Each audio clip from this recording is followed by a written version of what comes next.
Magic. How much mystery and beauty in this short and simple word. How much power and anticipation of something incredible and beautiful.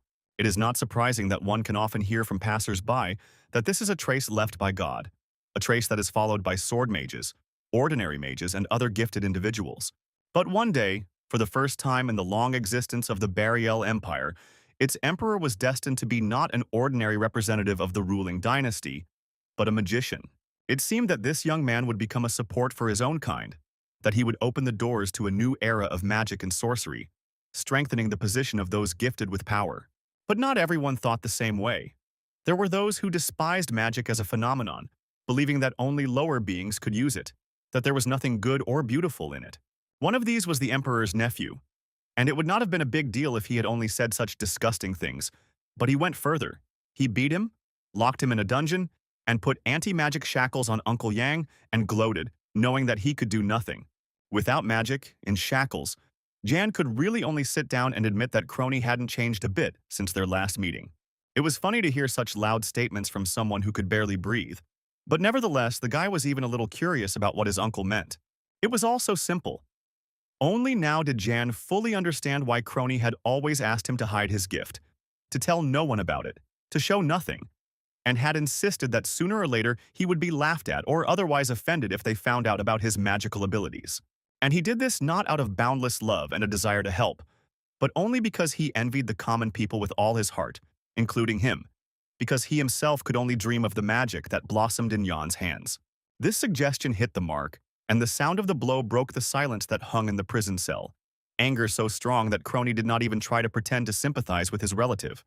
The first blow was followed by a second, and the second by a third, seasoned with a portion of intricate insults and mockery. But Crony wasn't going to stop there. He waited too long to take advantage of the moment and kill his beloved uncle. True, he didn't intend to prolong this pleasure either. So the blade of his sword flashed in the moonlight, as if hinting that in a second the Emperor's life would come to an end. But the universe had other plans, and it intervened in the situation, distracting Crony from the entertaining action. A guard ran into the dungeon, announcing that the master had received an urgent letter from Lord Hillen. Crony couldn't ignore the letter, so his uncle's execution had to be postponed for a while, even though he didn't really want to do it. But business is business, so let him live a little longer. He won't go anywhere from the cell anyway. And so the main character was left alone in the dungeon. He could not believe that his life would end today in this dirty place, reeking of the grief of other people. Is there really not a single person who will remember him, honor his memory, and bring flowers to his grave? Because he worked hard all his life for the benefit of other people, sometimes forgetting about himself. Would he really be alone at that moment? He certainly wouldn't want to, when suddenly he heard a familiar voice calling his name, and then something completely unexpected happened.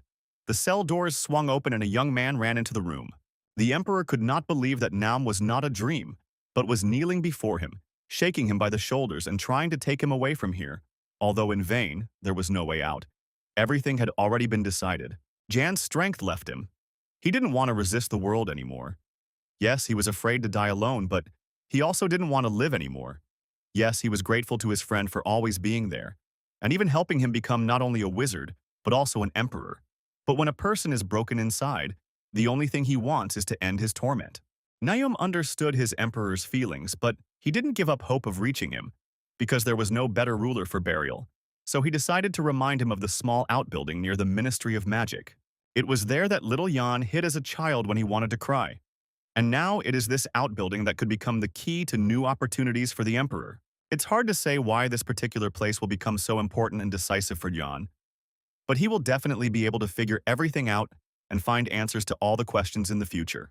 But in order for the Emperor to find answers, he needs to survive today. And Naum will do everything for this, all and more, fortifying his resolve with magic and blood, which activated the spell, which was gaining strength.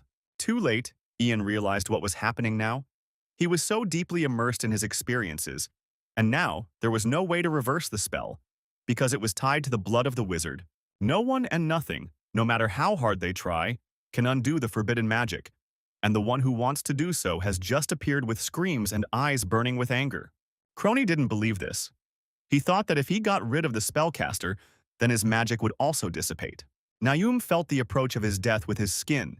He understood perfectly well that his time was up, but he smiled, because he knew that he had saved his master, reminding him that God does not send a person trials that he cannot bear.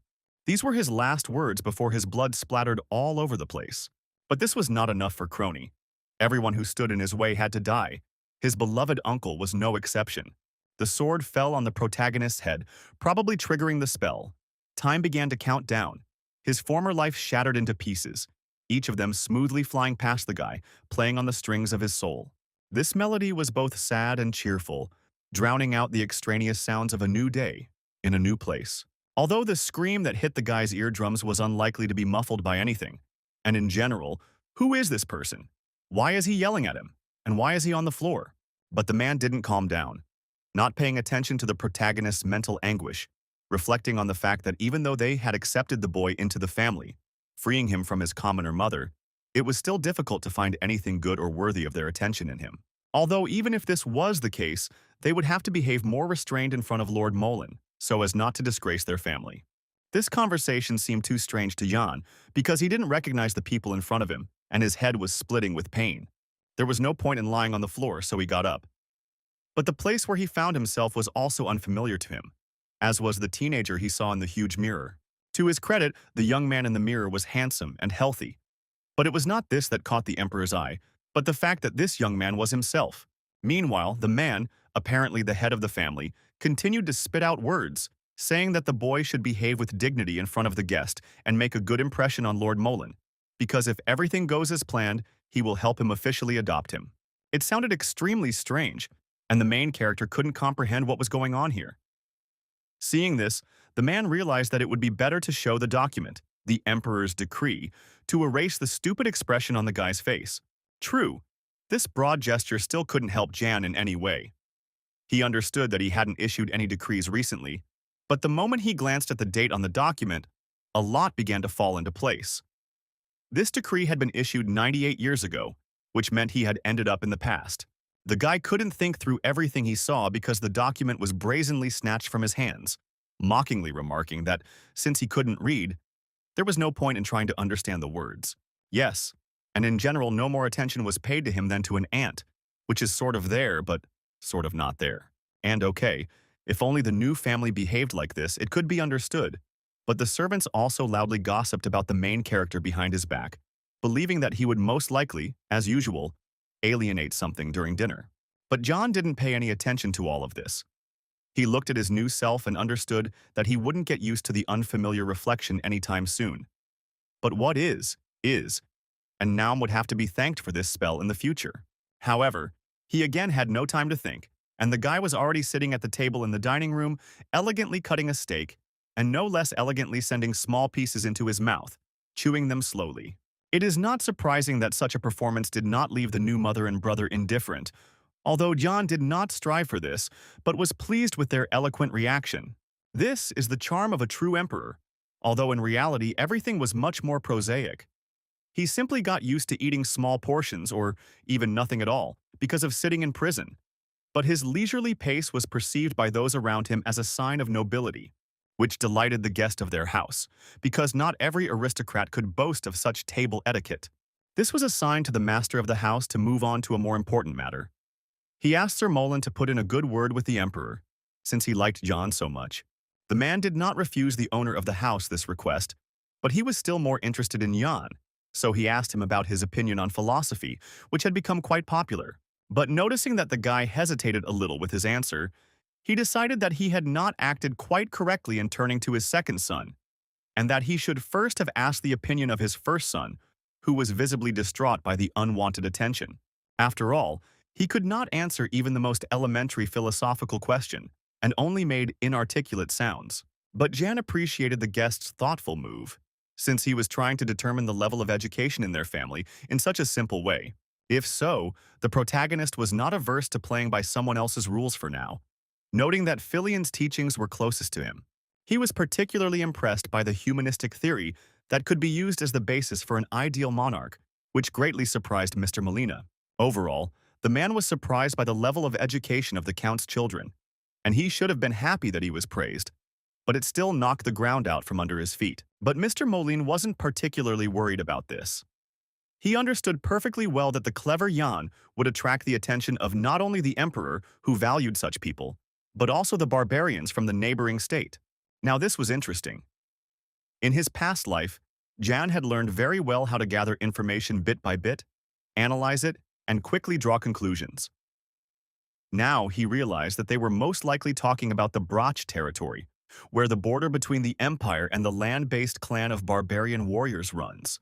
In the past, the Count's family took the illegitimate son under their wing in order to sell him at a high price to the barbarians, and thus sign a peace agreement. Now that whole dirty story was repeating itself, only instead of the past Yan, there was an emperor mage. But even knowing everything in advance, the young man did not do anything. For now he had to smile and agree with everything, and then we would see. The dinner ended, the guest left, and with him all the friendliness of the relatives who accused him of all mortal sins evaporated. And if the real John had been here, he would have remained silent. But the protagonist did not do this, hinting to his brother that if it weren't for him, the boy would have gone to the barbarians, but this burden fell on his shoulders. But comprehending something so obvious was an impossible task for the Count's legitimate heir, so anger clouded his eyes, and a minute later he threw a vase at his half-brother. True, this outburst of anger did not make an impression on the protagonist. He remained standing there with a stony expression on his face. This continued until the moment when the Count's son resorted to personal attacks and began insulting the mother of the departed Jan. The protagonist could not stand this and was engulfed in a golden magical whirlwind. He threw his opponent to the floor, and Jan slowly approached him, saying that even if the guy was still very young, he had to weigh every word, because someone could misunderstand him and take revenge. Therefore, it is better for a brother to keep his long tongue behind his teeth, so that there is no temptation to cut it out. The threat worked. Just a little more, and the fat man would have burst into tears, so frightening did Jan look. Perhaps Jan would have consolidated the achieved result, but at the wrong time, the doors to the room opened, and Mr. Mullen offered the young gentleman some lemonade. After all, it was quite hot that day, and the man never expected to see echoes of strong magic in the room, swirling around the blonde. But this lasted only a few seconds, and seemed like a figment of the imagination, a figment of the light, but not what it really was. And besides, the Count and Countess did not notice anything. They didn't notice any magic, but they clearly saw that their son was being bullied by John. Moreover, it was difficult not to notice the eloquent huge puddle in which the fat man was sitting. Everyone understood perfectly well that there was no water underneath him. But even if this was true, John decided to turn the situation to his advantage and continued to put on a show for the guest, offering his brother help and asking him to be more careful with the vases so that such an embarrassment would not happen to him again. He even extended his hand to him, putting on a show, showing himself in the best light. But Daddy didn't appreciate his efforts and ordered the maid Hanya to escort Jan to his room.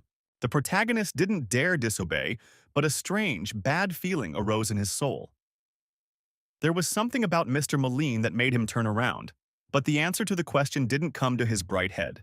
But as soon as he opened the doors to his room, he no longer cared about Mr. Mullen, because even the servants lived better, and he was still the Count's son, albeit an illegitimate one. The surprises didn't end there. It turned out that Jan hadn't been allowed out of this room before. He cried constantly and asked Hannah to give his mother a letter from him. Now the girl was waiting for the treasured message to deliver to the addressee. The guy didn't have a letter, but he did have the realization that the life of the body's previous owner was terrible. But the main character wasn't going to cry anymore, or hang his head either. But the girl didn't go anywhere and asked about her payment. It turned out that the guy gave the girl some of his food, which she fed to her brothers and sisters, which is why she now tearfully asked for help. Jan wasn't going to do it for free. He had his own conditions for the deal. When he needs help, Hannah will definitely do everything he asks. Only on this condition is he ready to continue sharing food. The maid was satisfied with everything. Left alone with his thoughts, the protagonist began to reflect on what had happened to him and why everything had turned out this way. In his particular case, time magic definitely didn't work quite right, as he traveled too far in time and space and ended up in someone else's body, something that had never happened to anyone before. But be that as it may, there had to be a logical explanation for what happened. And if there was one, it would be in the Ministry of Magic, which meant he had to get there by any means necessary. True, that was later, but now he needed to deal with pressing problems. It was good that his new body was capable of using magic. It was unbelievable but true, and one could also say that he was lucky, because this body and person had every chance of becoming a magician, and his potential was enormous. Besides this, an interesting coincidence was that the former owner of the body was named the same as the main character, Ian, which also raised questions, although perhaps he was overly suspicious for no particular reason. At that moment, he was interrupted by Hannah, who brought him food. Although the portion was so meager that even if the girl took part for her services, there probably wasn't much left to take from it before that moment. But it wasn't even this that worried the protagonist, because only now did it dawn on him that neither on his plate now, nor during the dinner party on the table, was there the very nutritious and filling gula fruit, which means that they haven't yet discovered a way to eat it, because its seeds are poisonous.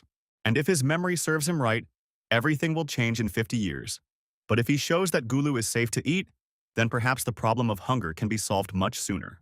It was necessary to wait a little while, and the moment would definitely present itself. But in the meantime, evening had come, and the Count called the guy to his office for a talk. Perhaps such a moment would come sooner than the guy expected, since in a few days there was another dinner party planned with high-ranking people, which he must also attend, so he needed to prepare in advance and not disgrace his family name. And so that he wouldn't forget about it, his father gave the boy a small package from his mother, which contained a letter and a couple of coins. Nothing special, but it could motivate the boy to behave well. And in general, if John is an obedient boy, then perhaps the Count will show him mercy and allow him to see his mother before sending him off to school. The hint was hard to miss, and the main character merely nodded his head obediently in agreement. But he had no intention of leaving the office without his father's permission, so he froze in place until the man decided to go out and check what had happened so urgently that his conversation with his son had been interrupted. Although Jan was only nominally the son of this cold man, he even felt sincerely sorry for the boy who had already left this world. Living with such a person was too difficult, painful, and scary for an unprepared child's psyche. Suddenly, his attention was drawn to a document lying in a prominent place on his father's desk. I wonder what the Count is so diligently doing. And he was involved in some very dirty and punishable deeds, because stealing from the state treasury is quite a pastime, especially when someone does it so obviously that they don't even hide the double-entry bookkeeping but leave it in plain sight. Now it's clear why Mr. Mullen actually came from the capital to their provincial wilderness. But Jan didn't have time to continue his research, as the Count returned at the wrong time, and to prevent him from understanding anything, the guy even had to use magic to turn off the light in the room. The room suddenly became too dark, despite the fact that the servants had changed the light bulbs just yesterday. But the Count had no intention of sitting in a dark office, so he ordered the candles to be lit. Suddenly, the man almost had a heart attack because he saw someone's silhouette, even though he understood that there should have been no one in the office. But as soon as he opened the curtain, he saw his son, who stood and did not move, frightening him. He had conveniently forgotten about the guy, so he didn't understand what he was still doing there. But he had an excellent excuse, saying that I wasn't spying, I was just standing there since no one had let him go. This answer satisfied the man, and besides, he had another matter to attend to with Jan. It turned out that he had just been called in for a conversation, during which it became clear that the land-based warrior clan was demanding a letter signed by the boy. Therefore, he needs to write letters to them from time to time. If he cannot do this himself, the teacher will help him, but there should be no problems. Once Jan understood everything, he could be free and go to his room. Jan went, though he still couldn't understand why his mother was writing to him, and most importantly, why she was doing it on very expensive and textured paper, so to speak, for the rich, while she never had and never could have money for something like that. It was a little strange, but the content of the letter was banal. He should treat his brother Chell well and be glad that he has a friend and now lives with his father. But still, there was one interesting moment in this letter in which the mother had a small request for him, which confirmed the boy's fears that his position in this family was quite interesting. Meanwhile, slowly but surely, the day of the dinner party arrived, and important gentlemen, Mullen and Mac, came to visit the Count, immediately showing signs of attention to the mistress of the estate. The game began. Everyone gathered in the dining room and began to eat, engaging in small talk, avoiding sharp questions and angles for now, exchanging compliments. It was time to test the guests' resourcefulness, though, so Yan, testing the waters, asked if the guests were happy with the food on their table, as they likely preferred other dishes in the capital. But this was not the case. In the capital, as in provincial towns, people ate approximately the same dishes, although everything depended on the social status of people. The poor ate less, and their dishes were much more modest than those of the rich. But even the rich got tired of eating the same thing day after day, and sometimes they wanted some variety, which was nowhere to be found. The guest's reaction pleased the protagonist, so he asked the man what he would say if he suggested using something previously considered uneaten as food, and that this something could become a gourmet dish that would rid the country of many problems. But as soon as the guy finished his heartfelt speech, silence fell over the table. True, this silence was not oppressive, and the guests were surprised that there was a second person in the country who thought so unconventionally. The first was the second Prince Gale. Now this was interesting. If Yana's memory hadn't failed her, and he hoped that it hadn't failed him, then it was Gale who had raised the first rebellion of the mages, but unfortunately, it had been unsuccessful. Nevertheless, it had enormous significance for the further course of history, and since these gentlemen speak so warmly of the second prince, it means they work for him. And yes, getting close to traitors to the crown is not the best option, but on the other hand, you can use them for your own purposes. Time flew by rather quickly, and towards the end of dinner, Mr. Mullen turned to the Count with a small request. He would very much like to take a short walk in the park and talk with young Master Yang. But the Count did not want to let the boy go with the guest, but he could not refuse him either, so he sent Chell with them for a walk. But the boy couldn't refuse his father, and he didn't like the walk at all, and in general he was tired, and he would rather sit somewhere and not go who knows where for who knows why.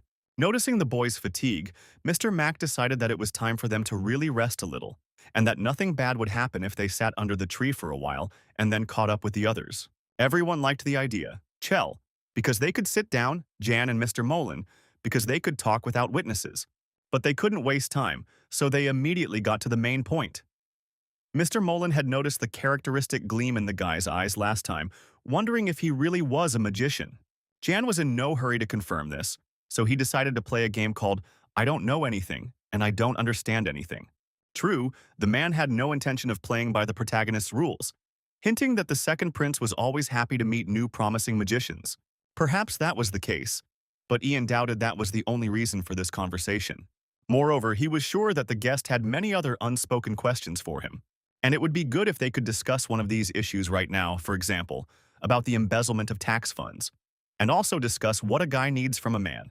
Mr. Mullen did not expect such a turn of events because it was not every day that he was offered deals of this kind, but he needed the Count's double-entry bookkeeping. But the young man wanted to know what he would get in return because he knew perfectly well that his father's crimes could affect him too, which he really didn't want. This was a business conversation, so Mr. Mullen made John a counter-offer. He could slow down the process of his entry into the Broch family, which meant he wouldn't have to go into exile, and here he wouldn't be threatened with prison. The offer was tempting, but Jan needed something else. He wanted not only to avoid imperial punishment, but also to obtain land for his own use. And to carry out these plans, the guy was going to go to the clan of ground warriors without being adopted. He understood perfectly well what kind of people they were, but he also realized that he needed a place where he could wait out the storm, and his father would not dare to stick his nose into the clan, even if he wanted to, and he would want to when everyone found out about his deeds. However, the clan of ground warriors would be an excellent shield and shelter for him, since its members dislike Count Brack and do not get along well with the imperial family, so they should have treated him well.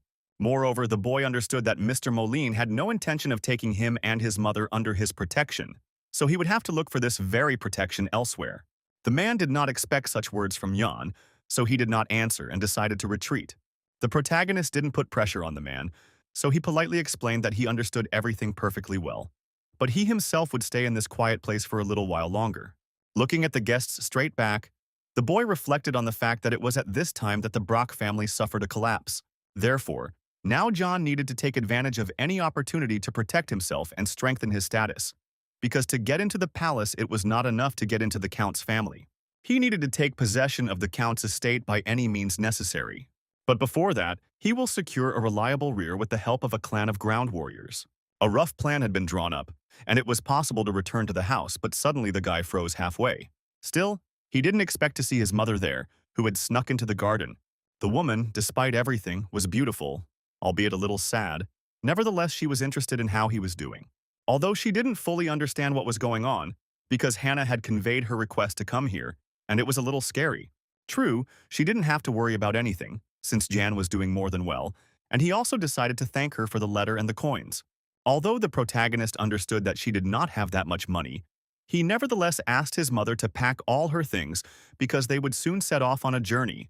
She would receive the details through Hannah. Fear gripped the woman's body when she heard her son, but she pulled herself together and asked him to run away from the Count's house. If he was feeling bad there, she wouldn't say a word against him. The main thing was that he was feeling well. But Jan had no intention of running away anywhere. He had completely different plans for his life, but he needed to know that his mother would do everything he asked her to do. Only then could he succeed in the first part of his plan. Realizing from the slight nod that his mother understood him perfectly, the boy calmed down a little, and now it was time for him to go into the house with the guests. True, before leaving, he asked the woman to collect more gula seeds. They would be very useful to them soon. A new day dawned, and Ian and Chell decided to change their usual daily routine a little and add some physical training to it. After all, they weren't in the best shape. The idea itself was great, but, as usual, the execution was disappointing, as their coach didn't look his best, and what's more, he was drunk. For this reason, he now didn't care a fig, and therefore he didn't show the slightest respect to the other gentlemen who wanted to inspect everything here and train. And in general, they shouldn't have to explain the logic of their actions to commoners, and being able to stand up for oneself was quite useful, considering that those who were supposed to protect them drank, ate, and slept. Nothing more. Although the man didn't want to do anything, he still had to please the gentleman, so he told them where everything was located. Jan thought that everything here was standard, but suddenly his attention was drawn to people standing on their heads. It turned out that this was a training session for orphans, and while most of the teenagers were already tired, and it was clear their bodies were tense with pain, there was one guy among them who showed no signs of fatigue. The guy's name was Beric, and he was considered the biggest problem here.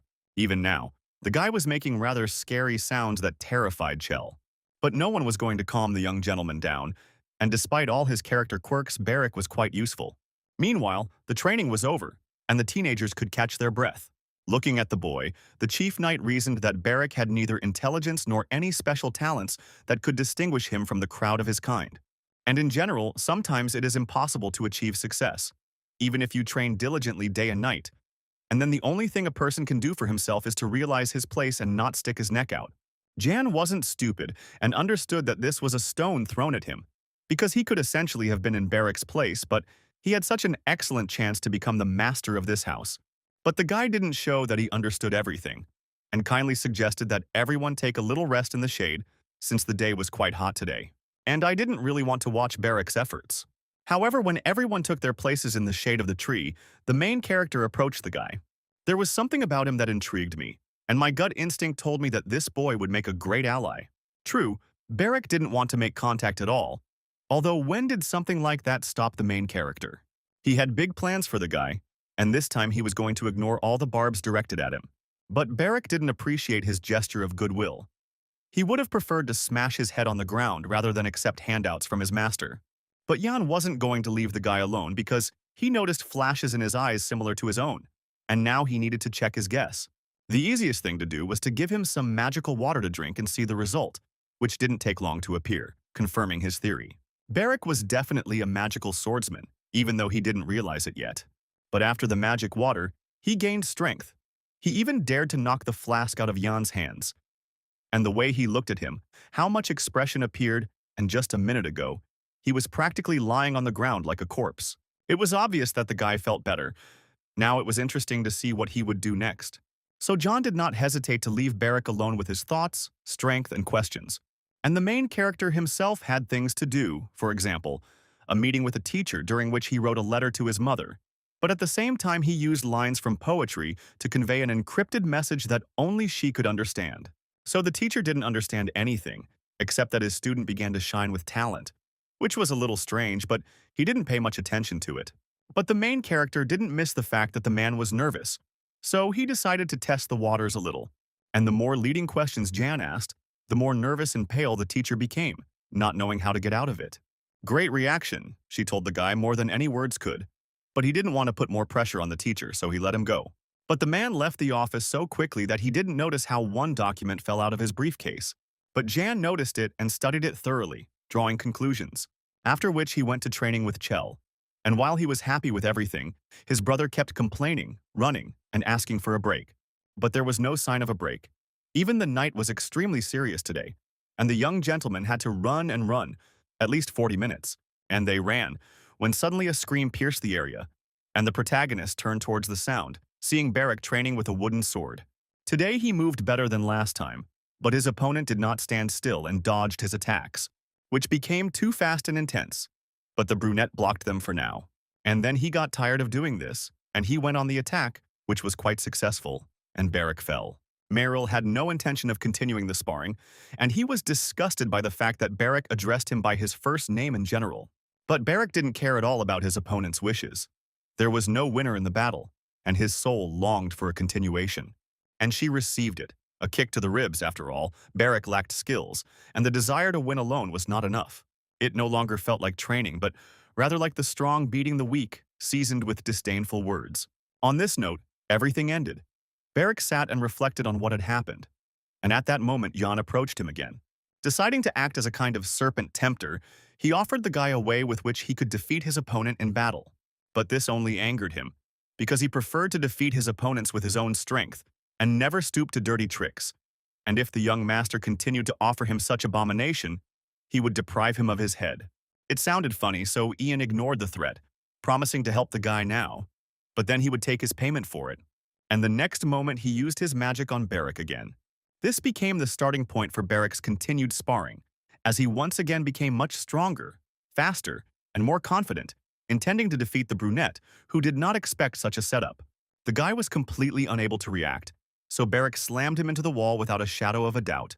But this was not enough for the magical swordsman, who was intoxicated by Jan's magic, so he hit his opponent in the face with his knee, breaking his nose.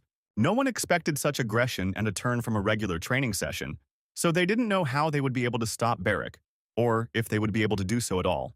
Suddenly, the thought occurred to them that if they just stood there, Beric would kill his opponent, so the whole crowd tried to drag him away, but they didn't have enough strength. They fiddled around for a while and finally managed to twist the guy and throw him to the ground. But the guy seemed not to feel anyone else's hands on his shoulders. He was so happy that he had managed to win in sparring for the first time. True, his joy was not shared by the chief knight, who ordered Beric to be taken into custody. But suddenly he saw movement out of the corner of his eye behind him, and realized that Mr. Yang definitely wanted something from him.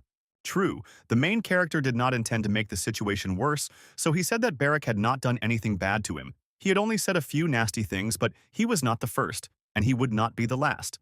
This was good news, and the knight exhaled, but decided to end the gentleman's training for today, because a very strange atmosphere reigned on the site. Jan agreed, as he himself believed that the training was no longer useful, but he was curious about what kind of punishment now awaited Beric. It wasn't a state secret, so the man said that the guy would first be spanked and then kicked out. This made the protagonist a little nervous, since this wasn't the outcome he was expecting, but it wasn't particularly bad either. The young man decided to think about this in more detail later, since now he had a meeting with Mr. Mullen and his people. The men thought long and hard about Jan's words, but they understood perfectly well that his father was not a stupid man, and therefore, in order to overthrow him, they needed to gather irrefutable evidence. The protagonist expected something like this, so he was ready to collect and provide the guest with information about the amount of grain in this area, the extraction of minerals, and taxation. But Mr. Mullen did not expect such determination from the young man, but he was grateful for the help. Now he could drink tea in peace, but behind Jan's polite smile hid a constant thought process. The boy compared the seal he had recently seen on his teacher's document with the guest's brooch and realized that they were identical, meaning these people were connected by secret dealings, and this could be used to his own ends. Soon their meeting ended, and the guy thought that he could at least rest a little in the garden, but it was not to be. Beric intercepted him. The guy was silent, looked strangely excited, and was in no hurry to let the main character go. He really shouldn't have been there, but he'd been making a scene all night, and the butler had had enough and decided to let the guy into the garden to shut him up. Yes, Beric no longer made a scene in public, but he demanded an answer from Jan. It was important for him to know what drugs his master had given him, since he began to feel very strange at every meeting. Only the main character didn't use any medicine, and the water he gave the guy was just ordinary. Yes, and he didn't touch the guy at all, to do something to him. Nevertheless, he was ready to satisfy his curiosity, but only on one condition. The condition was not difficult. Beric had to keep silent about the fact that the young master's eyes were golden, and then activate his magic. The spectacle made a strong impression on Beric, and he no longer listened to Jan, but in vain, because the most interesting thing was yet to come. Now he had to become the protagonist's personal bodyguard and follow him everywhere. And what Beric felt every time they met was the power that slept inside the guy and resonated with the power of the main character. Beric would never have thought that there was something so big, bright, and all-consuming inside him. Moreover, the guy had never heard of magical swordsmen and knew nothing about magic itself, which made Jan's task more difficult. He didn't want to start from the basics, but the young man had no other choice. So he began his lecture, from which Beric understood only that magic was blocking his power. Everything was exactly like this.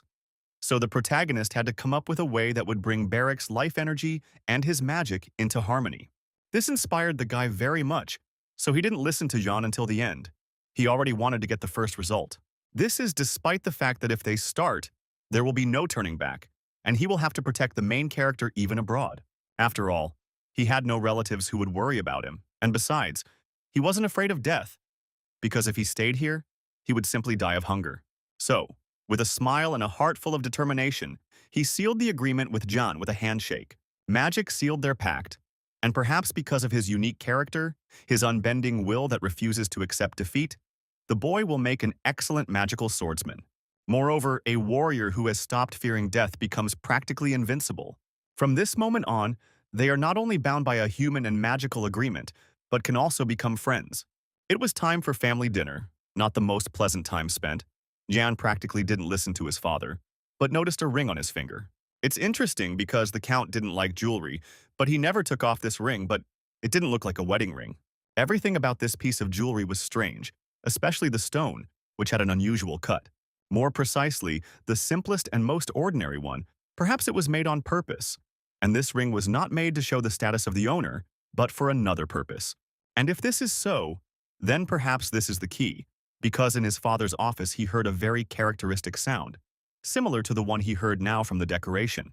The Count noticed the boy's thoughtfulness, so he reprimanded his son and ordered him to start eating and stop counting crows. Besides, he was curious to hear his son's story about how he got his friend. It was all simple. They met at training, but after the violation he thought he wouldn't meet Beric, but the Count allowed them to communicate. The Countess did not expect that her husband would allow Jan to communicate with a man who was fighting, but he did not care about any of this. The main thing is that Jan studies well. Everything else is unimportant.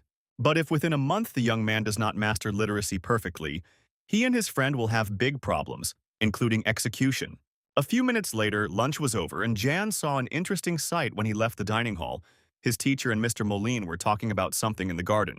This conversation did not last long, but the teacher did not look happy when the guest of the estate left. And while the man hadn't come to his senses, the main character entered the game, saying that he had been waiting and waiting for the teacher in the library, but he still hadn't shown up, and that he was having a nice conversation in the garden with Mr. Mullen. The teacher began to deny it, saying they had exchanged a few words, but the protagonist didn't believe him at all, since he had been watching them for quite a long time. And then threats came into play because the man needed to think and vividly imagine what his father would do to him when he found out that he had been having heart-to-heart talks with a capital official in a secluded place. But Jan was ready to forget about what he had seen if the teacher distracted the Count for half an hour tomorrow with some important conversation and did it away from the office. In addition, the man must obtain information about the climate of the Great Desert, as well as make or obtain a map of that area. That was basically it. And Jan was sure that he had a smart man in front of him who would do everything as it should be. The man had no choice but to agree because he did not want to die in terrible agony. At this point they ended their conversation. Jan went to his room and tried to conjure up a model of his father's ring. He succeeded in doing this, but now he needed to transfer what he had conjured onto paper, to draw a template, and this was a problem, because he didn't know how to draw. In the end, he managed to draw something that looked like a ring, and Hannah even guessed what it was, although not right away. But when the girl looked closely, she was even able to recognize it as the ring that the Count wears.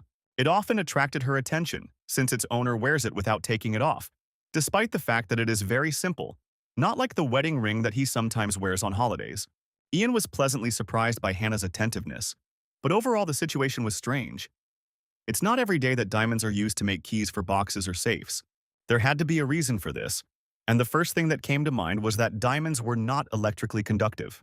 Therefore, most likely there was electrical protection on the secret drawer. Since this was the case, he asked Hannah to find a craftsman who could make the same ring according to the pattern and cover it with a thick layer of rubber. Time passed, and the teacher called the Count for a talk. But since the conversation would be long, He asked the owner of the house to follow him. Although this was not part of the man's plans for the day, this was what was needed, so Ian wasted no time in asking Hannah to give him a copy of his father's ring. When the item was in his hands, the protagonist realized that the girl had found an excellent craftsman who had fulfilled all his wishes exactly. It wouldn't be a sin to pay well for such work, which is what the guy did. Now it was time to carry out the next step of his plan, and for this he needed Beric. The young man was ready to do whatever was necessary, but he did not understand why he was chosen. Although, having received a little magical power from Jan, he was no longer so gloomy, realizing that he would never let anyone into the office until the main character gave him a different order. The guy was so inspired that Jan even thought that he wanted someone to get into his hot hand. It was time to get to the most interesting part. It didn't take Jan long to find the secret drawer. By and large, he thought that the device would be much more complex than what he now saw in front of him. Interestingly, the Count kept letters from the clan of land warriors in this box. But the problem was that the boy did not understand their language well, and not everything that was written was clear to him. But there was no time to go into details, but it was necessary to know more, so he decided to rewrite a few points to analyze them later. Next, he decided to do a little magic with the tax documents so that a full audit of his father's income and expenses would take place. That's all for now. Now you need to put everything in the desk drawer and close it. But the problem arose at the most inopportune moment, and one of the Count's assistants entered the office. There was nothing to do, so the main character had to use magic on the poor guy to protect himself. The result was interesting, but it gave the guy the opportunity to leave unnoticed, although the employee was at risk of being fired. And not only that, the Count also ordered the confiscation of all the workers' property for his misconduct, although in fact he was not guilty, but no one would know about it. Beric watched all this from the window. He was curious how this whole story would end. But Yana didn't care how it would end. The assistant was to blame for what happened to him. He shouldn't have come to the owner's office when he wasn't there. Although, on the other hand, such mistakes cannot be allowed in the future. He did not expect the man to appear in the office, so he did not have time to cover his tracks, and only managed to neutralize the man. But the Count does not suspect him, and switched his anger to the employee. Already good. And by and large, the problem was not this, but something else. A short note that he found in his father's desk drawer raised the question of who would become the successor in the clan of ground warriors, and why his father hid this information from everyone. What exactly was in this, Jan could not yet understand, and Beric did not allow him to finish his thought. It dawned on him that the main character was holding paper in his hands, and the black thing on him was text. But that was where his knowledge ended. But this wasn't so bad, and the guy had a good memory, so he quickly remembered that he needed to hand over these papers to Sir Mullen and get gold from him for it, get rid of the key, and leave a message for Philia on the way back. And also find the main character's mother. Ask her to hide and collect the gula seeds. With this, they had decided everything, when suddenly Jan looked out the window and saw a mysterious stranger. Something interesting was planned, so the young man decided to change their plans a little. Namely, Beric had to change his route a little. Originally, Beric was supposed to leave the estate through the central gate, but now it would be better if he went through the back door. After all, when Jan met the stranger's gaze, he realized that it would be too noisy at the central gate. Evening had come. Jan, like the rest of his family, had met strangers, and now it was time for conversation. The stranger's name was Bellamy, and he was the son of the head of the land warrior clan, Kakanthira. It was quite curious, so Ian smiled sweetly and showed as much tact as he could in his communication. All this was well and good, but the Count was worried about the question of what had brought ambassadors from the clan of ground warriors to his house today. It was all quite simple. Since the deputy head of the clan was very ill, Bellin was going to continue negotiations for a peace agreement on his behalf. It was impossible to postpone the matter any longer, but at the same time, resolving the issue required careful preparation. This didn't surprise Jan at all. He remembered very well that the clan of ground warriors treated the deputy head of the clan almost like a deity.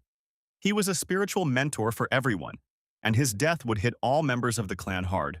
And if this happens, the entire clan will be in mourning for at least a year, so a peace agreement must be signed before his death. But the Count had no intention of giving in to the previously planned negotiation process. He saw no need to adapt to some deputy head of the clan. But this was pointless, since the deputy was a very important person. He guided all the clan warriors on the path of truth, and young Master Yang was obliged to meet with him, look into his eyes and try to earn his respect. There was no other way. This statement offended the Count. He did not understand how anyone could doubt his son's pedigree. Yes, the guy was the son from his second wife, but he was still his son. Jan listened to all this and just smiled sweetly. Balam continued to stick to his guns. For him and his clan, some paper documents didn't have much meaning, but the mentor's gaze was a different matter. Moreover, the envoy noticed that the boy and the man were completely different from each other, which meant that the documents could be fake. The Count was worried that his plans could collapse today. Yes, he had Jan's entry in the family register, but that was clearly not enough. And at this rate, he could forget about a peace agreement and profitable cooperation. The protagonist didn't miss his father's thoughtfulness, but even he couldn't predict what was going on in his head. And the man could think of nothing better to do than to suggest that the ambassadors take a rest from the journey and continue the conversation tomorrow. He also sent Yana to his room, accompanied by a butler. The Count himself was urgently planning to leave for the capital and finish preparing all the necessary documents, while his family members were to entertain the guests in any way possible until he returned. Jan watched the carriage go by. He understood that everything was going quite well. Now it was possible to talk to Belimi one-on-one over a pleasant snack. Neither the guy nor his security had ever seen anything so delicious, so they even started drooling and lost their concentration a little. And Jan asked the ambassadors for a small favor. He wanted to take someone with him on the trip, but this was impossible because Jan is one thing and everyone else is unnecessary ballast for the long journey. But the main character didn't think so. Moreover, he was ready to help the ambassadors and waited for Beric's return. Bellamy did not believe that the main character's people could be skilled and useful on such a long journey. In general, such information sounded rather absurd and funny to the ambassador since he did not believe a single word of his interlocutor. It was hard for him to believe that some effeminate gentleman could be in no way inferior to ground warriors in skill. It was quite ridiculous to hear the proposal to take two people on a trip who are not even resistant to poisons and cannot survive for long in the desert without water. But now Jean was not going to remain silent. He believed that the help of his people would be very useful. Perhaps Beric is not the smartest young man, but he is quite strong, so there is no need to worry about them. They will cope well with the journey in the desert. Such persistence was commendable, so the ambassador decided to give the protagonist one chance. If he could defeat one of them in battle, he would be able to take his people on the journey. If he couldn't, he would abandon his idea. Meanwhile, Beric had already returned and was supposed to accept a challenge to a small duel with one of the members of the ambassador's group. The girl wasn't eager to engage in a duel, and in general she felt like she was being exploited, since she was the youngest in their group. However, she was willing to spend 5 minutes of her time on such an event.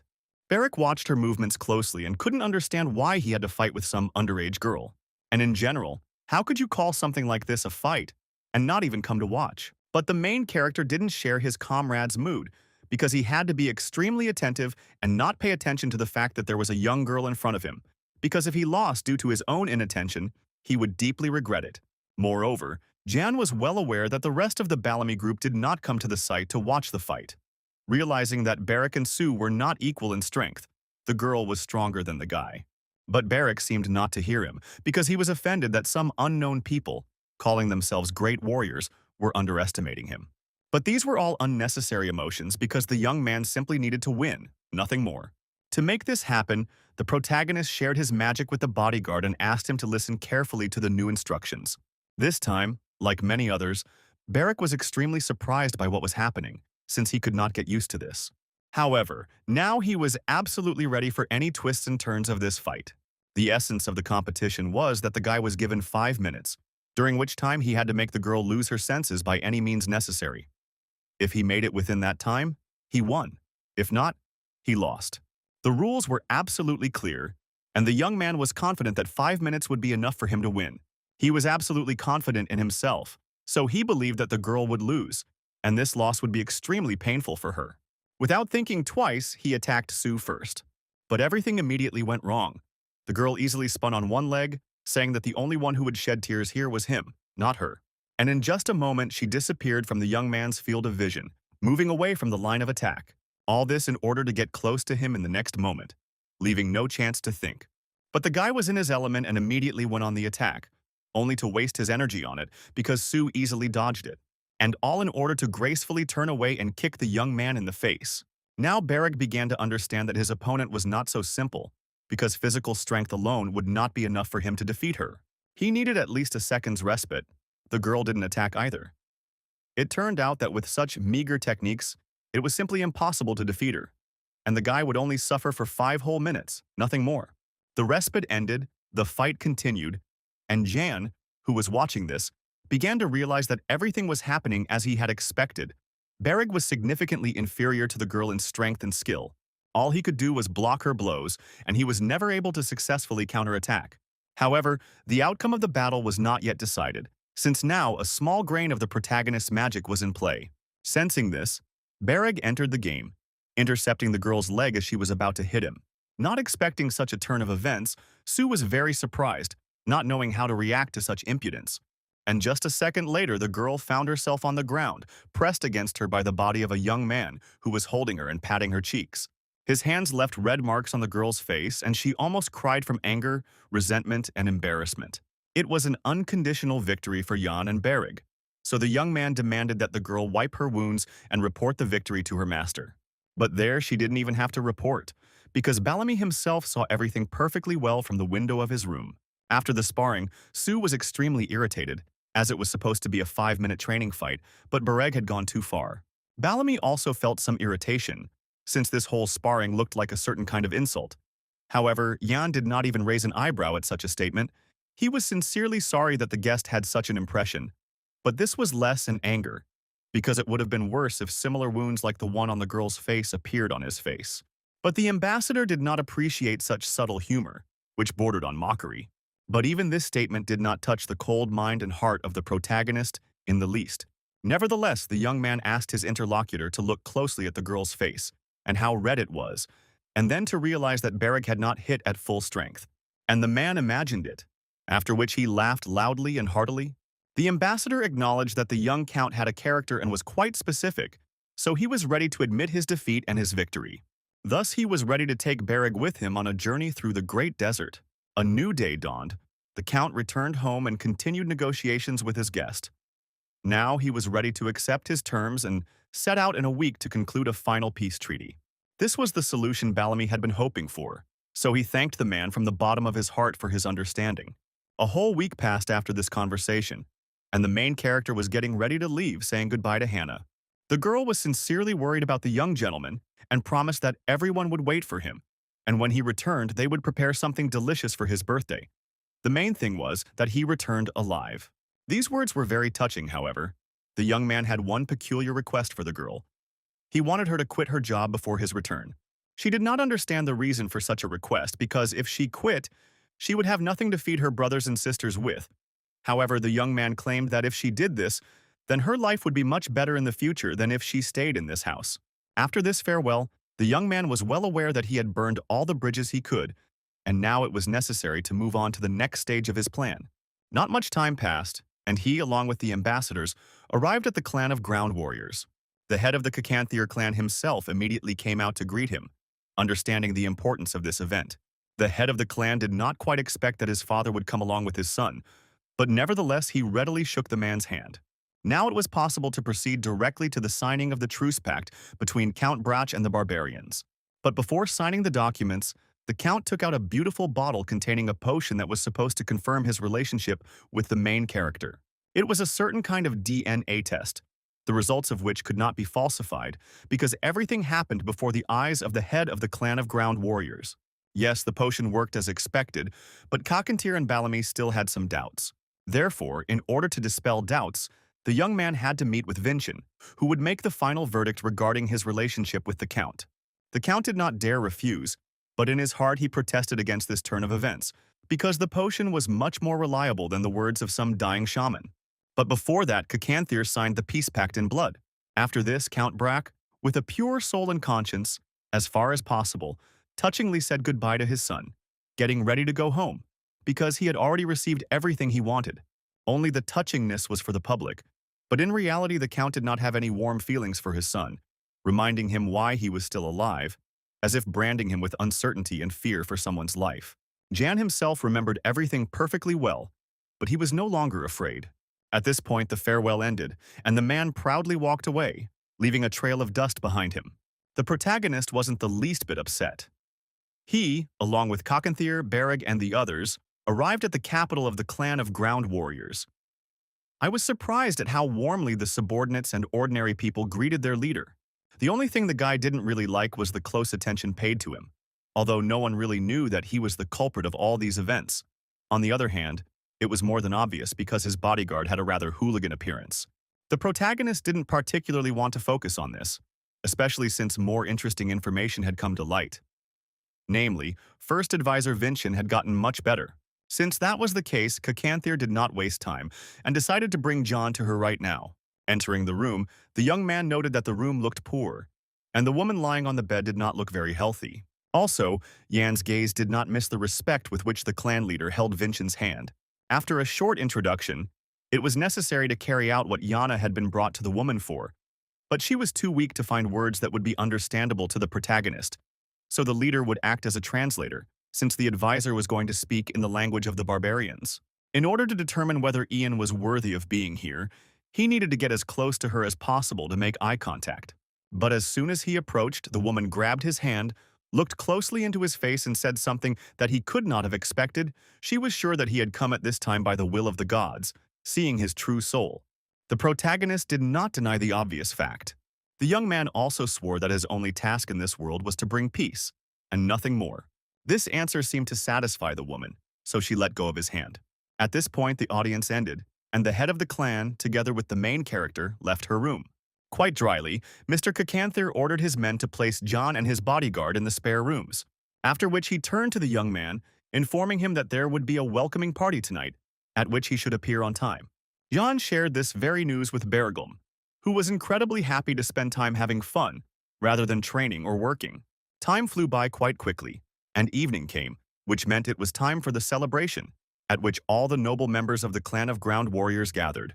Ian and his bodyguard spent a rather boring time standing to the side, as they didn't know anyone there, watching people and tasting the local food. Cacanthir sat not far from them, hoping that the boys had managed to get a good rest by this point. Whether this was true or not is a good question. Nevertheless, the main character noted that they were more cheerful than ever and ready for exploits. The chief had no intention of ending their conversation there, for the map of the great desert which the young man had given him was excellent and useful.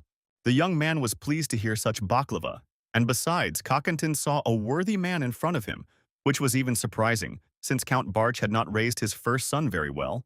But it wasn't the compliments that attracted the protagonist's attention, but what the leader was smoking, which was a roll of garuda leaves. At one time, I heard that ground soldiers use dried leaves of the plant as a stimulant for ordinary soldiers, so the Count was hunting for this plant for his own selfish purposes. How the young man came to this conclusion is very simple. One day he received a letter supposedly from his mother, in which she asked him to secretly bring home some grut leaves for her. But since the former Jan was illiterate, the question arose as to why the woman was writing to her son, who could not read the text himself. The handwriting was also too neat for a commoner, so the conclusion was obvious. The father wanted the young man to bring grut leaves, and if something went wrong, he could shift the blame onto the poor woman. The chieftain seemed to have read the young man's thoughts, so he decided to warn him in advance, not to even think about it or look at the plant's leaves, because this type of tobacco is intended only for clan warriors going into battle. It is better for ordinary people not to use it. Of course, the man wasn't deceiving himself and understood that while the boy was in his possession, he would be forced to inhale this smoke, but he wouldn't allow any interest or questions about this tobacco. The secret had to remain a secret for his own safety. It was hard not to recognize such a hint. Although what a hint. The man said everything openly, so Jan had to smile and agree. Nevertheless, the thought still haunted the boy, because if he played out the smuggling story correctly, he could make it so that the peace pact between the Count and the clan would be dissolved. Suddenly, he felt that someone was looking at him very intently, their gaze burning into his back. It turned out that the hole in his back was burned by Boomart, who was a member of Mr. Nurseran's family, was the cousin of his second match, and was also in charge of the clan's food supply. It was interesting to hear, but the question still remained. Why was he looking at the guy so intently? Did he really fall in love at first sight? The young man didn't have a chance to think this thought, because a man approached them with a message for the leader. Apparently, it was something important, because Cacanthir immediately stood up and walked decisively out of the hall. This did not escape the notice of the other guests at the celebration, and they all came to the unanimous conclusion that First Advisor Vincent had suffered another attack. Sue was of the same opinion because the person who reported this to the chief was the clan's doctor, so she looked very upset because no one could guarantee how much longer their spiritual mentor could live. Sadly, The woman was likely in a very serious condition, and it is unlikely that there was a doctor or medicine that could help her cope with the disease.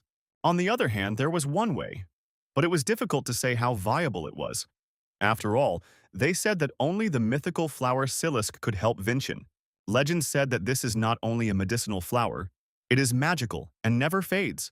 And at that moment something clicked in the memory of the main character. He remembered the strange flower that his mother had given him not long ago. The holiday ended, the night came to an end, and morning came in the city of the clan of ground warriors. But this morning was far from good, because the first advisor was still unconscious from the previous night. Something had to be decided, and the first thing that came to mind was to continue searching for the magic flower. But it was not so simple, because the first group that went on this search had still not returned, which led to very sad thoughts. At that moment, Bellamy brought Yana to the chief's house, although it seemed that there was no reason for this, but it only seemed that way. After all, the young man was sure that he knew the location of one such magical flower. This was a real surprise for the leader, although he was in no hurry to believe what he heard. Moreover, he flared up and ordered the young man to go to his quarters and not to interfere in the internal affairs of the clan of land warriors. But the main character wasn't one to give up so easily, so he decided to ask if the magic plant was red. But this made the leader turn around and look at his guest in a completely different way, because only someone who saw this flower could know that it was red. It seems that the young man saw the plants on his father's property, but this is only a guess for now. But before he shares more details, he has a request for the leader. So, based on the fact that the peace treaty was concluded with the knowledge of the Emperor of the Burial Empire, the young man decided to ask for respectful treatment and protection as a representative of this very empire, and not just as the son of a count. It was a rather curious proposal, which caused Cockatier to grin like an animal. And a second later, he was standing next to the guy and squeezing his throat with a steel grip. He didn't like blackmail, he didn't like the guy's demands. He didn't believe that if he finished him off, the Empire would send its people here. Yes, perhaps the man was right about this, but he forgot that with Jan's death, problems would come to his clan. After all, his body is Jan from the Brock family.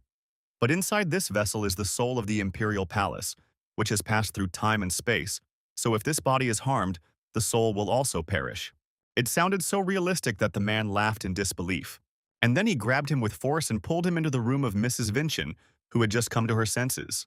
She was weak, but it was important for the leader to know whether the guy was telling the truth or making up a beautiful story to blackmail him. She didn't really have a choice, so she used her special vision on the main character again. But this time something went wrong. She was in pain, and words didn't come to her. A new attack of illness gripped the woman's body, and there was no more time for unnecessary conversations. Jan could not bear to watch her suffer, so he confessed that the magic plant was found in the Count's house, in his old room. This served as a trigger for Cockatier, so he quickly gave orders to his men to bring the flower immediately.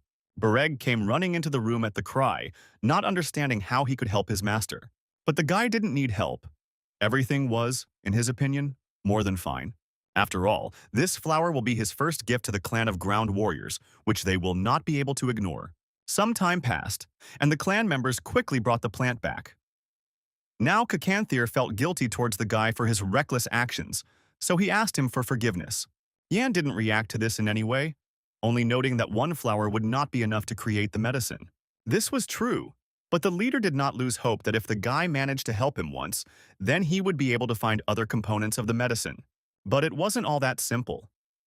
Yes, the plant was his, but he'd started growing it too long ago, and now he didn't remember the details of the process. There was a person who could help them, but there was a problem here too, since that person would only get in touch after the full moon. Jan did not want to go into details, since he had not received any guarantees or positive answers to his requests. In any other situation, Cockatier would have ignored the guy or killed him, but not in this one, so he decided to listen to him. And it turned out that he wanted to get the full support of the Ground Clan in future negotiations with the Brock family. Once again, Jan surprised the leader. He didn't expect the boy to want to overthrow his father, but the protagonist didn't see anything criminal in this. After all, the strongest should always be in power. There was a certain logic to this, but the guy had no real power in his hands, and he couldn't give them the grain they needed, so giving him preference in negotiations would be difficult.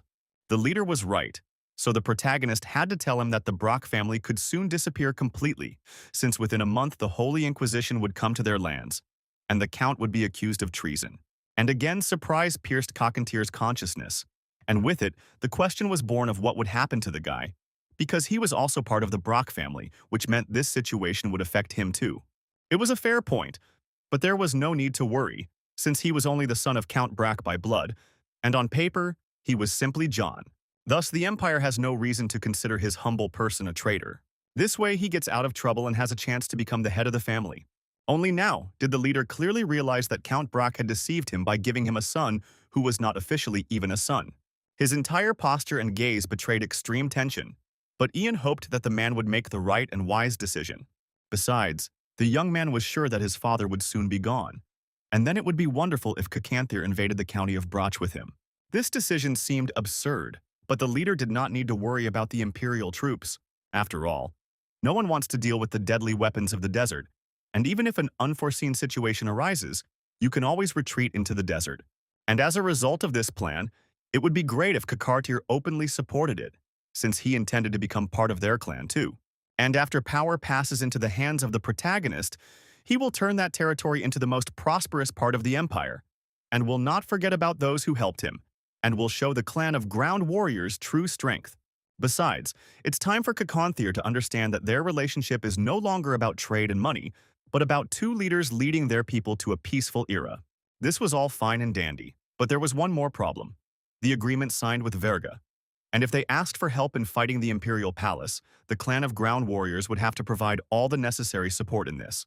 But this was not a problem for the protagonist, because he had an objective justification for breaking this agreement. This is easier to do than the chief thinks, since Count Branch has ordered his son to bring back some gurut leaves when he comes home for his birthday.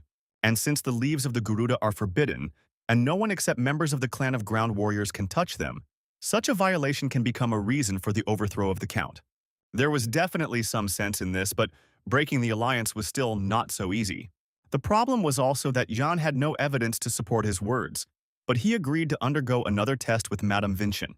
No one was going to conduct a test, because the more Cacanthir listened to the boy and looked at him, the more he realized that he was unusual and far from a stupid child. If so, then it was possible to try to pull off something so risky. Besides, the guy only needed support. He was going to do everything else himself. And this aroused both admiration and curiosity, so it was important for the leader to understand why the guy needed all this. Jan did not hide anything and said that he planned to go to the palace in the future, and the county territory would become his only refuge. The chief did not listen to the end and interrupted the young man, saying that neither he nor his people were going to shed their blood for him. This suited the protagonist just fine, as he had no intention of fighting for real. The leader frowned. He had not expected such an answer, and most importantly, calmness. Was this guy really not afraid of death at all? But Jan had already died once, and now he was on first-name terms with death. Such determination was captivating and to Cacanthir's liking, so he sealed the agreement with a firm handshake. And Yang was about to leave, but the leader stopped him and asked whether his upcoming trip to the capital was connected with the emperor. But this time Jan only smiled and didn't answer, so the chieftain could think whatever he wanted about it. After that, he left Cacanthir's chambers, but as soon as he went outside, the locals looked at him in surprise, since they had buried him a long time ago, and then there was such a surprise. But the main character didn't pay any attention to this, and with his gaze he found Sue in the crowd and asked her for help in one very important matter. Specifically, he needed a competent coach for Beric, and he believed that the girl was well suited for this role. From that moment on, a personal hell began for the bodyguard, because the girl was trying to get even for losing to him last time, and she was merciless. The guy didn't like the current situation and tried to gain an advantage in the fight, but he couldn't do anything because he was too slow. Ian watched the sparring. He understood that Beric couldn't keep up with Sue yet, and his threats sounded quite funny, but the guy's efforts were also evident. Perhaps even after a couple of training sessions, a positive result might appear. After all, no matter how slow Beric was, he was not lacking in talent and potential. Besides, the overall situation had turned out very well so far. Jan had already planned to win the favor of the Land Clan, so the magic flower came his way at the right moment. Now he had time to rest. But if he remembered the past, his soul somehow became uneasy. After some time, Mrs. Vincent felt better, and she invited the protagonist to her place for a conversation. Today she could speak, and she had something to tell the guy. But before that, the main character repeated what he had done last time, and even swore by heaven that his words were true. But it didn't matter to Mrs. Vincent, because God told her to change everything in relation to Jan. even if it means changing your life. It was interesting to hear something like this because it sounded like a message from God, voiced through the lips of a shaman. The guy didn't want to think about it anymore, and then a maid came up to him and brought him some local fruits so that he could try them and appreciate them. After all, it was their gratitude for the magic flower that saved the life of the first advisor. Moreover, a banquet was being prepared in his honor. But before the banquet began, the guy had to rest a bit and go to Kakanthir and Madame Vinchin, as it was necessary to make amendments to the peace agreement. Jan asked to tell the chief and the advisor that he would be arriving soon, and the girl was about to leave. But then she remembered that she had found something in the pot, and most likely it belonged to the guy. It was a beautiful necklace that Jan didn't recognize. Well, how could he recognize this object, which he sees for the first time in his life without understanding where it came from and what it means? Moreover, even during his time as emperor, he had never encountered stones of such beauty. So the question arose as to where Yang got this necklace from. The situation with the flower was strange because the guy had grown up in a brothel his whole life, and had grown a magical plant on the windowsill, and had hidden such a treasure in the pot of this plant. There was clearly something wrong here, but it was hard to say what. If you think about it logically, then most likely Jan knew nothing about the jewelry, because if he had this information, he would have definitely sold the necklace and received a decent amount of money for it. But since the decoration was still in the flower pot, it was most likely not the boy who grew the plant, but someone else, and that someone only asked Jan and his mother to take care of the flower. Unfortunately, the protagonist's information about Yana's past was fragmentary, so he simply could not draw any more complete conclusions now. All that remained was to hope that this lack of knowledge would not harm his plans. At that moment, Beric, who had just finished training, ran up to the main character, claiming that he was equal to Sue in strength and had just received a beating from her. It sounded extremely unconvincing, but it was time to move on to other things. And after they finish with the main business for today, the main character will need to ask the bodyguard about everything he knows about the warriors of the Ground Warrior clan, because the guy wants to become the strongest warrior in the world, although right now, he is very far from that. But the protagonist understood that if the young man trained hard, sooner or later his desire would take shape, and now it was time to move on to the next step in his plan. Meanwhile, something strange was happening in the Count's house. Trouble came from an unexpected source, and it was no sin to tear the gentleman away from his important affairs, because the tax inspectorate arrived from the capital. There was nothing good to expect from this, but there was no point in resisting what had happened either. If one were to look closely at the features of Erica, the captain of the tax police, one would see only cold determination, integrity, and incorruptibility. Count Durga Barch read all this very well, so he was somewhat disoriented and did not know what to do. Meanwhile, Erica introduced herself and said that her group had been sent here by order of the emperor, and that she would personally lead the investigation into embezzlement and treason, and she swore to conduct this investigation fairly and impartially. How this outraged the man, because he had served the empire faithfully and truly for so many years, defending it from the barbarians, and now such distrust was expressed towards him. And perhaps, in different circumstances, someone else would have believed in such a wonderful performance, but not Erica. And besides, she had a document with the seal of the Count's house. It wasn't even a document, but a kind of complaint addressed to the emperor, which stated that someone knew about the Count's tax fraud and was asking for a thorough investigation of the matter.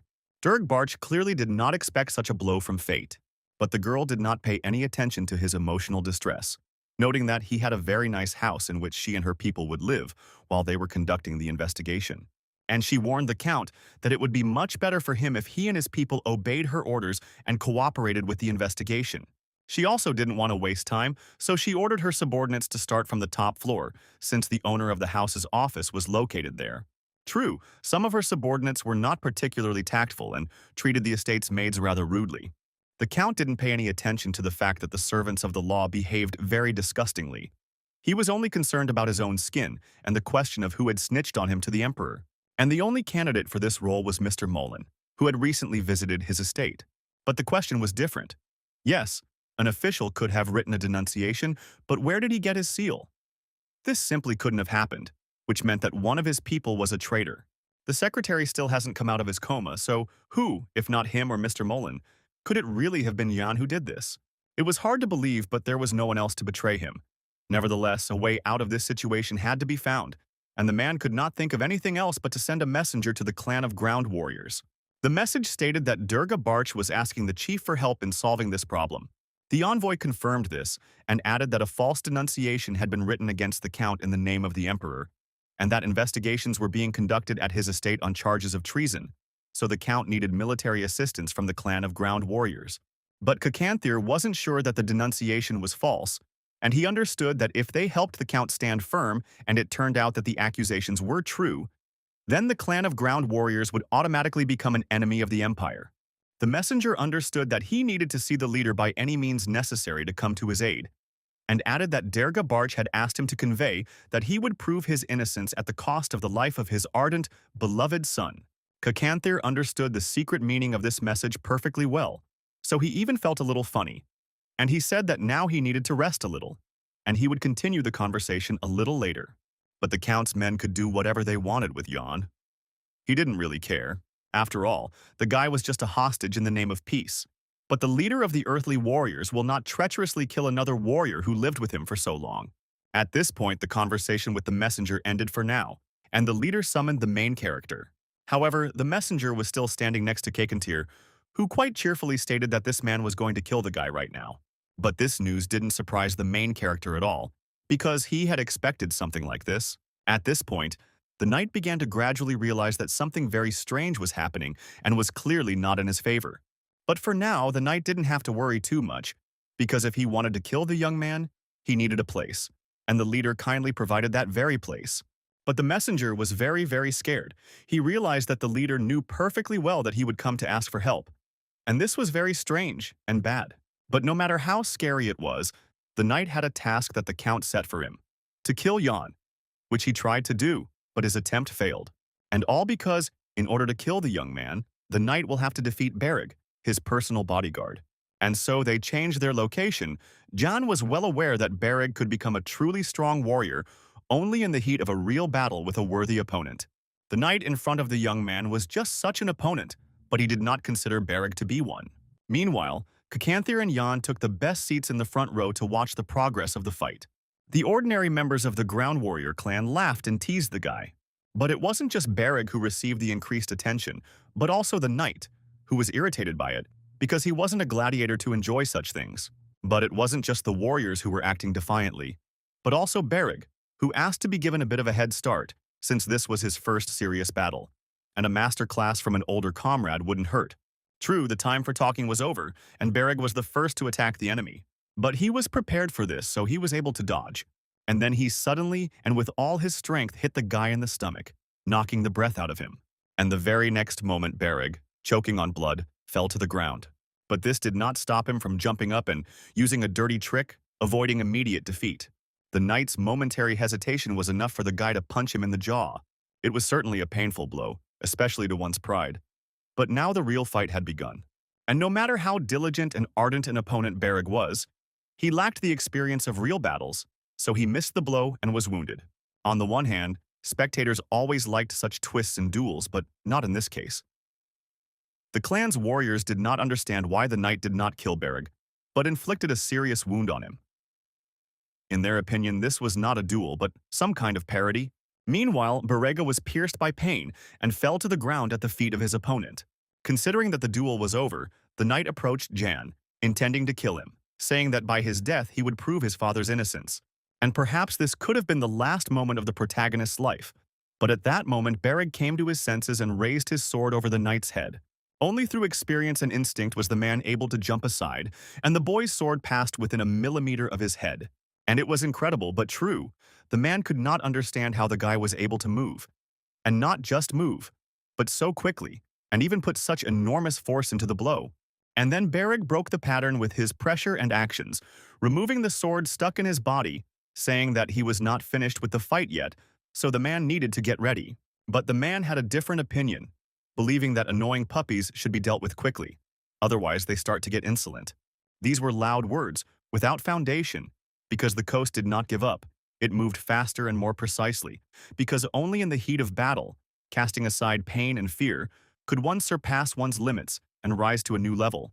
And the very next moment, the guy inflicted a serious wound on his opponent. It was beautiful and brave, but Beric spent all his strength to win, so it's not surprising that he fell to the ground unconscious. The fight was over. Beric was carried to the infirmary, And only now did Kakanthir understand why John had taken this guy with him. He certainly had all the makings and potential to become a first-class warrior. Meanwhile, a tense and even oppressive atmosphere reigned in the Count's house. The man paced the room with pomp, while his wife and son choked on tears. This continued until Sue snuck into the room through the window.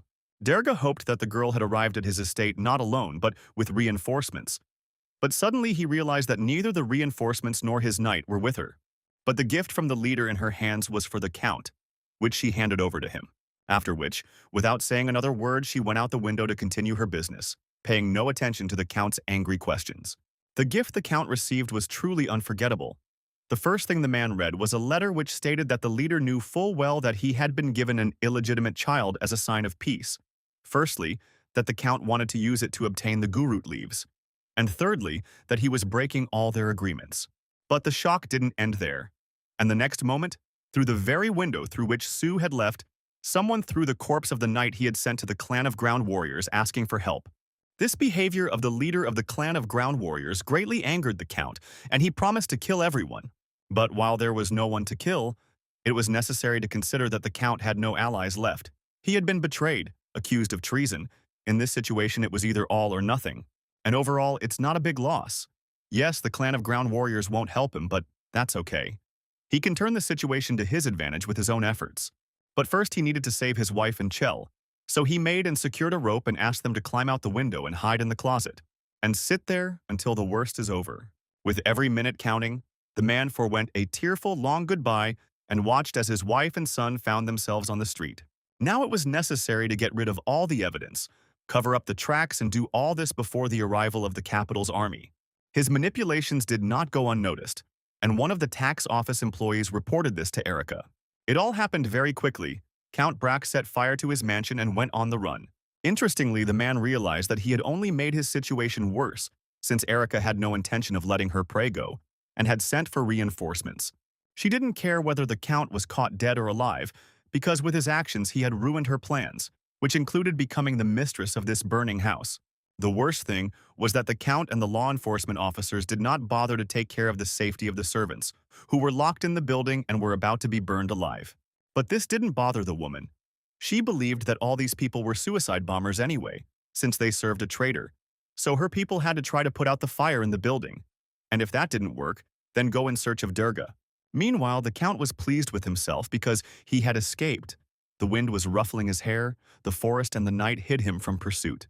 The man hoped that he had foreseen everything, remembering that before his imprisonment he had sent several important letters. He had already received a bloodthirsty response from Kakatir, and there were still the first prince and the Grey Cardinal left. There were no answers from them yet. But for now, he needed to at least secure the support of his people, so he called Theo, the leader of the knights, hoping that he had not escaped. Surprisingly, the knight did not run away, but he was counting on the support of the Land Clan, not knowing that it would not be there. Therefore, the news of the warrior's betrayal stunned him, as did the Count's request to buy him time until the answer came from the first prince. Durga was confident that they would succeed, since his people were well-trained and could even fight off representatives of the land-based warrior clan, let alone some tax collectors. The knights were also self-confident. Each of them pursued his own goals, and it was not about high ideals, but rather about money and position. Sue watched everything that was happening from afar, hiding in a tree. Meanwhile, in the clan of ground warriors, Durga was sent to the infirmary and given first aid. But the prognosis was not encouraging. The guy could only get better in 3 or 4 months. And that's a good thing, because if it had been an ordinary person in his place, he wouldn't have even made it to the infirmary and would have died right there in the arena. But this one is holding up just fine. This made the leader happy, but he understood that this was not the best outcome for Jan. The chief and the doctor were still talking about something else, and were not paying attention to the main character, who began to pour some of his magic from the shore. Unfortunately, the treatment didn't go as well as the protagonist expected. He understood that if he used any more magic, he would have problems and Beric's body simply wouldn't be able to withstand it. At that moment, the doctor and the leader entered the infirmary, noting that the main character did not look very well. The girl understood that she now had to take care not only of the warrior, but also of Jan, who was feeling very dizzy and was almost falling from exhaustion. But as soon as she looked at the shores, she realized that the young man looked quite good. And this despite the fact that a few minutes ago, it was practically impossible to make positive predictions. The doctor did not understand what could have just happened, but it was obviously a small miracle. But even in this case, recovery will not be so easy. Although on the other hand, everything is possible. Since this was the case, the leader of the clan of ground warriors decided to help the young people a little by setting fire to one leaf of garuda and promising that if the situation did not improve further, he would bring a few more leaves for a positive result.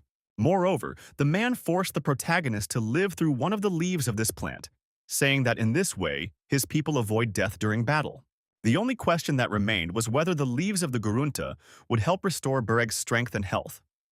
The chief had difficulty answering this question, since Jan and his friend were the first foreigners to experience the effects of this plant.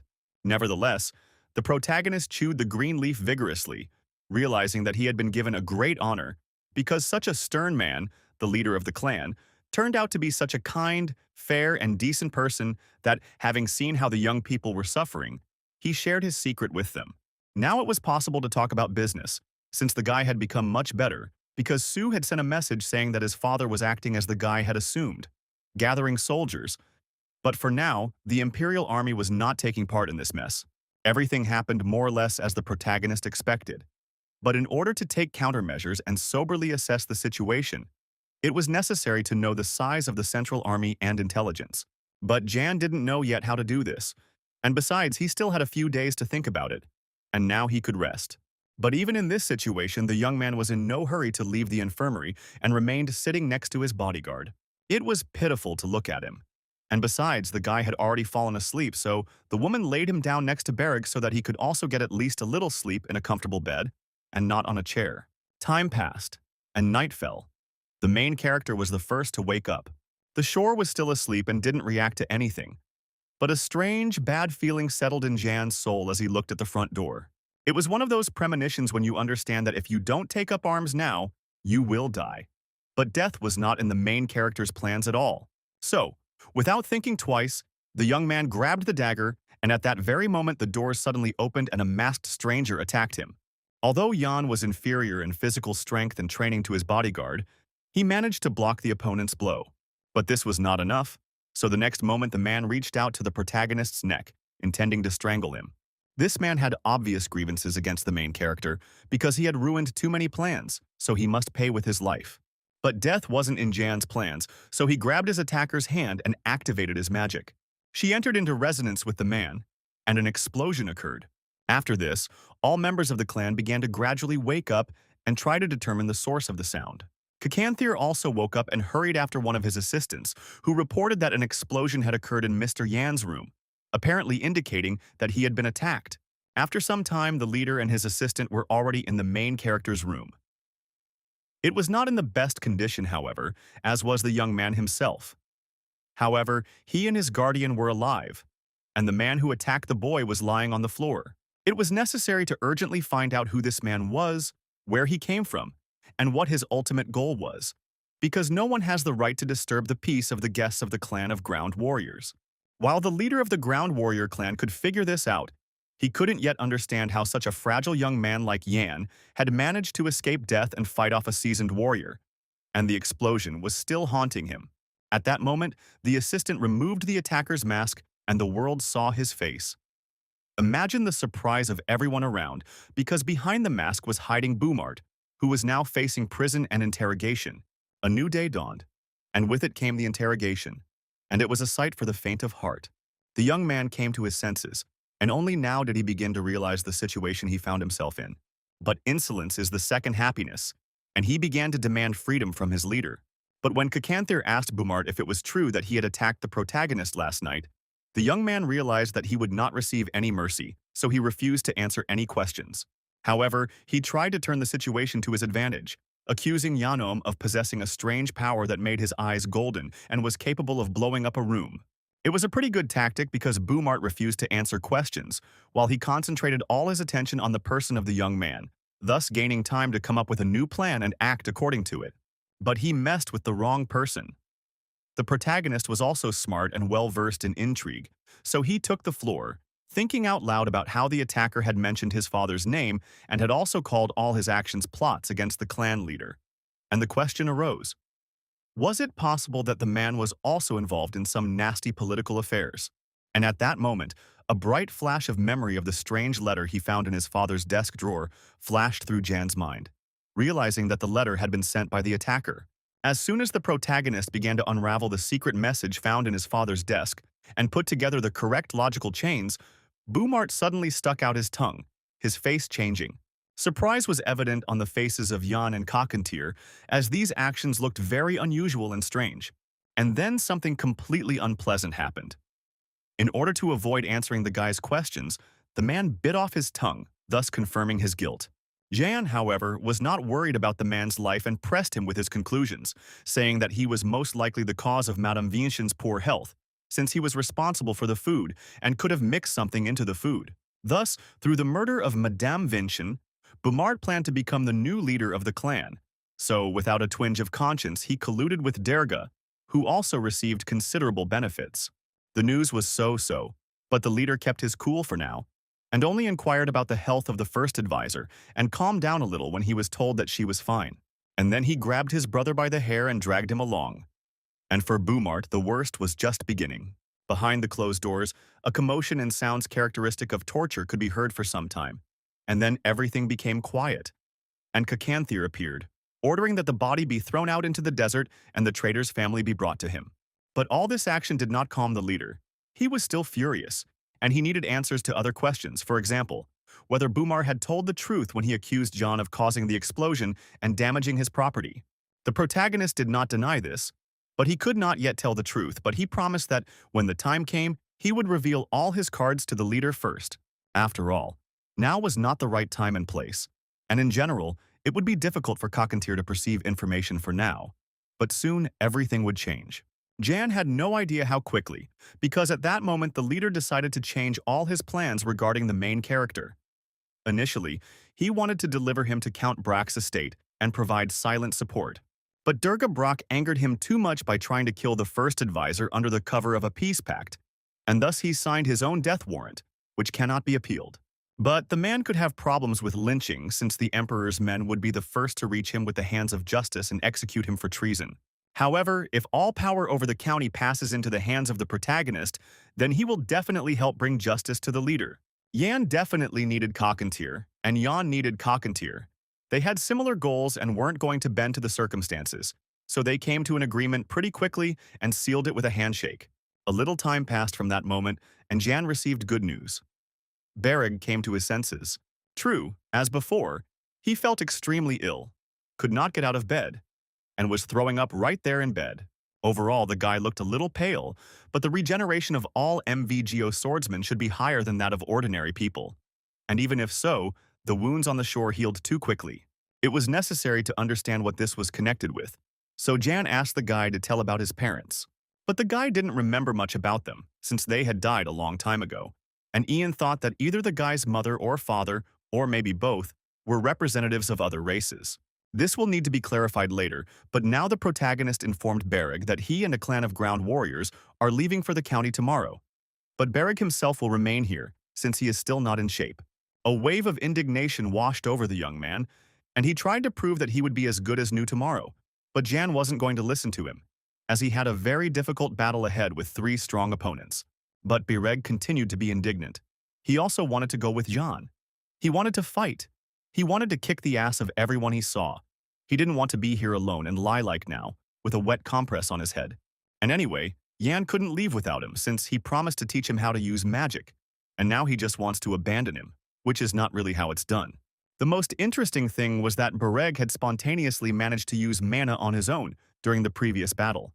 But now he had happily forgotten about it. But the main character didn't have time to tell the details. Bellamy came for him. It turned out that several messages had arrived from the county and they needed to be dealt with urgently. So the first one said that the Count ordered his soldiers to clear the estate where the tax service representatives were located, and there was an active confrontation between them. The rest of the people gathered in the city center near the bank, and this was not surprising, since the bank itself and the area around it were considered neutral, where no one could harm people. But it was necessary to move to the county right now, since the people who could not reach the bank would take the side of the Derg. Meanwhile, all sorts of things were happening in the county. The Count's men had indeed laid siege to the hot estate and were constantly adding fuel to the fire, trying to destroy everything. Derga and his faithful knight watched everything that was happening from the nearby bushes. They discussed the fact that the lord of the neighboring estate was in no hurry to send his people to help. Moreover, he did not accept a single one of their messengers and then closed the city altogether. The count did not like his neighbor's cowardice, but he could do nothing about it. He promised that after they sorted out all the problems here, he would definitely pay, so to speak, a courtesy visit to his neighbor. And at that moment, the sound of a horn pierced the area. And this was a very bad sign, which indicated that either the Imperial Army or a clan of ground warriors had arrived. Derga understood that he had nowhere else to go, so he ordered his men to block the bridge into the city in order to somehow buy himself a little time. Meanwhile, some rather unpleasant events were also taking place in the city itself. People crowded around the bank and asked to be let inside, but the employees were reluctant to do so. Hannah didn't try to get inside the bank, realizing the hopelessness of this matter, so she hugged her little brother and sat in the abandoned building. Suddenly, the boy saw a huge, beautiful bird in the window, which seemed to be circling and looking for someone. This was not just any bird, but a trained falcon of the leader of a clan of ground warriors. Now he was collecting information for the main character. The young man, along with Kakanthir and several other members of the clan, had already arrived in the city. The picture they saw before them was unsightly. Children were crying, adults were fighting over a piece of bread, everything was burning. A terrible sight. Even the heart of the leader of the clan of ground warriors trembled at what he saw. He understood that there was nothing good to expect, but this was too much. But the main character was not surprised by what he saw. He expected something like this. The city's inhabitants believed that the worst thing that could happen to them was Kakanthir and his people who had sneaked into the city, so they ran away from them as fast as they could. This kind of behavior irritated the clan members because they were not barbarians or monsters to react to in such a way. But to tell the truth, the barbarians and monsters were the people of the Count, the tax police, the Imperial Army, but the leader of the ground warriors plan paid attention to the smallest details, and seeing a small child lying on the road, asked his people to be extremely careful not to hit him with the hooves of their horses.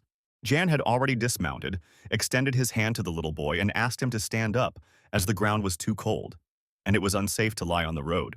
At that moment, Jason, who was a relative of this child and had previously worked as a groom in the Count's stables, ran up to the boy and the young man.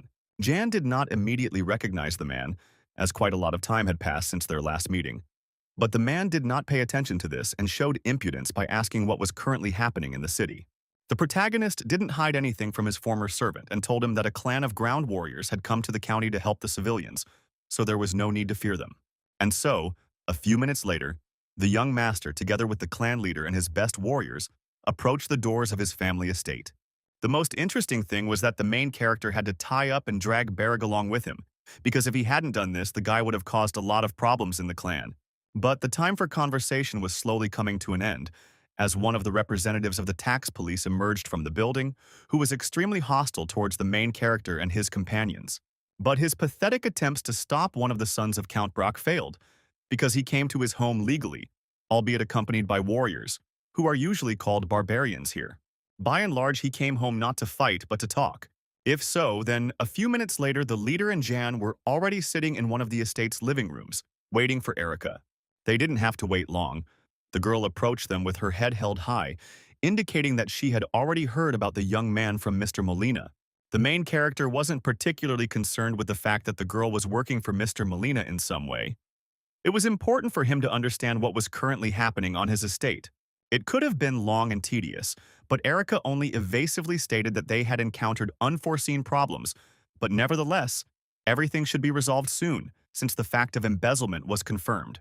Unfortunately, the investigation dragged on because before everything could be thoroughly checked, her people had to deal with the Count's knights. At this point, she finished her story, but she was worried about the question of why the young man had returned home. On the other hand, she had heard out of the corner of her ear that he had personal scores to settle with his father, so it was logical to assume that the guy wanted to watch his father's execution. Ian wasn't going to answer directly, but he wasn't opposed to playing with Erica, so he told a partial truth about how, having learned what was happening here, he became worried and decided to return, and the ground-based warrior clan provided him with all the support they could. But she didn't believe it one bit because, in the capital, every dog knew that the land clan of warriors and the Barachi family were sworn enemies. And the main character himself served as a clear proof of this fact, since he was the illegitimate son of a count and a prostitute whom his father sold to a warrior clan. She shouldn't have touched on a sore subject, so the young man decided to hit her harder, hinting that the woman in front of him was quite arrogant, and he was surprised that the tax police were now accepting people of such low origin. Erica got angry but quickly sat back down in her place as Cacanthir towered over her, saying that she had done her job. Now she needed to execute the count and get out of here quickly. Everything else would be decided by John and him. No one was welcome here, and she definitely did not belong here. The woman lost her temper and shouted at the menacing man in front of her, insulting him and hinting that she was in charge here, as she represented the interests of the empire. He was completely unimpressed by something like that, and overall, she is only alive because he decided so. So she better watch what she says and how she says it, because he might change his mind. But Erica decided that she was smarter than everyone else and switched back to Jan, saying that everyone around knew whose son he was, so he should also be afraid and not be impudent. It was funny to hear, because the guy knew perfectly well who his father was and did not deny it. But the girl forgot that he was not officially part of the Brock family, and also became the only person in the entire empire who had gained the favor of the clan of ground warriors. But Erica forgot herself. Because she is a simple tax inspector, her main task is to investigate Durga's crime, which she did. Now she must execute him, and cleaning out the estate is not her business. At that very moment, Cacanthir threw the text of the peace agreement to the girl, saying that peace was more precious to him than anything else. Only the count turned out to be a criminal, which means the clan is not obliged to fulfill the terms of the pact. Nevertheless, they are ready to make concessions and support both the county and the empire, but on their own terms. According to this condition, John will be the link between the clan and the empire, and will also become the full owner of the lands of the county of Brach. Erica couldn't believe her ears, because no one had ever demanded that some illegitimate child become the owner of the property of an aristocratic family. It looked like a joke, but the problem was that it wasn't a joke. But the worst thing about this situation was that John had no sins other than his blood relationship with the count. He was the only heir to the family, so he could have calmed down the rebellious people. Besides, the barbarians cover his back, which means that the borders will be calm. But she couldn't agree to this, so she declared that she didn't have that kind of power, which the guy already knew, since only the emperor could grant the title. And now these lands, by and large, don't belong to anyone. It was hard not to understand where the guy was going with this, so Erica just sighed and said that her task now was to suppress the rebellion and establish imperial power in these lands. Besides, Durga, his wife and son had fled. Jan heard her, offering his help in capturing her father and suppressing the rebellion. But after that, the girl would leave these lands, since the tax police and the imperial army had greatly angered the local residents. At this point, the conversation ended. Erica was shaking with barely restrained rage. But she had to be patient. A message from the emperor would arrive very soon, in which he would give this place to her. Meanwhile, Durga and several knights moved away from the estate through the forest. They still had a long way to go since the lord of the neighboring lands had closed the gates, and they couldn't get in, so they had to head to the neighboring kingdom. But they were not destined to reach their goal, because Cacanthir was thirsty for revenge and set a trap into which the count fell. But that was bad. We could have tried to hold the line, but it was unlikely to last long. And in confirmation of these words, the first knight was attacked by Beric. The guy was in pain after all. The wound still hadn't healed. But the desire to take revenge for all the humiliation was stronger than the physical discomfort. But Jan was worried about him. But the guy assured him that everything was fine with him and asked him not to help, that he had to do everything himself now. And he did it. For the first time, he defeated those who could humiliate him because he was an orphan. Today he was able to, and in the future he will be able to do it too. Thus, the battle did not last long. The knights died, the count was thoroughly beaten, tied up and brought to Erica for execution. In general, the guy fulfilled his terms of the agreement. Now the girl had to fulfill hers. But Erica was in no hurry to do this. She still needed to find the count's wife and his son Chell, since she was ordered to kill them too. So if the guy wants her to leave this house, then he needs to help her find the woman and the guy. They should have been somewhere nearby since no one crossed the border. After that, she left the room and ordered her man to find the woman and her son first and then hide them so that Jan would never find them. Meanwhile, the main character, Cacanthir, and his son settled into one of the rooms. It turned out that Erica was waiting for a letter confirming her appointment as head of intelligence, which is why she was stalling for time. Based on this, one could conclude that her becoming the mistress of this territory was only a matter of time. in which case the people of the clan could suffer great losses if they entered into open conflict with her. But the main character wasn't upset about this because he had another plan in reserve, which would buy them more time if everything happened as he expected. It is known that it will take a homing pigeon at least 15 days to fly from point A to point B, so this situation can be turned to your advantage. Moreover, the girl herself admitted that her mission is still not finished, which means it can still be replayed. The reason why the law enforcement officers are still in the city is that the Countess and Chell could not have gone far and are either hiding somewhere nearby or have escaped, but if they have escaped, then when Erica's people find out the exact direction of their movement, they will start chasing them. Therefore, all Yana needs to do is find the Countess and her son first, hide them and use them as bait. The leader of the clan of ground warriors found this idea very interesting and viable, so he was ready to observe its implementation. But before starting to carry out the assigned task, the protagonist asked his now friend to rest a little, while he himself was going to check on the well-being of his bodyguard. Moreover, the young man understood perfectly well that most likely the Count's wife and son were somewhere in the mansion. And as they say, the darkest place is always under the candles. The only problem is that all the servants who could give a clue to where such a place might be were dead. But the protagonist was going to think about this a little later, since Beric was already running towards him, saying that he had completed his master's order, checked the forest, and everything was in perfect order there. It turned out that the young man's mother lived somewhere in the forest, and to tell the truth, she really liked this kind of solitude. This was good, but there was one more person to find, namely the good servant Hannah, who lived somewhere in the slums, but where exactly the young man did not yet know. True, this matter turned out to be not as simple as he would have liked. Jan did not know the girl's exact location, and therefore he had to ask passers-by and look into the most disgusting corners of this wretched area. But at some point, luck turned on their side, and the main character unmistakably found the house in which the girl was hiding with her little brother. Hannah cried, as did the baby in her arms, but her tears were tears of relief, for she had seen her young master, and he was well, and had returned as he had promised. But Ian wasn't looking for the girl just out of the kindness of his heart. He needed information about the secret passages in the mansion, and for some reason he was sure that Hannah might know about it since the other servants were dead. But a new problem arose. The girl had never heard of anything like this. It was indeed a problem, but there was still hope that the butler was alive.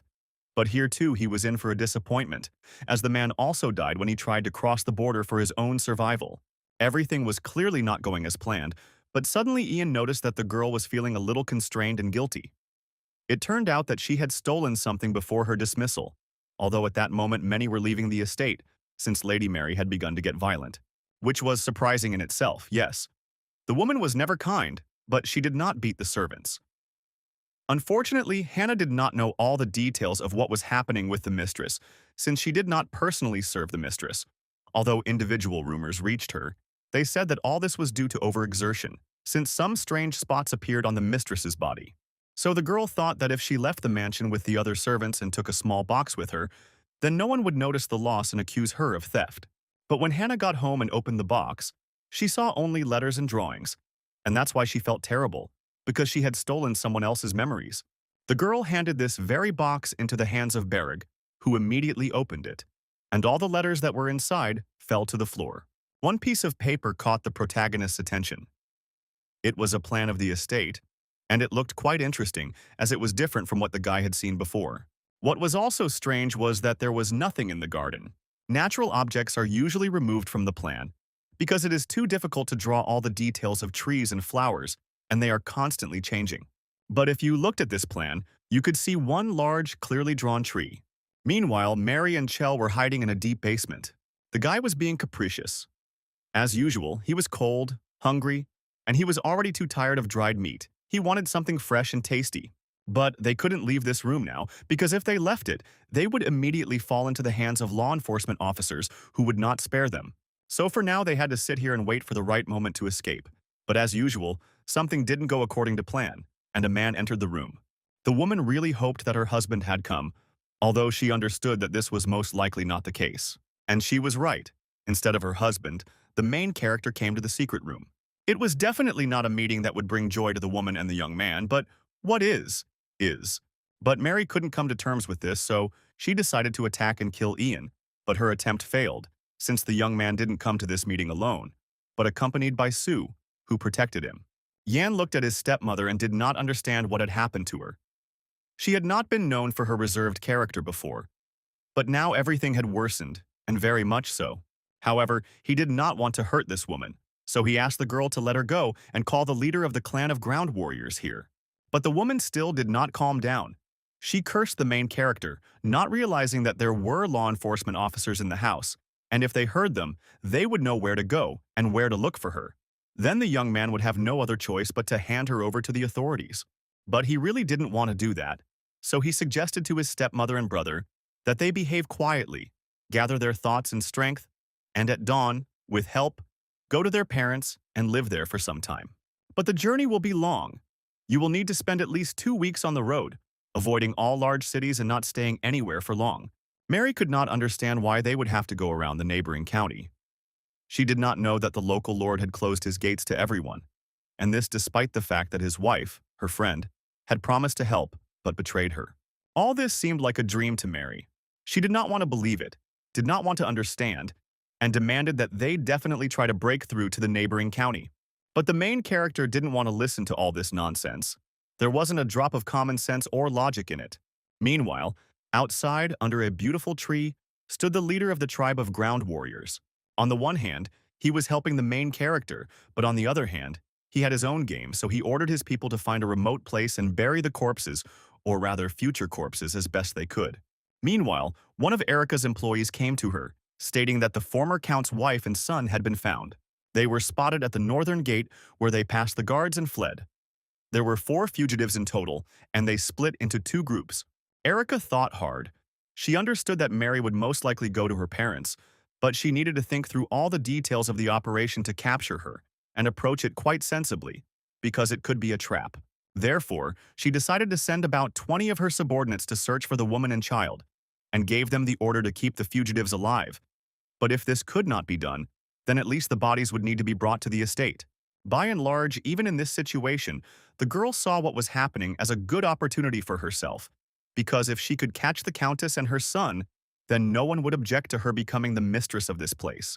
But everything definitely didn't go according to plan, and all the fighters that Erica sent to capture the countess and her son ended up dead. Only one participant in those events was lucky. The rest died in a matter of seconds, one after another. The situation had clearly gotten out of control, but at least Erica needed to understand where all this happened, because her subordinate was sure that along with that powerful knight was the countess and her child. There was nothing to do, and the girl had to give a new order, to assemble a second squad and send it to capture the fugitive criminals. But the worst thing was that there was still no response to her letter from the capital. The only consolation for her was that Jan and Cockatier had not given up their political activity. They were engaged in physical labor, repairing houses that had been damaged after the recent events. Thus, people began to trust and obey John, and this was not in the girl's favor. At that moment, Erica suddenly realized that something was clearly wrong here, because neither she nor her people had seen Lady Mary with the child all this time. And now they suddenly appeared and were able to escape. Something was wrong here. Wait, if the lady and her offspring had left on horses, then it was necessary to urgently check all the barns and all the horses.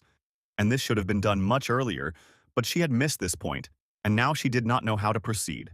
Time passed, but instead of the storekeeper, Ian came into her office and asked with a nasty grin how she was getting on in her pursuit of Lady Mary. He explained his curiosity by saying that he was interested in the fact that if his stepmother and brother were alive, then his safety was in question, and also whether Erica was sure that the knights who protected the woman and child were the Count's knights, and whether there was a traitor among her people. And she could be as confident in her people as she wanted, but human nature is subject to various temptations. It cannot be ruled out that she crossed someone's path, and that someone will put a spoke in her wheel, and she will trust that person so much that she will not notice the obvious. But everyone understood perfectly well that in order to complete the task, the tax police needed to find Mary and Chella, since the main goal was the complete liquidation of the Brock family. But if the mother and son manage to escape, it will be considered a defeat for the tax police, and the task will be considered unfulfilled until they are found alive or dead. At that moment, the puzzle came together in Erica's head, and she realized that Ian had most likely found his stepmother and stepbrother first, and she needed to know how he did it and where they were now. But the young man denied everything, and even to the accusation of treason he practically did not react, calling these accusations unfounded. Therefore, if a woman is so confident in her rightness, then she can personally check the presence or absence of each warrior from the clan in the city. But for some reason, he was sure that she wouldn't want to check because, unfortunately, the tax police were lax. At that moment, one of Erica's subordinates entered the office and said that he had spoken with the groom and found out that 2 horses had been stolen from the stable. And Jan kept egging the girl on, saying that this was the result of betrayal and that she would be better off going down and checking everything out herself, and then going in search of the people who betrayed her. It was sad, but Erica had no choice but to actually go and solve the problems. As soon as she stepped out into the corridor, she ordered that a minimum number of guards be left in the estate. The rest of her group were to go in search of the escapees.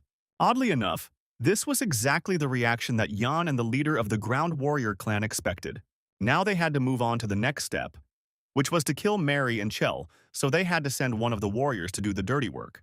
Surely, those who fled along with several other boys from the clan were already in the mountains, and the leader was worried about their health, since it was cold in the mountains and hot in the desert, and such climatic conditions were harmful to the warriors. But even if that were the case, he had enormous faith in his friends, but the clan members could not stay in the Empire for long, since their home was now under weakened protection, and they were worried about this. But there was still one question left open. If Jan was going to the capital, then these lands would be left without an owner, and hence the conclusion: who would govern them? The question was certainly interesting, and there were essentially no suitable candidates since Jan only communicated with Beric, whom he would definitely take with him to the capital. But suddenly the thought came into Bellamy's head that his father was probably hinting that he should stay here and help Ian with further management. And by and large, for a clan of ground warriors, this would be an excellent option. But it is unlikely that the main character will approve of his candidacy. Besides, he himself did not particularly want to stay here, since he was not accustomed to such cold, and he did not like it. Meanwhile, night had fallen in the capital of the empire, but in the palace of the first prince, lights were burning in all the windows. The first prince did not sleep and was busy with paperwork, waiting for his assistant to arrive with a report. The man didn't keep us waiting long and brought a secret letter from Count Brack. Although there was no seal on the envelope, a family heirloom was sent along with the letter to ensure there was no doubt about its authenticity.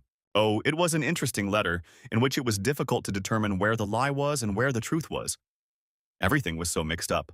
The prince assumed that the part of the letter which stated that Mr. Mullen and the second principal had invited the count to join the Union of Nobles was absolutely true, since such a union existed. What followed, in the prince's opinion, was a pure lie, since he was completely unfamiliar with the count, so there was no talk of great respect. And it was unlikely that he could refuse the second prince's offer, and therefore he was now ready to do anything to get someone to get him out of prison, because of the allegedly false denunciation of embezzlement of imperial funds. It was also interesting that Erica, who was partly a person of Mr. Molina, and therefore the second prince, was sent to investigate the count's case. Moreover, a logical question now arose that it was quite possible that the second principal was actually preparing a rebellion and gathering loyal nobles around himself. But the first prince was not 100% sure of this. Nevertheless, he was ready to find out more about Count Brack and all his recent affairs before making any decision. By burning the letter, Prince Marev hoped that his brother would not do anything stupid. The next morning, the prince came to the meeting of aristocrats without warning anyone about his arrival. So all the participants were incredibly nervous when they saw his straight back and the cold gaze with which he looked at everyone in the room. Everything was going quite smoothly, and now it was time to discuss the last issue. The case of Count Barch, about the embezzlement of treasury funds, which was proven by the tax police, and the rise of resistance, which was suppressed after some time. Now the lawyers have everything under control, but the first principal had one question. Who is subject to execution for this crime? It is clear that the count, countess, and his legitimate son, but everyone knows that he has another child named Jan. It was clear that he needed to be punished, but since he was considered an unworthy heir, they weren't going to execute him. But they could sell him into slavery, and besides, the guy had already been given to a clan of ground warriors as a guarantor of peace. The prince listened thoughtfully to this information and said nothing demonstrative, although he himself began to worry quite a lot, since it was quite possible that this boy was also on his younger brother's side. But he would think about this a little later. Now he needed to decide what to do with the county itself, since it could not remain without an owner. And besides, it would be a big problem if a neighboring county conquered it, and then it would become too powerful and unprofitable. But putting someone from the capital in charge of these lands was irrational, as the tax police had already had clashes with the local population. So the people there don't trust any of the law enforcement officers, so work will be worse, and the quality of the products will plummet. We also shouldn't forget that this territory borders a clan of ground warriors, and it was necessary to find someone who at least knows their language. While everyone else was silent and pondering this question, Minister of Magic Wesley asked Prince Marev about his vision of a solution to this situation, and he really had his own opinion and proposal regarding this issue. He wanted to postpone the appointment of a manager for the time being. However, the minister was not happy with this decision. She found it unfounded and stupid. In principle, it would be possible to appoint a temporary manager and see how he would cope with the task, whether the inhabitants of these lands would be satisfied, and if everything went well, then he could be granted a title and made a lord. But could such a person be appointed as the captain of the tax police, who was currently on the county territory and carrying out his official duties? No. In the prince's opinion, this was the worst candidate that could have been found, because in the eyes of the population she is a ruthless killer. And besides, she was only tasked with the execution of 3 people, and she managed to miss 2 of them. So it was quite difficult to choose a candidate for the position of manager. Several more opinions were expressed on this matter, and then the moment X arrived. Meanwhile, there was celebration in Brach County as the Imperial Army began to withdraw. Local residents believed that the soldiers were going in search of Countess Mary and her son. No one envied her fate, yet everyone was glad that the soldiers had left, and no one wanted them to return here again. Meanwhile, Erica watched all these events and hoped that her people would not return empty-handed and would find the woman and her child. True, she rejoiced a little too early because one of the warriors of the desert came into her room and asked her to leave the estate, because now it belonged to them. He was unperturbed, serious and calm, saying that since all the emperor's soldiers had left, and there were only 5 people from the tax police, it was irrational for them to be in such a large house, so they could settle in tents in the garden. But the girl was not going to put up with such impudence. Without knocking, she practically kicked open the door to the room where Kakanthir was talking to John, declaring that she was not going to live in some tent. If anyone was going to live in it, it would be the barbarians, and she would remain in the house. She had hoped in vain that her emotional performance would somehow change this decision, because the men remained calm. They were not frightened or disoriented by such antics. Jan even went to meet the girl, allowing her to live in the storage room at the end of the corridor. At that moment, one of Erica's assistants ran into the room. He was happy because a letter had arrived from the palace. Erica also asked. She hoped that she would become the next Countess of Brach, and all this would be hers. But this letter was in the simplest white envelope, and arrived by pigeon post, and vague doubts crept into the girl's soul. And looking at this snow-white envelope with a red wax seal, all of Erica's hopes were shattered into dust. And the text of the letter said that the girl had no chance here, so her hands were shaking, and she wanted to tear the sheet of paper, but she had to restrain herself. Although Kakanthir didn't particularly understand all the subtleties of capital etiquette, it was clear to him that no one would send important documents by pigeon post. This means that Marev outsmarted everyone. He appointed managers, namely Mr. Romandro, Mullen, Mak, and Dagor, who will have to execute the count, restore order, rebuild everything, and a new count will be chosen sometime later. It hit his nerves like a bolt from the blue. So there was silence in the room, which greatly annoyed Kakanthir. So he snatched the letter from the girl's hands and began to read it. True, he didn't understand what was written very well, so he passed it on to Jan to review, after which he explained to his friend that the managers would oversee the restoration work and establish authority in the county, as well as report to the capital on every step of the protagonist and the clan of ground warriors. At that moment, it dawned on Erica what her situation was. She had been stripped of almost all her powers, and now she would only be searching for the Countess and her child. She couldn't even execute the current traitorous count, and she had no prospects of becoming the ruler of these lands in the future. She didn't expect such a turn of events, nor that the main character would approach her with a business proposal. He was ready to reserve for her the right to execute his father, but in exchange, she would have to do something for him. The guy hasn't said what exactly he wants yet, but he did say something else. He, the girl, and the leader need to pretend they haven't received the letter yet and execute the count before the observers arrive. They have about 2 weeks to do everything. But there was one most important condition. The fatal blow to the count had to be dealt by someone from the clan of ground warriors. Erica wanted to think about this proposal for a bit.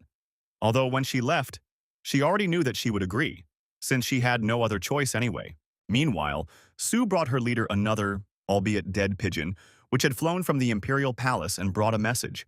And this note was from Mr. Mullen, in which he apologized for the fact that everything went wrong, because Durga managed to write a letter to the first prince who showed interest in the council and ruined all their plans, but he will try to fix the situation as soon as he arrives in the county. This note did not particularly excite Jan. He had expected something like this, since everything was going too smoothly. And that never happens when it comes to politics and the struggle for power. Therefore, now he made another very unconventional and very well-founded decision to make friends with Romandro, who would arrive as one of the managers, because he did not need the reputation of the second prince's man. From this, the chieftain concluded that the protagonist was going to become Prince Marev's man, not Prince Gale's. Yan didn't deny it, and he understood perfectly well that the first prince was very smart and was the rightful heir to the throne. Moreover, since managers had been sent to the county for restoration work, their opinion would determine when the members of the Ground Warrior clan would be able to return home. This was true, however. The warriors' main goal was to kill the count, and this would soon happen, so by autumn, Cacanthir was planning to send most of his people back. He himself would only stay here with Bellamy for a short time, and whether Jan would become count depended only on him and his ability to weave political intrigues. At this point, the conversation ended, and a few days later a falcon arrived with the news that Mary and Chell had been killed, and preparations had begun to assassinate Count Barch. As time went on, the county began actively preparing for the execution of the traitorous count. After some time they were finished, and the day came when the man was to lose his life, but before that Jan came to visit him. The young man was even delighted that the man had managed to think of something and send a message to the palace, and reported everything that had happened to the first prince. But everything went according to a different scenario, becoming a small gift for the main character, and Erica did not receive an order for a permanent appointment and transfer of the county into her possession. Moreover, Mary and Chell are already dead, and only Ian, the last child of the count, who bears the surname Brock, remains. But this man should not have been too upset because he once took a girl who gave birth to his child out of wedlock, and then took her child from her, not allowing them to see each other, and used this child for his own purposes, sold it to a clan of land warriors, and committed many other terrible deeds. Therefore, the man more than deserves everything that is happening now. Jan didn't want to talk anymore. He had said everything he wanted, and the time had come to execute Daddy. Now the man was lying on the floor of the cell in dirty clothes, without his former gloss, muttering something, but he didn't care at all. The young man left the dungeon with his head held high. Everything was about to happen soon. At that moment he felt with his skin that someone was watching him, so he turned his cold gaze to the windows of the mansion where a female silhouette loomed. Erica watched him closely, not hiding her dissatisfaction with the current situation, but she could do nothing. She understood that it was all partly her fault, and she had unwittingly become an actress in the theater of the absurd, not a director. Mr. Mullen should have written her at least a small message, but she received nothing of the sort, although he should have known about the decision of the Imperial Council. But he said nothing. But be that as it may, she had to fulfill her official duties, so she grabbed the orders and solemnly went to announce the execution of the traitor count. A fairly large crowd had already gathered in the square, and it was time to lead the man sentenced to death to the scaffold. Everyone who came to watch the execution could not recognize their count, because without his luxurious clothes, he looked worse. But by and large, no one cared about the situation. The main thing was that everything would end quickly, and the servants of the law would leave their city. Soon everything would really be over, because the count was already standing in front of his noose, and only a little bit remained, just a little bit, for justice to be carried out. No one was going to drag this out. So Erica read out the decree, which listed all the crimes of the former lord. The first crime on this long list was falsifying tax returns, which meant that the count was engaged in plundering the empire on a particularly large scale. It is worth noting here that the coal mine produced 60,000 tons of coal, but the reporting documents indicated only half of this volume and an incorrect amount of profit and taxes. The crowd began to shout and get excited. Everyone began to understand the meaning of the words spoken, and the question arose: what about the taxes that everyone paid to the count, and where did this money go? Many of the residents were forced to sell their homes to pay the tax imposed by the count. Others complained that their children grew up sick due to hard daily work for which they were paid pennies. The crowd was restless, and the unrest was growing stronger, but everything calmed down when Erica said that Durga had been sentenced to death. After this, her assistant removed the black blindfold from the man's eyes. He looked at his former subjects and realized that there was no salvation. But the Count, by and large, did not care about the words of some poor people, when suddenly his gaze caught the cold and detached gaze of the green eyes of his own son. In truth, he didn't want to see this child, didn't want to remember his appearance, didn't want to feel helpless, but no one asked him, and the noose was tightening around his neck. But he was not dead yet. Yes, he was breathing heavily, but he was still even conscious when he saw the leader of the clan of ground warriors who appeared in the square. And then something happened that no one expected. Cacanthir threw his spear at the man, and it hit the target, piercing the traitor's body right through. Retribution had been accomplished. It was time to disperse. Now the clan of ground warriors could sleep peacefully, at least for now. But the crowd did not disperse. Everyone was expecting something. Perhaps the birth of a new timid hope for a bright future. A county where life would become fairer. And it was important for the clan leader to know how Jan was feeling. No matter what. He was watching the execution of his own father. It was strange, but the guy didn't know what to answer because he felt rather strange, because he remembered every word he wanted to say to this cruel man and every word that remained unsaid. The guy couldn't voice this thought because, by and large, he wanted Durga to ask John for forgiveness, not him, but his real son, whom he had initially sold to a country where he would become just a small grain of sand in a pile of sand, only because his blood flowed through him. But all this is lyricism. Justice has been done, and he does not need the Count's forgiveness. It would seem that things should have become easier for him. But the most interesting and difficult part is just beginning. Erica felt something similar now because she still hadn't found her son's countess. At some point, her people lost track of them. This happened nearby, in a valley on the approach to the forest, and the soldiers also received a message from the Imperial Council, which said that if the pursuit of Mary dragged on, they would need to move towards the center. But this was a big surprise for the girl. Moreover, all soldiers who were sent to the provinces are being transferred back. Everything was going against Erica, because even the reinforcements that arrived from the capital could not find any traces of the Countess and her child, and this was alarming. But suddenly the assistant asked his boss if she had received any news from Mr. Molina, and all because Sir Malling is the captain of the reinforcements, and received instructions based on the decision of the council. And when they asked what to do next, there was no answer. At that moment, a chill ran down the girl's spine, because she had been waiting for news from her comrade, but this news never came. And this despite the fact that the carrier pigeon always had a magic stone attached to it, so it could not get lost, and he would not want to. And since she didn't receive the letter, something must have happened to the doves or the magic stone, something very bad. A bright guess? Like the sun flashed in the girl's head, and she burst into the protagonist's office without knocking. She demanded that every falcon currently on the estate be gutted, since the dove could not have simply disappeared. She shouldn't have started this game, because she immediately angered the leader of the clan of ground warriors, who was ready to kill anyone for his favorite bird. Jan immediately understood what was going on, so he decided to intervene in the situation before it came to bloodshed, saying that an accident had happened to one of the carrier pigeons. The bird had died, and the guy, seeing this, had removed the magic stone from it and buried the body itself. It sounded plausible, but the girl still didn't believe him, because no one has the right to take the palace's carrier pigeons. But here she was a little mistaken, because the pigeon did not belong to the palace, but to Mr. Mullen. The girl latched onto the last name, realizing that there had been a letter after all. But she didn't understand how the man could have let his hair down like that, since he was far from a stupid person and wouldn't have risked his long-term plans. So why had everything turned out this way? However, she demanded that Jan give her the letter that the official had sent her. To give or not to give the letter, that was the question. The protagonist was ready to give it, but only on the condition that within 3 days the girl would finish all her business in his estate and leave these lands. Erica understood that she needed to leave, but her ambitions were still stronger, and she was unsure what to do. But the choice was illusory, or rather, there was none, so Erica snatched Sir Mullen's letter from the guy's hands, saying that she would leave with her people tomorrow. But before leaving the young man's office, she gave him some advice. He also needed to leave the county because no one was immune from anything, and it didn't matter whether he was Durga's legitimate son or not. The blood of a traitor still flowed through him.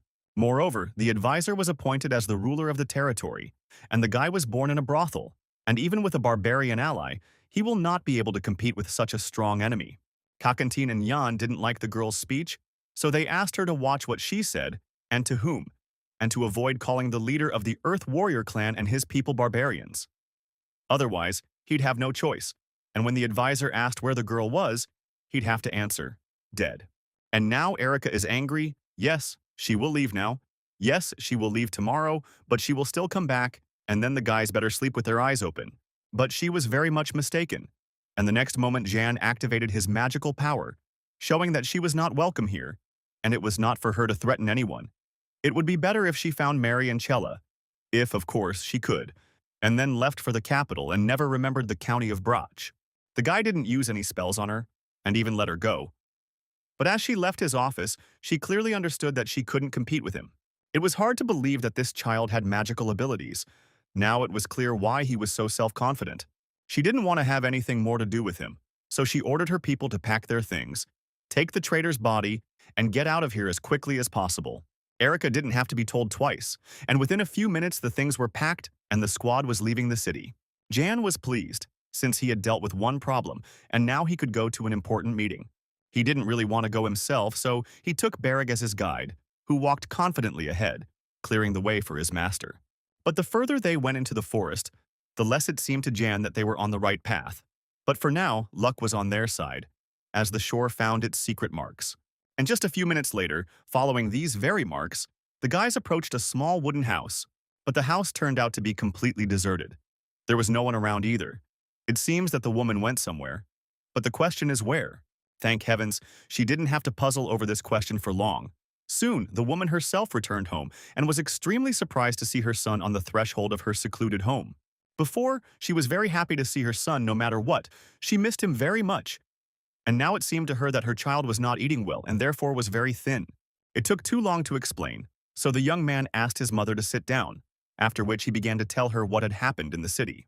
The woman listened to him very attentively, but did not expect to hear that although the count had died, the problems were still not over, and that soon her son would leave these parts again, only this time to go to the capital together with the imperial subordinates. The woman was sad to hear that she might not see her child again soon, but she hoped that he would now have the opportunity to be free and at least come to her sometimes. But Jan wasn't at all sure about this, and he didn't want to give his mother any hope. But even a ghost of hope would be enough for her. And she liked this place, because every morning she began to breathe deeply, enjoying every sunrise. Besides, she is proud of her strong, smart, handsome boy, who has already brought a lot of good into the world. Her words reached Jan's heart, and he promised that the nightmare would soon end, and then she would be free and could live the way she wanted. She was pleased to hear this, but her soul was warmed by the fact that God had heard her prayers, and her child was alive, despite the war, the rebellion, and other troubles. The time for pleasantries was over. It was time to talk about serious things. So Jan asked his mother where she got those red flowers in a pot that she had recently given him. The woman thought for a moment, and then replied that she had received the plant as payment for completing a task for the Merchant Guild. She couldn't remember the name of the guild, but the organization was quite large and there were a lot of orders, so there was work for her, and they even paid her very well and gave her a flower as a bonus. Not much, but maybe the woman will remember at least something else. But she didn't remember anything. Nevertheless, the guy understood that if the guild was large, then they had definitely heard about it in the city, and the person who owned the flower and necklace was connected to this organization. Time with his mother flew by quickly, and it was time for him to leave, as there were still many important things to do that no one else would do except him. But his mother stopped him, because he had forgotten something, namely the gula seeds that she had been collecting for him all this time. But Jan didn't expect that she would collect 3 huge bags of these seeds. After all, there weren't many entertainments in the wilderness, and so she felt useful to her child. But she didn't understand why he needed them, not expecting to hear that these seeds could be eaten. But no one believed him, so he decided to clearly show his mother and Beric that nothing would happen to him if he ate 1 grain.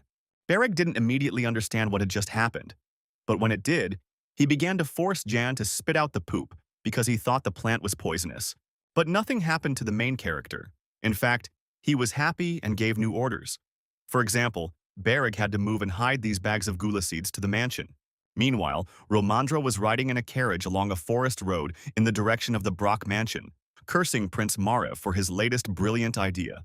He wanted to cry, run away, be with his wife, hug her, kiss her, and not all this because he had just finished reconstructing the temple, and this was Brach County again. He probably should have been glad that this time he wasn't traveling alone, but someone was bothering him, and Mr. Mullen was asking him questions. He also had to respond. He understood that the situation in the county, although still under control, was quite serious. so it was difficult to predict which way the wind would blow and what would happen next. Mr. Mullen himself understood all this, but hoped that the surprises were over. But he was wrong, and he realized this when he saw the foreign warriors. But if Mullen was at least a little prepared for this, then Romandro was completely frightened and no longer wanted to get out of the carriage. He would have continued to be afraid and twitch. But at that moment, Jan, who had already returned from his mother, approached the carriage. He smiled charmingly, bowed, and introduced himself to the guests, clarifying that he had recently stopped using the surname Brack. A few minutes later, the guests, or rather the managers, entered the house, where Ian introduced them to Cacanthier and Bellamy. It was time to talk about business. Everyone took their seats, and the main character began to selflessly tell a fairy tale version of recent events. But Romandro noticed that the main character described several events that were not in Erica's report. How the girl was not in the room. It turned out that she went to look for Mary and Chell. At this point, Mr. Mullen took out an order that was supposed to regulate Jan's further actions. The boy read the document, but wasn't particularly saddened and was calm. Yes, he was in the Empire now, and yes, the blood of the Brock family ran through his veins. But according to the documents, he was a resident of the desert, and if anyone decided to harm him, he would simply return there. Mr. Mullen exploded at such impudence. But the man would have been better off keeping his outburst of anger and threats to himself, as Cacanthier, who had been sitting silently and not interfering until that moment, but could not stand it, intervened in the conversation and said that he would gladly take Jean with him, and would not ask anyone for permission. A little more and a fight, or more precisely the murder of the elderly official, would have been inevitable, but Romandro intervened and stopped their squabble. Moreover, after studying the documents and reports, the man believed that the situation in the county was as bad as it could be, and that there was still work to be done, but he could definitely handle it. But this was bad, at least for Mr. Mullen. So now he began to accuse his colleague of all mortal sins, as well as the fact that he was voluntarily giving these lands to the barbarians. And in general, the county is part of the empire, and the laws here are the same for everyone. And even if Jan runs away to the desert, the man will get him from there and make him answer for everything according to the law. But Jan himself had no intention of running away, and if he went to the desert, problems would arise. But he didn't specify what kind or from whom. But the official didn't understand the hints, even though he saw that he had become more cold-blooded than he had been the last time they met. But he needed to get Erica back, which meant it was time to get rid of this child. But Jan got tired of listening to all this, and he released a stream of his magic, surprising and frightening everyone in the room. Romandro's face showed genuine admiration. He was curious about when the boy had discovered these abilities, but the young man decided not to reveal all his secrets, emphasizing that the powers had appeared quite a long time ago, but naturally. But the inspector wasn't even listening to him anymore. He was so absorbed in his thoughts about how he didn't expect to meet a person with such enormous magical potential in such a remote place. Although, if you think about it, from the very first glance at the photographs, this young man seemed unusual for his age, and now he found himself at the center of all the events that took place in the county. That's why now he really wanted to shake the main character's hand, so to speak, to touch something so special. Moreover, he considered it an honor, so he was now absolutely confident in the successful completion of his mission in the county. Mr. Mullen did not share such delight, although he could be proud of himself, because at the first meeting with John, he also felt the strength emanating from him. But then he attributed everything to overwork and to the fact that he imagined it. But as it turned out, he did not imagine anything. Now he had problems, and a vague suspicion was creeping in that Jan wanted to become the next Count Barch. But no one paid any attention to his worries, and the main character asked if Mr. Romandro would become the new ruler of these lands. But no, Romandro had no intention of becoming the next count. His main task was to restore the destroyed territory, collect taxes for the past year, and go home with a sense of accomplishment. Moreover, he was confident that he would complete all his work very quickly and with the best results. This was quite curious, so the protagonist assumed that the appointment of the governors of this territory was the first prince's idea, which hit the bullseye. This was the turn of events that Jan needed, so he promised to make every effort to help Romandro improve the situation, collect taxes, and restore the territory. But now, since the road was long, he offered his guests a good meal and rest. Everyone agreed with this proposal. Everyone except Mr. Mullen, who wanted to talk to John alone. By and large, the guy wasn't afraid of this conversation and was even very much in favor of it, since he also had several questions for the official. The man did not understand what the young man was planning, why he was making everyone's life so difficult. But the main character didn't understand the complexity of the situation. They had a deal. He gives the official evidence of his father's guilt, the official gives him freedom, and everyone wins. And it doesn't matter that at the first meeting the guy said that he didn't know anything about people with magical abilities. He wasn't obliged to do this, and so what if he himself is a magician? The old schemer didn't like this. The guy obviously wanted to take over the territory of this county. But if he had been honest with Mr. Mullen from the very beginning, many problems could have been avoided. It sounded funny because Jan directed all his actions towards achieving an excellent result. That is, in this situation, no matter what anyone said, it would not matter at all to Jan. So the young man looked at the official and wanted to get an answer to the question of what he really wanted. The answer was quite expected. Mr. Mullen and his comrades needed power in this territory, and if the guy gave up his claims, then they could come to a certain compromise. But Jan wasn't going to look for a compromise. At that moment, one of his men came and said that he had received a letter from Marleaf. This was an excellent excuse to end the conversation. And besides, Mr. Mullen needed to get a good rest, as he was tired from the journey. After this, the main character, with his head held high, left the office, leaving the official alone with his sad thoughts. Meanwhile, in another office, Romandro was studying documents. At that moment, he was distracted from his papers by the voice of a young man who brought him something to eat. On the tray were several types of sausage, cheese, and bread, which surprised the man a little. He expected to see slightly different dishes, but in the castle now everyone, without exception, eats this way. Sadly, there were no fresh vegetables or fruits on the tray, only smoked and canned goods. It seems that food supplies have not yet returned to normal. After all, many died during the Civil War, and the routes are not working properly. But the man did not focus on this for now. The main thing was that he ate at the table and slept under a blanket, and not in the open air. After Romandro had finished his meal, there was another knock at the door, and this time it was Jan who came to see him. The young man didn't come just like that. He needed to give the man information about the already restored territory and everything connected with it. Romandro's first order of business was to investigate the food situation. It turned out that the situation wasn't the best, as an investigative team from the capital had been stationed there, so supplies were severely depleted. They were primarily using the mansion's storerooms for food, but soon these supplies would run out as well. Therefore, this winter it would be better to take only a quarter of the harvest as tax. Jan also reported that residents say that this year's harvest is half that of last year, and they also need funds to restore lost property. And if the capital exempts the county from taxes this year, they will be able to give away half of the harvest next year. This proposal was quite reasonable, but most of all, the calculations that Romandro saw in the documents were astounding. Moreover, he believed that the guy in front of him was illegitimate, that is, from a lower class. But at the same time, he was able to make such calculations, which were considered the height of skill, and allowed the man to begin his task right then and there. But Romandro couldn't take advantage of this offer, which upset Jan a little, but he had a plan B. Not long ago, a boy wrote a letter to the Lord of Marleaf and asked him to sell them some food. The Count agreed to participate in this and promised to send a list of food and prices.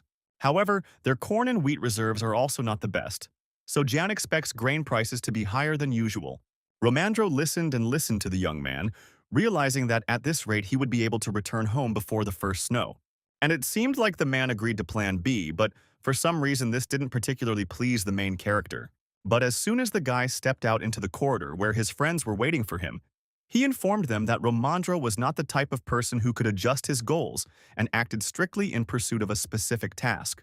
It is clear that to some extent the main character expected the same development of events, but still hoped that he would not have to use Plan B.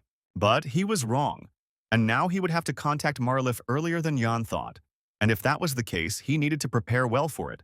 Besides, it was quite interesting to see how Romandro would act within the framework of the new plan, because this man was much friendlier than the other officials, so it was doubly strange that the first prince sent him here to deal with such matters. On the other hand, it's not easy to do business with honest people, but it will be interesting. And besides, Mr. Mullen and Romandro are in conflict with each other, so if they work a little more in this direction, they can secure his complete favor. And it was quite good. Besides, the expert treats the main character with reverent respect and childish delight as a magician, not believing his luck. But while everything was more or less clear with Romandro, Mullen and company didn't trust the protagonist, so they needed to be closely monitored. For this purpose, Beric planted magic stones in their chambers for surveillance. Meanwhile, Mr. Mullen and his people discussed the situation, but could not come up with any creative solutions. It all came down to the fact that Jan turned out to be a magician, and one with quite a lot of potential. And his attitude towards the people of the second prince had sharply worsened, but they needed a loyal person in this territory. But where to get him? That was the question.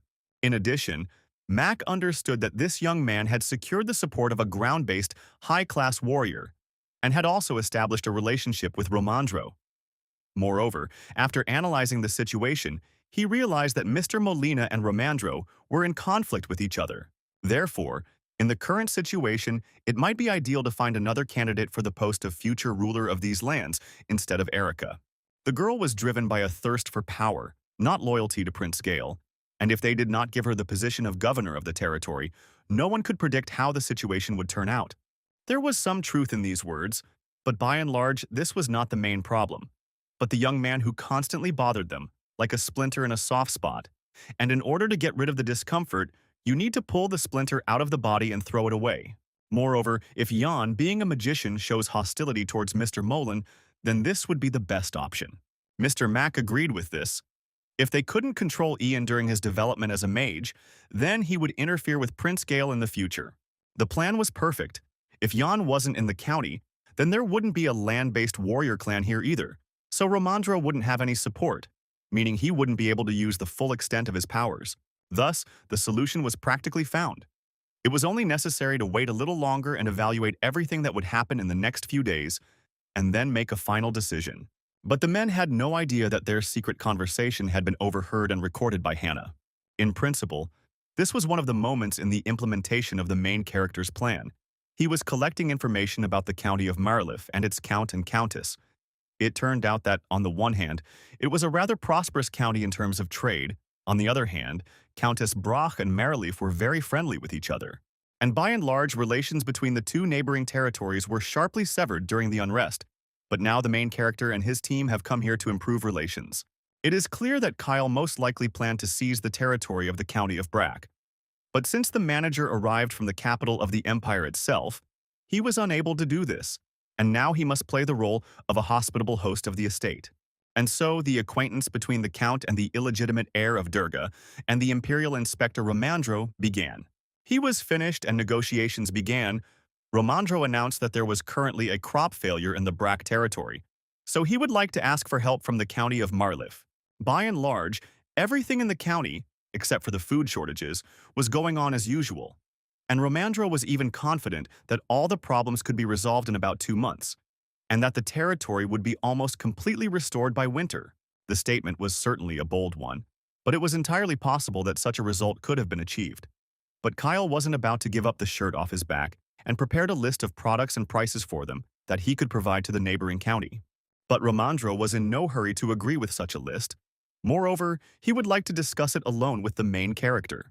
As much as Kyle didn't want to stay in the room, he still left, and Ian began to study the list. This list did not include the most essential items such as wheat, corn, or root vegetables, and other goods were listed at 5 times the price of the empire as a whole. However, Jan was not particularly upset and asked the expert to trust him. And then they would be able to use the subsidies that the empire had allocated for the restoration of Brach County wisely. By and large, the man had no choice, so he decided to listen carefully to the young man. Count Carlo was surprised when he was informed that the guests from Barch were leaving for home. This meant that the delegation did not accept their conditions and decided to go home empty-handed. Nevertheless, the Count was certain that as soon as the cold weather arrived and famine set in, unrest would follow, and the branches would simply have no other choice. In general, Marlif was located far from the imperial palace, so the influence of the ruling family here was significantly lower. But if the county of Brack is governed by the emperor's man, then the palace will expand its influence here, and the laws will become stricter. For this reason, Carlo made insidious plans to capture the county of Brach. Meanwhile, John and Romandro were waiting for the owner of the estate downstairs to say goodbye. But since the butler was late, they realized that no one was going to see them off. But the countess came out to say hello, or perhaps goodbye, it's not clear yet, to the guests. Jan showed the utmost gallantry when they met. He knew that his stepmother and this woman had communicated, so he assumed that they were the same age, but he was mistaken. Countess Marlif was younger than Mary. Moreover, she emanated the aura of a true aristocrat, which could not be hidden. She didn't hide it. She behaved with restraint and dignity when meeting Romandro. At this point, the pleasantries began to end, and the man informed her that they had to go, as urgent matters had come up, so they would not be able to stay for dinner. At that moment, Rien's attention turned back to Ian. She was curious who was currently living in Mary's private quarters. The question was rather strange, but the woman explained that not long ago she had lent a valuable thing to a friend, but Mary had not returned it, so she was asking what was happening with her friend's quarters. She didn't want to lose her property. At that moment, a memory from the basement flashed through the boy's mind when his stepmother rushed to her room, as if the world had converged on her. This made him wary, but the guy nevertheless suggested that Rien come visit them and pick up her thing, since no one had entered the Countess's chambers yet. At that moment, the butler came to them, who did not expect to see his mistress but behaved extremely politely, saying that the Count had important business and could not go out to see his guests off. But Romandro and John themselves understood that the man would not come out to them, so they said goodbye to the Countess and prepared to leave.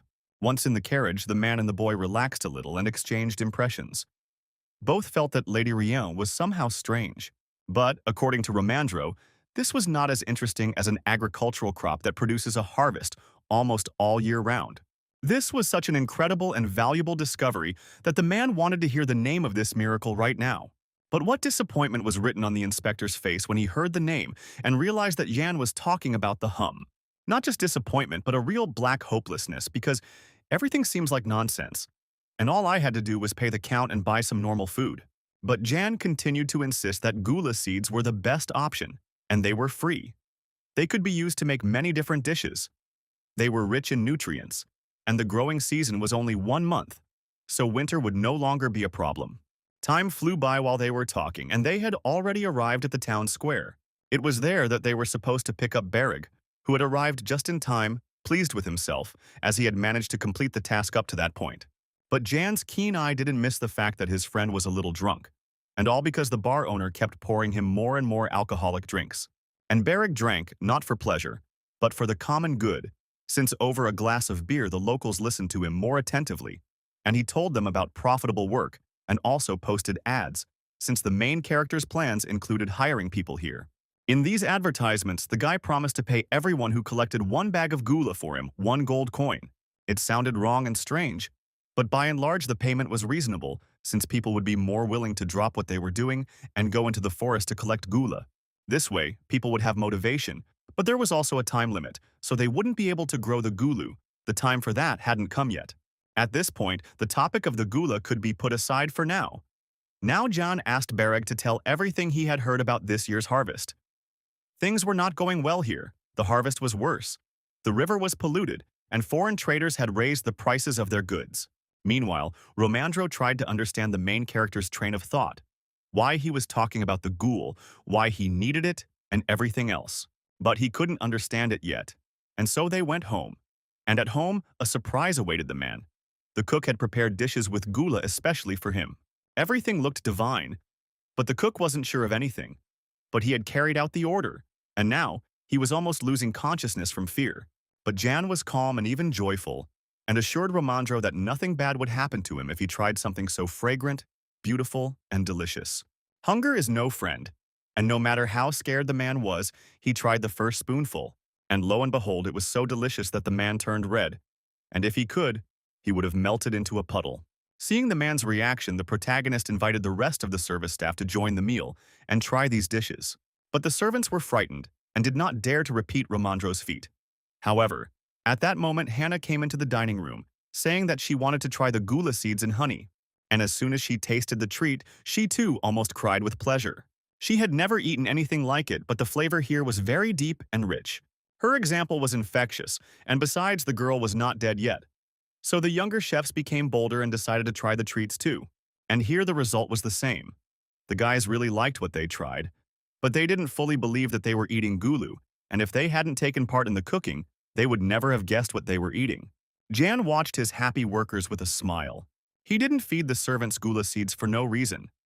It was important for him to gain the trust of ordinary people in order to later establish the production and cultivation of gula.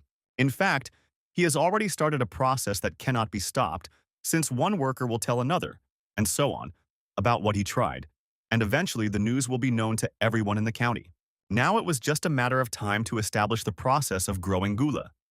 In preparation for winter, they would plant a gula plantation, and while they were doing this, they would also collect the ripened fruits.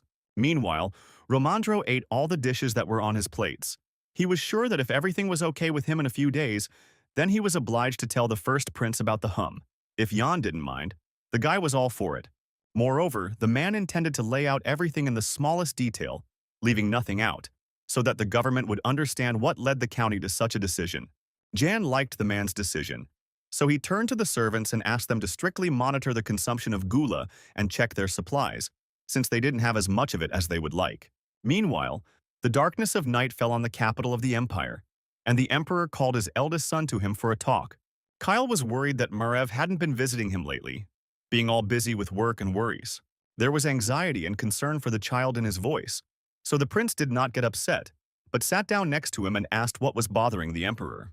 And the old man was worried that not only Marev had completely forgotten about him, but Gale too. So Kyle hoped to find out about the younger one through his eldest son.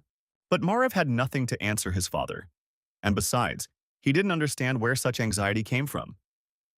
It turned out that Kyle had dreamed of Gale's mother, and this happens extremely rarely.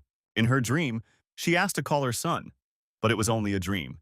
And Marev should not take bad things to his head, he already has a lot to do.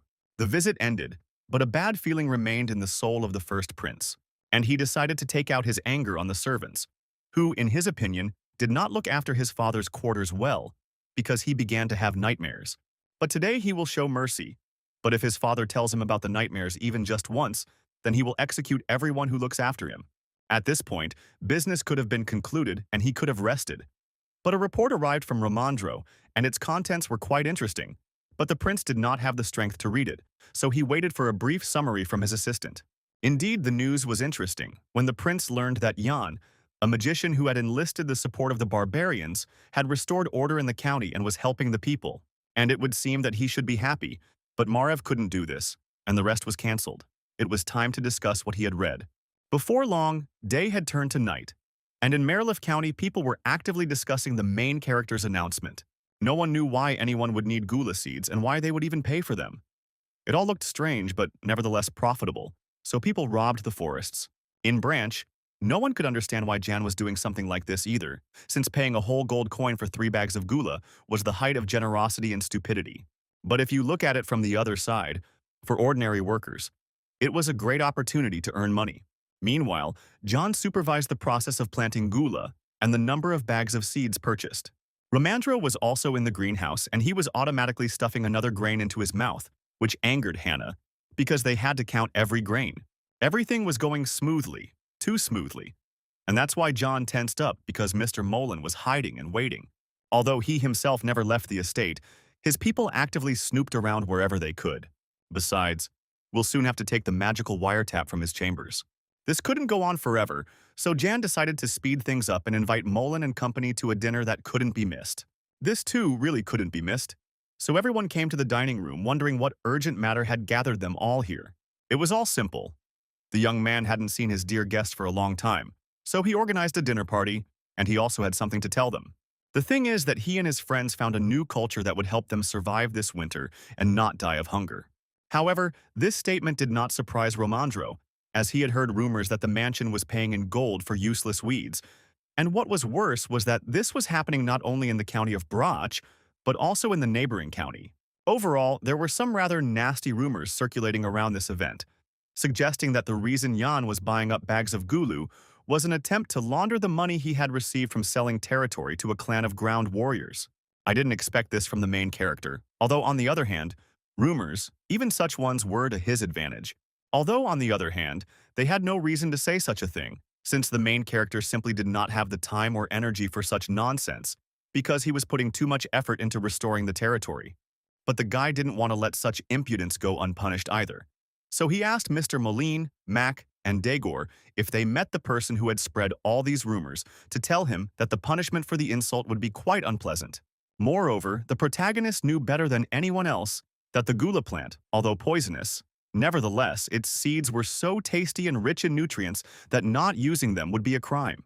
It was also strange to hear that someone was building a conspiracy theory, given that Mr. Mullen had told the protagonist something similar last time. He remembered very well the official statement that what nature gives does not divide between rich and poor. If it can overcome hunger, then everyone should take advantage of this chance and be grateful for such an opportunity. It was unpleasant for Mr. Molina to realize that this guy was using his words against him, so he decided to counter by arguing that people would be unlikely to accept such changes, since it was difficult to understand that a poisonous plant might not kill, but satisfy hunger and help one survive. But Jan wasn't afraid of that, because he had one little idea about it, after which he shared his plans with the people around him. The proposal was so incredible that it caused a wave of indignation among everyone present, as it looked like a mockery of the imperial family, especially if something went wrong. But there won't be any problems. I can eat on your head. Besides, didn't Mr. Mullen say that managing the territory won't solve the problem of hunger in the first place? And now he's busy with just that, and it's bothering him. Jan really didn't like the spokes that Mr. Mullen was trying to put in the wheels of his ideas, because the honor of the imperial family doesn't matter when the lives of people dying of hunger are at stake. Moreover, the official completely misunderstood the young man. He did not ask anyone for permission for his actions. If his comrades think that they can stop Yan, they are deeply mistaken.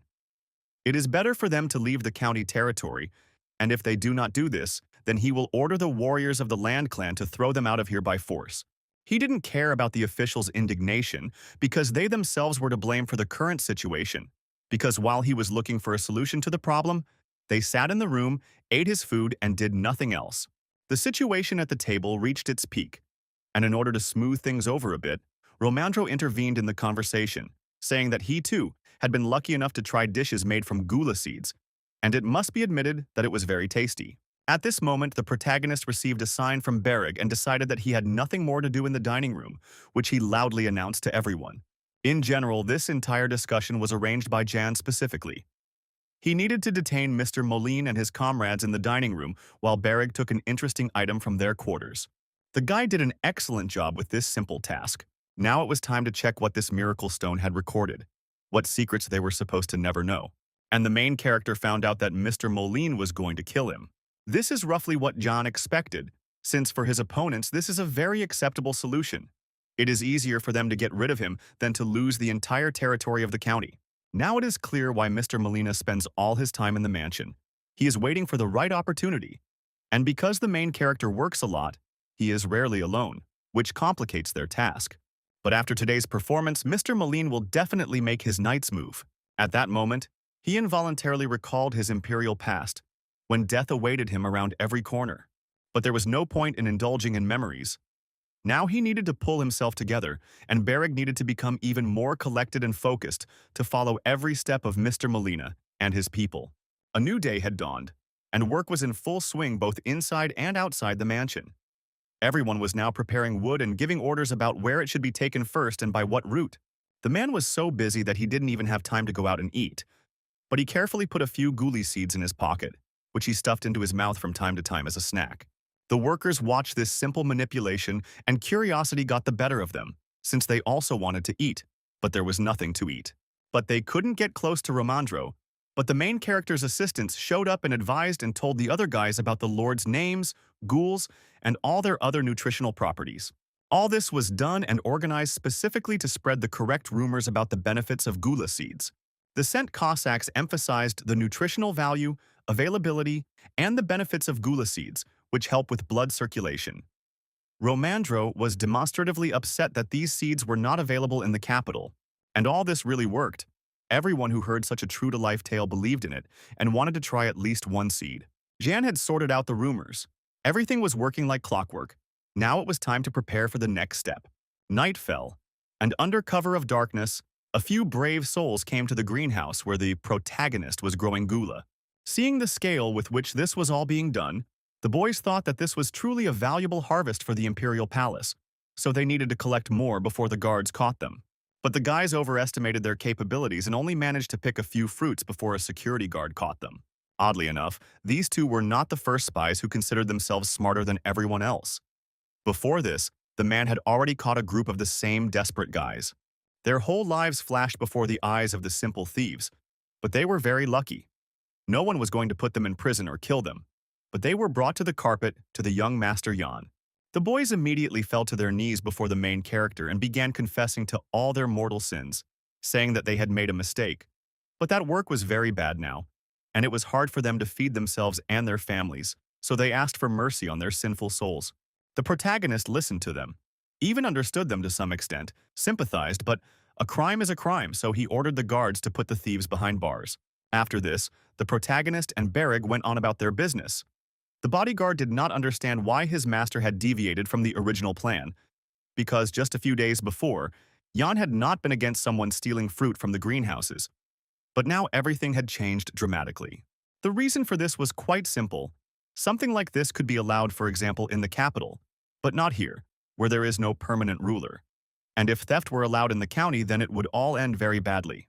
At this point, the conversation ended, and the guys arrived in complete silence at an inconspicuous place.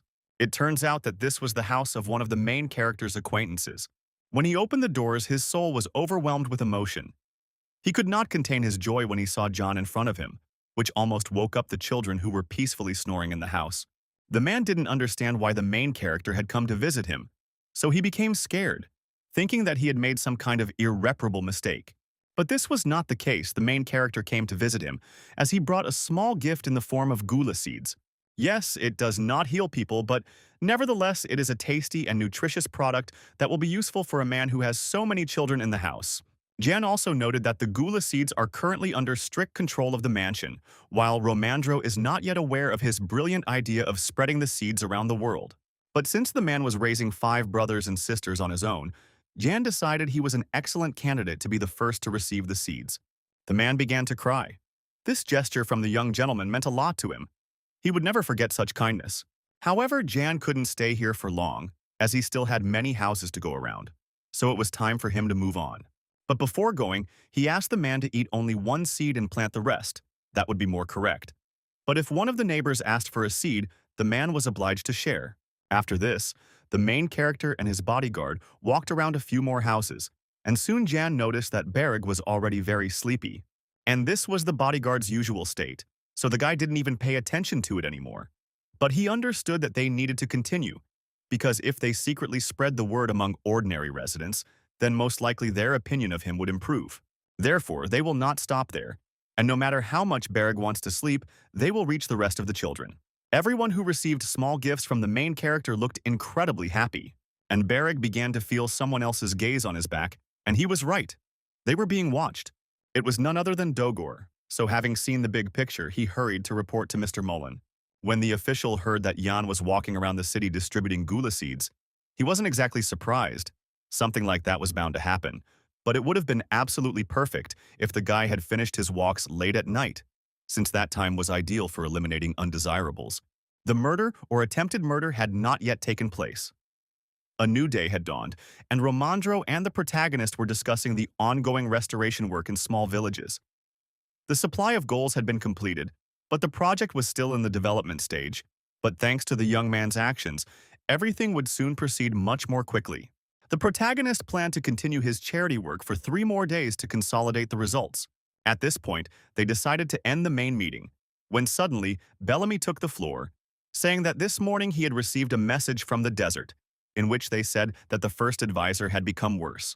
This news did not please the main character at all.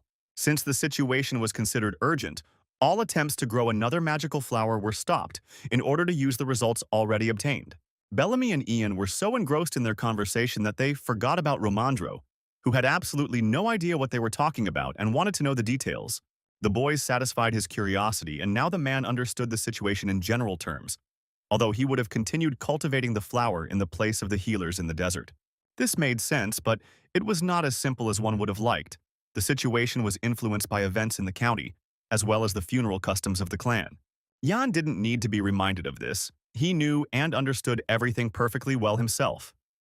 When the leader or first advisor died in the clan, the entire clan went into isolation for 1 year, and given the advisor's age and illness, they had very little time. If so, it was time to act more decisively. So John asked Romandro if he had received an answer from the emperor, but the answer was negative. In general, the man had to thoroughly study Ian's characteristics, that is, to make sure that the guy possessed magic. This was clear, as was the fact that Prince Marif wanted the ruler of Brack County to have no dealings with Mr. Mullen and Prince Gale. But Mr. Romandro should have already understood and reported to his master that John was not involved. That is, he had no dealings with potential traitors. Therefore, he asked Romandro with all his heart to recommend him for the post of governor of Brack County. After all, if he doesn't become the new count, his fate is unenviable. First, he will have to return to the desert, Molin's people will begin to take revenge, and the imperial palace will want to turn him into a weak-willed slave whose magical power is easy to use. Therefore, becoming a count will only provide him with freedom and security, and the people love him. So there is no better candidate. And if everything works out, then Romandro will soon be at his wife's side. There was a grain of truth in this, and since the boy began to speak openly, the man decided to respond in kind. He explained that Prince Marif did not yet understand the connection between Mr. Molin and Jan. If you think about it, everything here is strange. The denunciation of father through Molin, the emerging opportunity to make one of his people a count, the accidentally awakened magical abilities that scream about connections with the Ministry of Magic and a future conspiracy against the king. Jan listened to everything calmly and said that he could explain everything. Yes, he could only tell the details personally to Prince Marif, but he could prove that he and Molin were enemies, even today. There was a deathly silence, but it didn't last long. Romandro understood everything and promised to convey everything that was said here to the first prince, and now everyone could go about their business. Jan didn't object, but he was curious if Romandro knew even one person in the capital who was involved in growing the magic flower. Unfortunately, the man did not have such information, but he knew people he could ask about it. On this note, the meeting ended and everyone went their separate ways. Jan and Beric also had things to do. They hadn't finished distributing the gula seeds to those who needed them so much. And everything went according to the previously perfected pattern. House after house, family after family. But today John didn't look very well, which the townspeople noticed. Nevertheless, the process was going quite quickly, and it was already possible to go home. But Beric suddenly froze in place, sensing something was wrong. Today, 3 bad people came for the main character's soul at once. This was what the guys were waiting for, but there was still some excitement. They had to at least get the bandits away from the houses of civilians. But they didn't get far. The bandits decided not to hide in the shadows, but to declare themselves openly. And without thinking twice, they decided to attack the main character. But the attack of the 2 bandits was blocked by the shore. But suddenly another man jumped on top of the guy. But Beric had enough skill to dodge this attack. Yan watched the fight closely and realized that these were professional killers. And they had heard about Beric's abilities, so they chose this type of combat tactic. Nevertheless, Beric fought well. But Jan asked him not to kill at least one of the bandits. Yes, he could wound him a little, but he could not kill him. But the situation as a whole was unusual. If the attackers knew about Beric's abilities, then they also knew that Jan possessed magic. But why didn't anyone try to attack him, since he was standing in one place?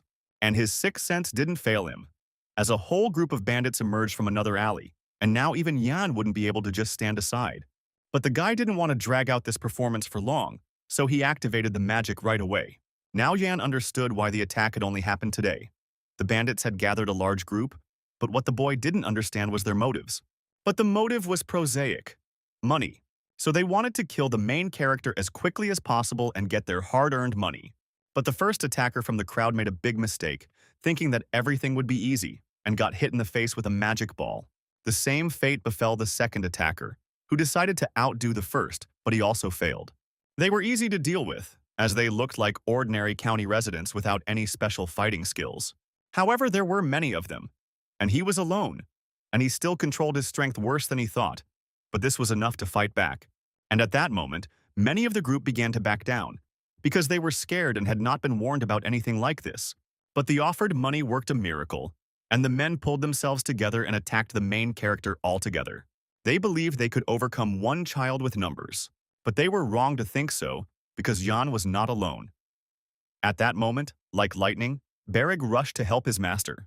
He was angry at everyone who stood in his way now, because if it weren't for them, he would have been asleep long ago and dreaming his 10th dream. And not all this. The guy quickly took out all of his opponents, but Jan was worried that at least someone would survive, and thank heavens, there were survivors. But knowing the nature of the coast, Jan decided to play it safe and used persuasion magic on his friend, asking him to leave at least one bandit alive for interrogation. But the effect was the opposite, The guy was filled with magic, his fatigue vanished, and he was about to kill all the enemies he saw. The bandits were scared, thinking that the guy had gone crazy, but John, who was watching his friend, understood that he was happier at that moment than ever. Having finished with the attackers, Beric felt not only happy but also rested, which was wild for ordinary people. There were, of course, a lot of corpses, but they themselves were to blame. But among them, Jan found one living person, so he would ask him a couple of questions. But as soon as he looked at the man's face, John had the feeling that he had seen him somewhere before. The shore didn't recognize this man either, and besides, he looked ugly. Suddenly, the boy noticed that the man began to hide his face when he called him ugly. But Beric was mistaken. The man did not hide his face, but deliberately destroyed it so that no one could recognize him. And it looked creepy. Even Beric, who looked like a messenger of demons, was horrified. Jan calmly watched what was happening, remembering that assassins always use similar methods to prevent anyone from finding out their identity. But even so, Jan ordered others to call people and take the two survivors to the mansion for further interrogation. Meanwhile, in the mansion, Daegor and MVK were very worried. They hoped that the mercenaries would do their job, but it was also possible that everything could go to hell for them. Yes, this could have happened, but there was no need to shout like that in the mansion because even the walls have ears. True, Mr. Mullen had confidence in the man he sent on this dirty mission, so he just had to wait a little bit and it would all be over. This man is not young, but he is the best of the best. At one time, he was the prince's personal guard. So all they had to do was wait. And they waited, but their nerves were on edge. So when someone knocked on the door, they flinched.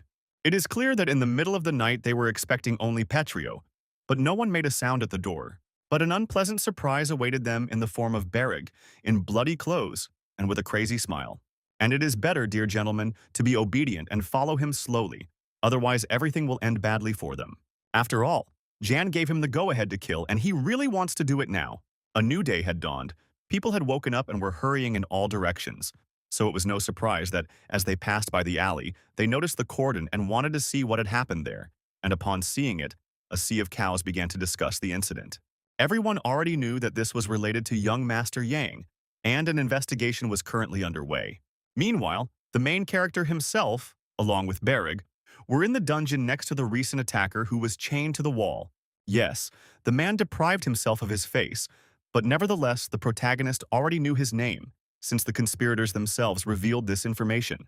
Hearing this, the man began to scream and writhe, which angered Beric, who at that moment was trying to treat his wounds, although he was not obliged to do so. Yan didn't pay any attention to this, and only looked thoughtfully at the man's wounds because before this, he had examined his entire body and did not find a single tattoo that would help identify him. However, the guy understood perfectly well that if everything was left as it was, his hostage would not live even 3 days. But the main character was not a monster, and was ready to call a doctor, but in exchange the man had to confirm his name. But the prisoner remained silent, and Jan had no intention of torturing a man who would soon die anyway. He would simply let him do it. Although no, he simply won't do anything. The representatives of the clan of ground warriors will do everything for him. Because they are not the kind of people who forget about influence, so the man needs to pray that he does not have any relatives left at large. After all, everyone who has even a drop of a man's blood in their veins will die just like him, and this cannot be changed. After this, the main character left the dungeon, ordering Beric to keep an eye on the prisoner. At that moment, a worried Romandro quickly ran into the dungeon. He examined the protagonist from all sides, worrying that there wasn't a scratch on him, because he had just been informed that there were as many as 15 attackers. The main character pulled away. He wasn't used to someone expressing their emotions so vividly around him, so he felt a little uncomfortable. Besides, everything was fine with him, as was the shore. They also captured 2 of the attackers, and Ian believes that none other than Sir Mullen is behind the attack. But the men who can confirm this are silent, and there are no other leads yet. Although no, there was still one clue. It was a ring with poison, which the mercenary used to turn his face into an incomprehensible mess. Now this was interesting, so Romandro began to examine the object closely, and came to the conclusion that most likely the poison tevarpin was used in it. It is often used by mercenaries to hide their identities. But even if this is true, this information does not provide anything. And besides, Mullen himself denies everything, as do his henchmen, so there is no progress. Moreover, even in this scenario, the protagonist had no intention of killing Molina and company, since the higher-ups would still send another group of investigators, and at least they knew what to expect from these ones. Moreover, these were 7 questions that, in principle, Jan could not decide who would live and who would die. However, he kept his word and proved that he was far from being on friendly terms with Mr. Mullen, so Romandro was obliged to send a letter to the first prince and report what had happened. The protagonist decided that it was time for him to visit Mr. Mullen, who, along with his friends, spent the night in the dungeon. Perhaps this would loosen their tongues. But they continued to shout at him, insult him, saying that he had forgotten his place and all that sort of thing. But the only ones who forgot their place were the officials. They still couldn't understand that they were alive only because Jan wanted them to. Besides, if they had not served in the palace, they would now be in the same position as Petrio, after which he took out a flask of water, dipped a magical listening device into it, and played one of the recordings of the officials' conversation in which they agreed to kill him. Now that was clear. They were being eavesdropped on, although this recording still could not be used in an official trial. But the man forgot one thing. This is not the capital. It is a county on the border and different laws apply here. Besides, now Jan was part of a clan of ground warriors who did not take place lightly. And from this recording he could only draw one conclusion. Moreover, men should treat food with respect and not throw it around and be picky. At that moment, Hannah came running into the dungeon, saying that people had gathered outside and were heading towards the mansion. And they claimed that they want to see the main character urgently.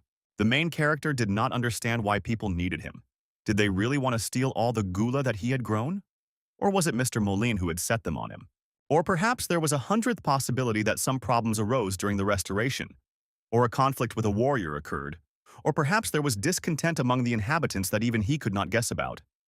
There were thousands of possibilities, if not more, but he could never have expected that each of the people he helped would come to support him and bring what they could. Flowers, fruits, and much more.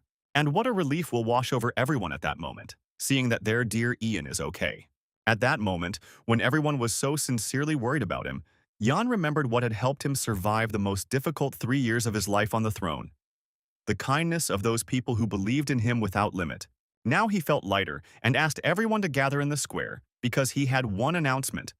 Romandro had officially allowed the cultivation and distribution of gula. A lot of people actually came to the square, and Romandro began to explain to everyone the rules according to which everyone would be given seeds and gula seedlings.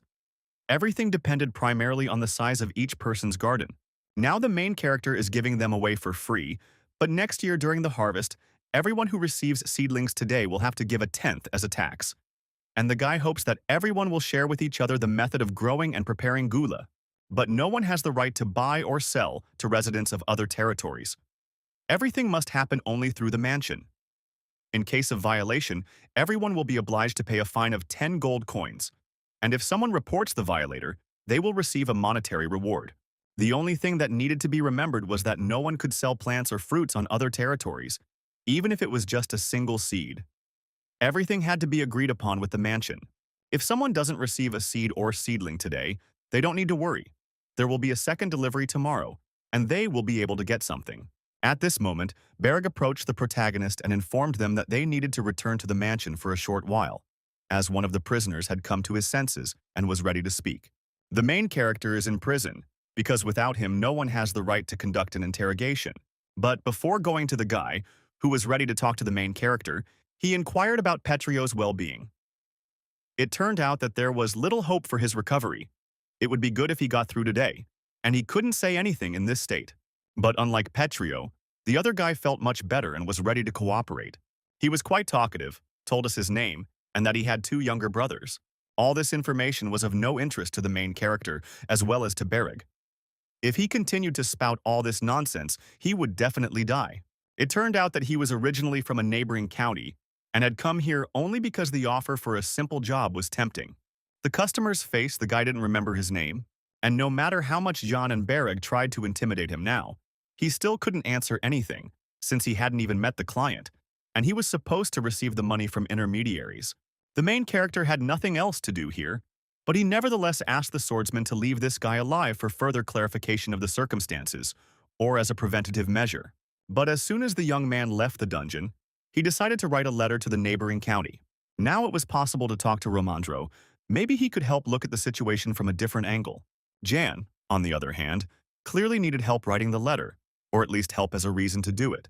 It was quite interesting, so the man gave his consent. Before they moved on to writing this letter, the man told us that he had just finished composing the text of the letter to the first prince, and it was not a simple letter, but a report and recommendation, and it concerned the main character. Moreover, the man even gave it to his boyfriend to read, who was very pleased with what he had written. But this letter also needed to add a few lines about how the next lord of the territory had recently been attacked by criminals from Marilif. After this, they began to compose a letter to the neighboring county, since one of the attackers confessed to committing the crime. This very crime must be investigated properly, so they ask for Kyle's active cooperation in clarifying all the circumstances of the case. The letter really turned out to be quite good, but to tell the truth, Romandro hoped that the people from Marilif would not answer, although winter was coming soon, so they would crawl to them like little darlings for gula. And if that's the case, then it will need to be sold to the neighbors at a higher price, recalling all the prices they put on the products when they came and asked for help. So far, Yana was doing quite well, and the protagonist hoped that it would continue this way, especially if Prince Marev would help them. But Romandro had serious doubts about this.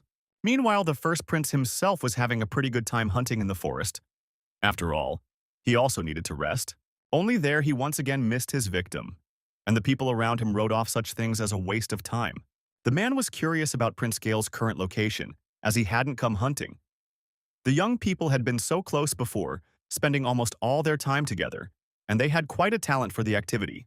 The prince didn't like this remark at all, so he decided to spoil his interlocutor's mood a little and scared away all the prey.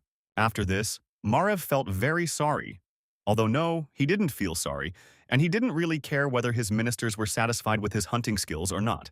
Overall, the hunt had left the prince very tired, so he decided to rest a little, but it was not to be. His assistant approached him and clearly wanted to talk about business.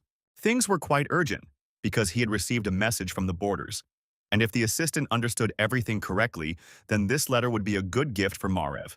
And the prince began to study the document, but for some reason it seemed very funny and absurd to him, because no one in their right mind would eat a weed and believe that it is nutritious and useful. The gift was so-so, to be honest. But that wasn't all. In the letter with recommendations and an assessment of the qualities of the future lord of the territory, Mr. Mullen's ring was included. There is also a report that says Mr. Mullen tried to kill Jan, and that his man, Petrio, who is now in custody, did the job. Moreover, the main character is going to hand over all these people to the first prince. Marev had assumed that something like this was bound to happen, since the young man had immediately caught his eye when he brought the members of the Ground Warrior clan to the county of Brock. But was he really so naive that he would appoint him the new count of those lands just because he had no connection with Gale? On the other hand, something interesting could have come out of this. So the prince ordered his assistant to write a reply letter in which the owner of magical abilities would become a lord, but he would have to move to the capital. Having given the order, Prince Marev went to his ministers and was even in a very friendly mood. But suddenly an arrow flew right past the young man's ear, and it hit the unfortunate deer right in the neck. It was a fascinating and terrifying spectacle at the same time, so the minister's expressions immediately changed, and they didn't know what to say or do next. Only one person was capable of such a thing, and Marev knew perfectly well who he would see when he turned around. It was Gale himself in his brazen person. True, he even tried to be nice, and asked his older brother for forgiveness for disrupting the fun, and for accidentally scratching his cheek with an arrow. Sarev didn't answer, and Gale didn't care. He just apologized to the ministers again for his lateness. At this point, an unpleasant, ringing silence arose between the brothers, so the ministers decided it was time to drink some tea to avoid getting into trouble. And a minute later, the brothers were left alone in the clearing. Their conversation was clearly not going well. Every word they spoke was laced with venom and innuendo. Even compliments sounded like insults. And suddenly the hints gave way to direct questions. Gale was interested in why Marev was so interested in the border territories. Gale wasn't a stupid guy. He noticed that there were no more letters from Mullen, but letters from Romandro were still arriving regularly. The only thing he couldn't understand was whether Marev understood his true motives and desires or not. But the older brother did not react to the younger brother's words, although he saw that, although he was trying not to show his nervousness, he was nevertheless worried. Therefore, I decided to warn my brother one last time and ask him to stop all activities that could harm him, because he would never see Brach County again. After all, his lord will be a guy with Brocky blood in his veins, and he also has magic. And in his spare time, he rebuilds cities and towns, and members of the clan of land warriors help him in this, so he will get what is his and should be. The hunt was over, but business at the ministry had just begun. Moreover, both princes came to the meeting this time. Today the issue concerning Brach County was supposed to be finally resolved. An interesting fact was that Romandro sent a letter of recommendation and asked to make the illegitimate son of the traitor Dergabrach the new lord. At that moment the room exploded. There was a lot of debate about the guy. Some thought that he shouldn't be put in charge of the county. Others were sure that this was the best decision. There was no consensus regarding this candidate, so Prince Marev took the floor, stating that this young man had practically solved the problem of hunger for his people, helped restore order, the residents loved him. So he was also on his side, and believed that John would become an excellent lord. Moreover, he was ready to grant the boy the title of Viscount. Some ministers who were against this decision now decided to change their tune, since the first prince and Romandro were on Jan's side. Even Prince Gale was smiling at something of his own, which looked strange and creepy. But he was not going to give in to his older brother, and reminded everyone about the taxes that Brach County had to pay. Besides, the guy was originally a slave, so it would be better if he remained one, and since he has magic, he should work for the good of the empire and the palace. The Minister of Magic supported this idea, and Gale added that if Ian could pay 10,000 gold coins in taxes, he could become a lord. If he couldn't, he would become a slave again. Now Marev understood why his brother had been silent for so long. He had calculated everything and was sure that Jan would not succeed. It is obvious that Brach County will only be able to pay such a sum if it gives all taxes to the treasury and leaves nothing for itself. Otherwise, these lands will be put up for sale, and Wesley will definitely buy them, because even if Jan pays the taxes, Brach will drown in debt. This idea was seized upon by other supporters of Gale, who didn't care about John and Brach, but had to play their part. The voting was over. It was good that no one had beaten anyone. Now the guy had to be officially recognized as the Lord of the County of Brach. Overall, the meeting proceeded quietly, but Marev couldn't figure out what Gale was thinking, and why he and Wesley didn't defend Ian, who was also a mage.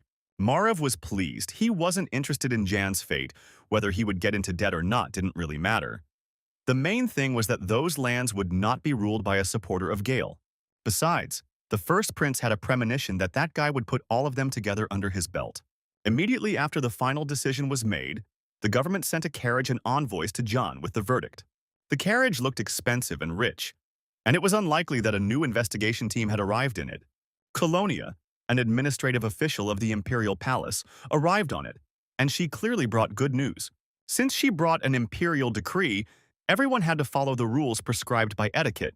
So the letters of recommendation from Prince Marev and Romandro were approved by the council. From this day on, John is granted the title of Viscount Brach and becomes the full lord of these lands. But that's not all. Since the guy is the illegitimate son of a criminal, he must pay 10,000 gold coins to the empire's treasury within a year. Only then will his title and right to the lands be secured. Only after paying off the debt could the boy pass on these lands to his descendants, a condition the protagonist did not like at all. It was unpleasant to realize that someone had managed to outplay him, and if he failed to cope with the task, everything would be taken away from him again. The woman finished reading the order, and then said more quietly that he had the right to refuse this offer. But they attacked the wrong person. He had been working towards this for a long time, and he would not give up when he saw that there was a small obstacle in front of him. If so, the woman had nothing more to do here. But suddenly, before getting into the carriage, she asked whether Mr. Mullen was alive or not. The answer was positive, the man was still alive, which was probably good. So Colonia took out another decree, but this time from Prince Gale, and was about to read it. The second prince demanded that Messrs. Mullen and Macdegor be returned home safe and sound. But this demand did not make an impression on Jan. He did not understand what the woman was trying to do. Has the woman forgotten that the emperor is like the sun, and that there is only one sun in the sky, and according to palace etiquette, only imperial decrees are delivered in a golden carriage? At that moment, Colonia felt uneasy about how this guy from the provinces knew such subtleties, since not all the capital's aristocrats knew this information. And the guy continued, saying that he would guarantee Mr. Mullen's safety, but he would not let him go, and she needed to think about what she was doing and not show disrespect to His Majesty the Emperor. Colonia had lost. She knew it as well as 2 + 2 made 4, but she needed to see her old friend to report his health to the palace. The main character did not deny her the pleasure and took her to the dungeon where the officials were sitting. Despite everything, they looked good. Mac was smarter and more emotional than all of them, so he immediately noticed the decree in the woman's hands and realized that Ian was now the lord of these lands. This was an undeniable fact, and Colonia asked for a few minutes to speak with Mr. Mullen alone. But the main character wasn't going to make any concessions because these people had conspired, hired bandits, and tried to kill him, so his own safety was more important to him than someone else's feelings. So on that note, it was time to end the date. He hadn't given her permission to talk. Colonia left, and evening fell in the city. Everyone was happy and cheerful because Viscount Jan Barch became the new lord. Even the clan of ground warriors did not stand aside and wholeheartedly congratulated the guy on achieving his first goal. Cockanthier also told Jan that in a couple of days he and the guys would be heading home, as it was already getting cold and the warriors were missing the warmth of the desert. But he would leave Bellamy and a couple of other guys to help the guy. Overall, Cockanthier was glad that he had decided to support Jan back then. Now he and his clan were perceived as allies, not as stupid barbarians. But there was a man who was sad at this celebration of life, and that was Romandro. He got drunk from resentment, since Jan was given the title of only Viscount. It is clear that giving a baron is not enough, but giving a count is already a lot. But if you can understand the officials with the title, then with the sum of 10,000 gold coins you can't. Where did they even get such a sum? But Ian understood perfectly well where the roots were coming from. It was Gale who tried, knowing that it was difficult to earn so much money. Suddenly, Romandro noticed that John had already reread the imperial decree several times. Although there was nothing special in it, everything was standard. Although no, there was something here that confused the guy, for example. The seal. It was different from the one the main character knows. It is interesting why the seal, which had never changed since its founding, was completely different on this document. There was only one conclusion to be drawn. In the midst of all this, the Emperor's seal was urgently changed. Even without knowing all the details of what was happening, the main character could not have been unaware of such an event when he himself sat on the throne. At that moment, he was brought out of his unpleasant thoughts by Romandro's voice, who noticed that his friend had not suddenly darkened. The main character assured his friend that he was fine and there was nothing to worry about. If so, now was the time to please the neighboring county with the news that it was Jan, who would now be in charge of the Brachlands. The main character really liked this idea. The next day, Kyle received a letter from Viscount Brack, and he suddenly felt no joy, because he also wanted to get these lands, but now his desire went down the drain. The man couldn't understand how someone could give a title to a man who was born in a brothel and now pretends to be a nobleman. It was outrageous, but it still wasn't that bad, because the guy was demanding a reaction and an explanation regarding the latest attack on him.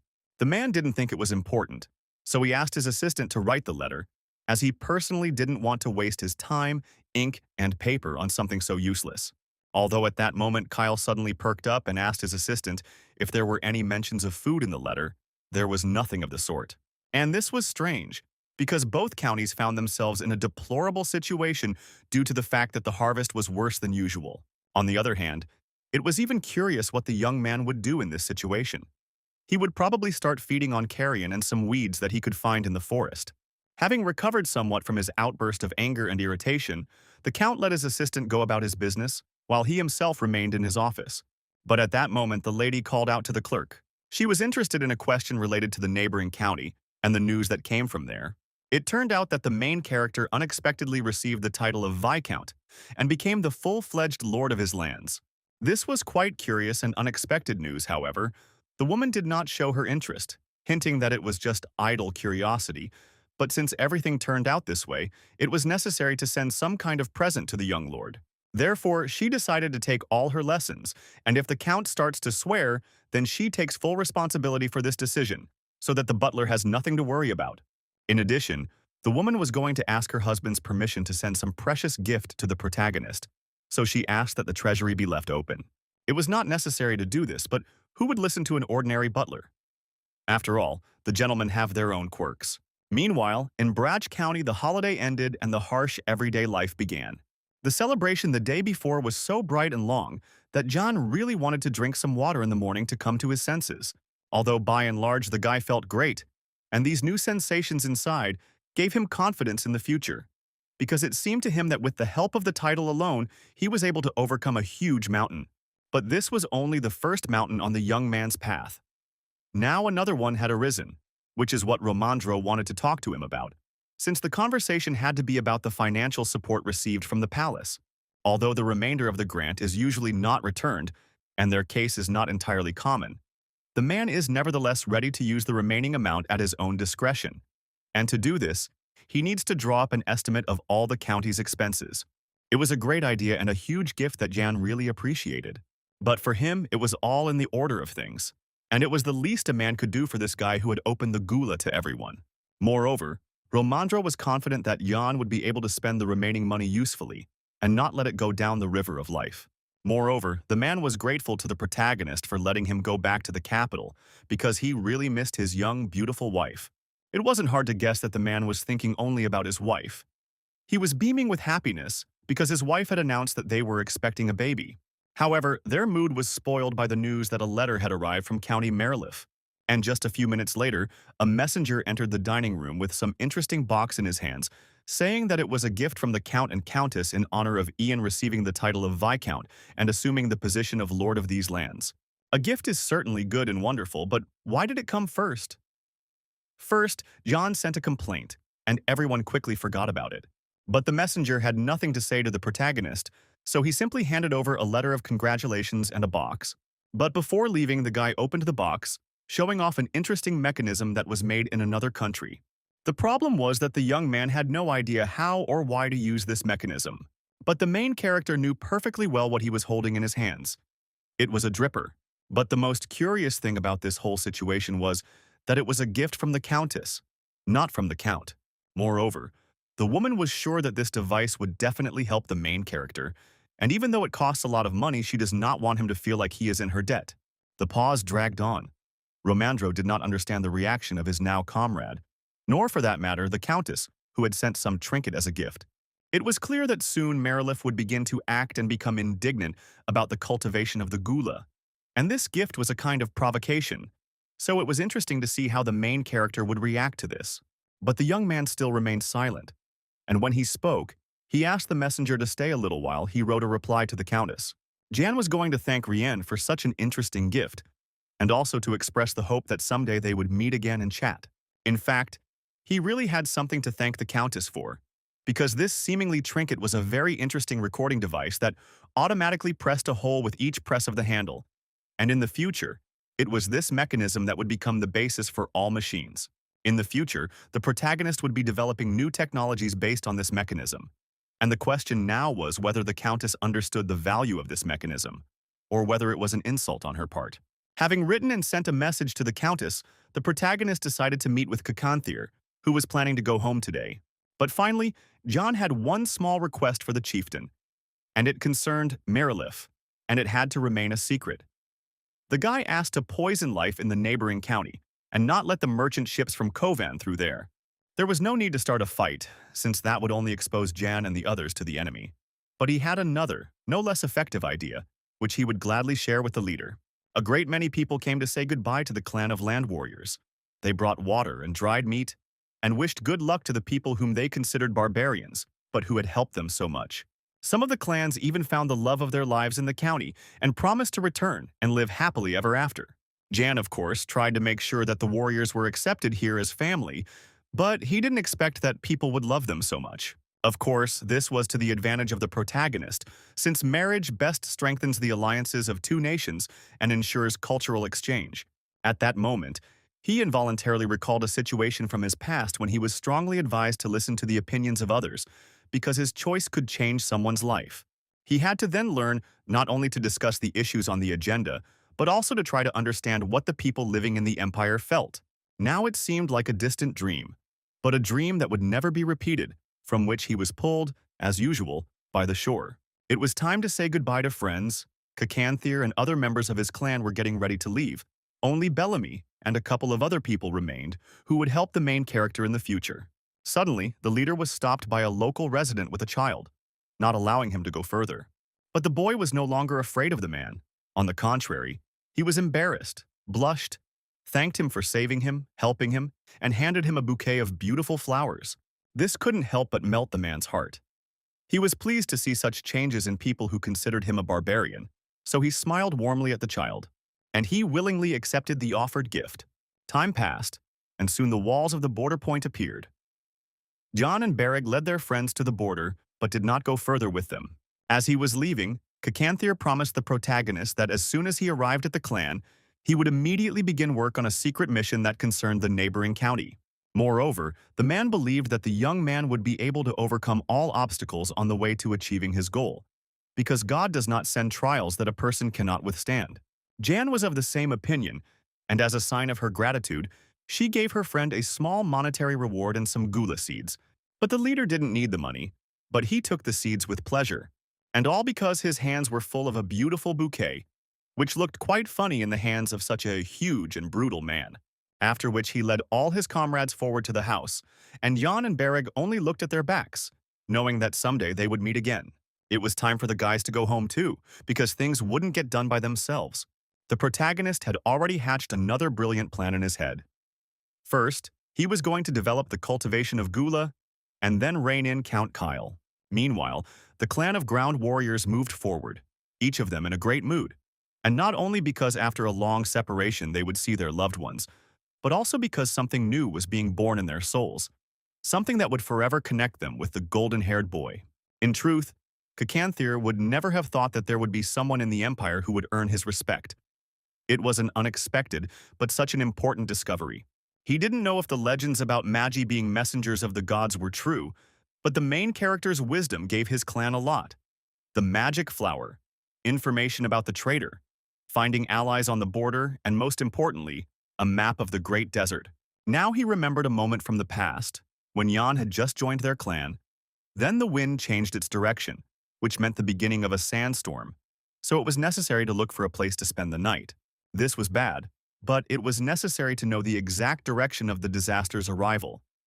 Unfortunately, the shaman could not give an exact answer to this question, since the guiding branch was damaged, its energy was exhausted, but from the remnants of this very energy, one could conclude that the storm would come from the north. If that's the case, we'll soon have to turn around to get around the sandstorm. Everyone was busy with their own affairs, and no one noticed that Jan had quietly settled down behind their backs, studying a map of the area. It was only when he disagreed with the leader's decision that they needed to go east and not south that everyone paid attention to him.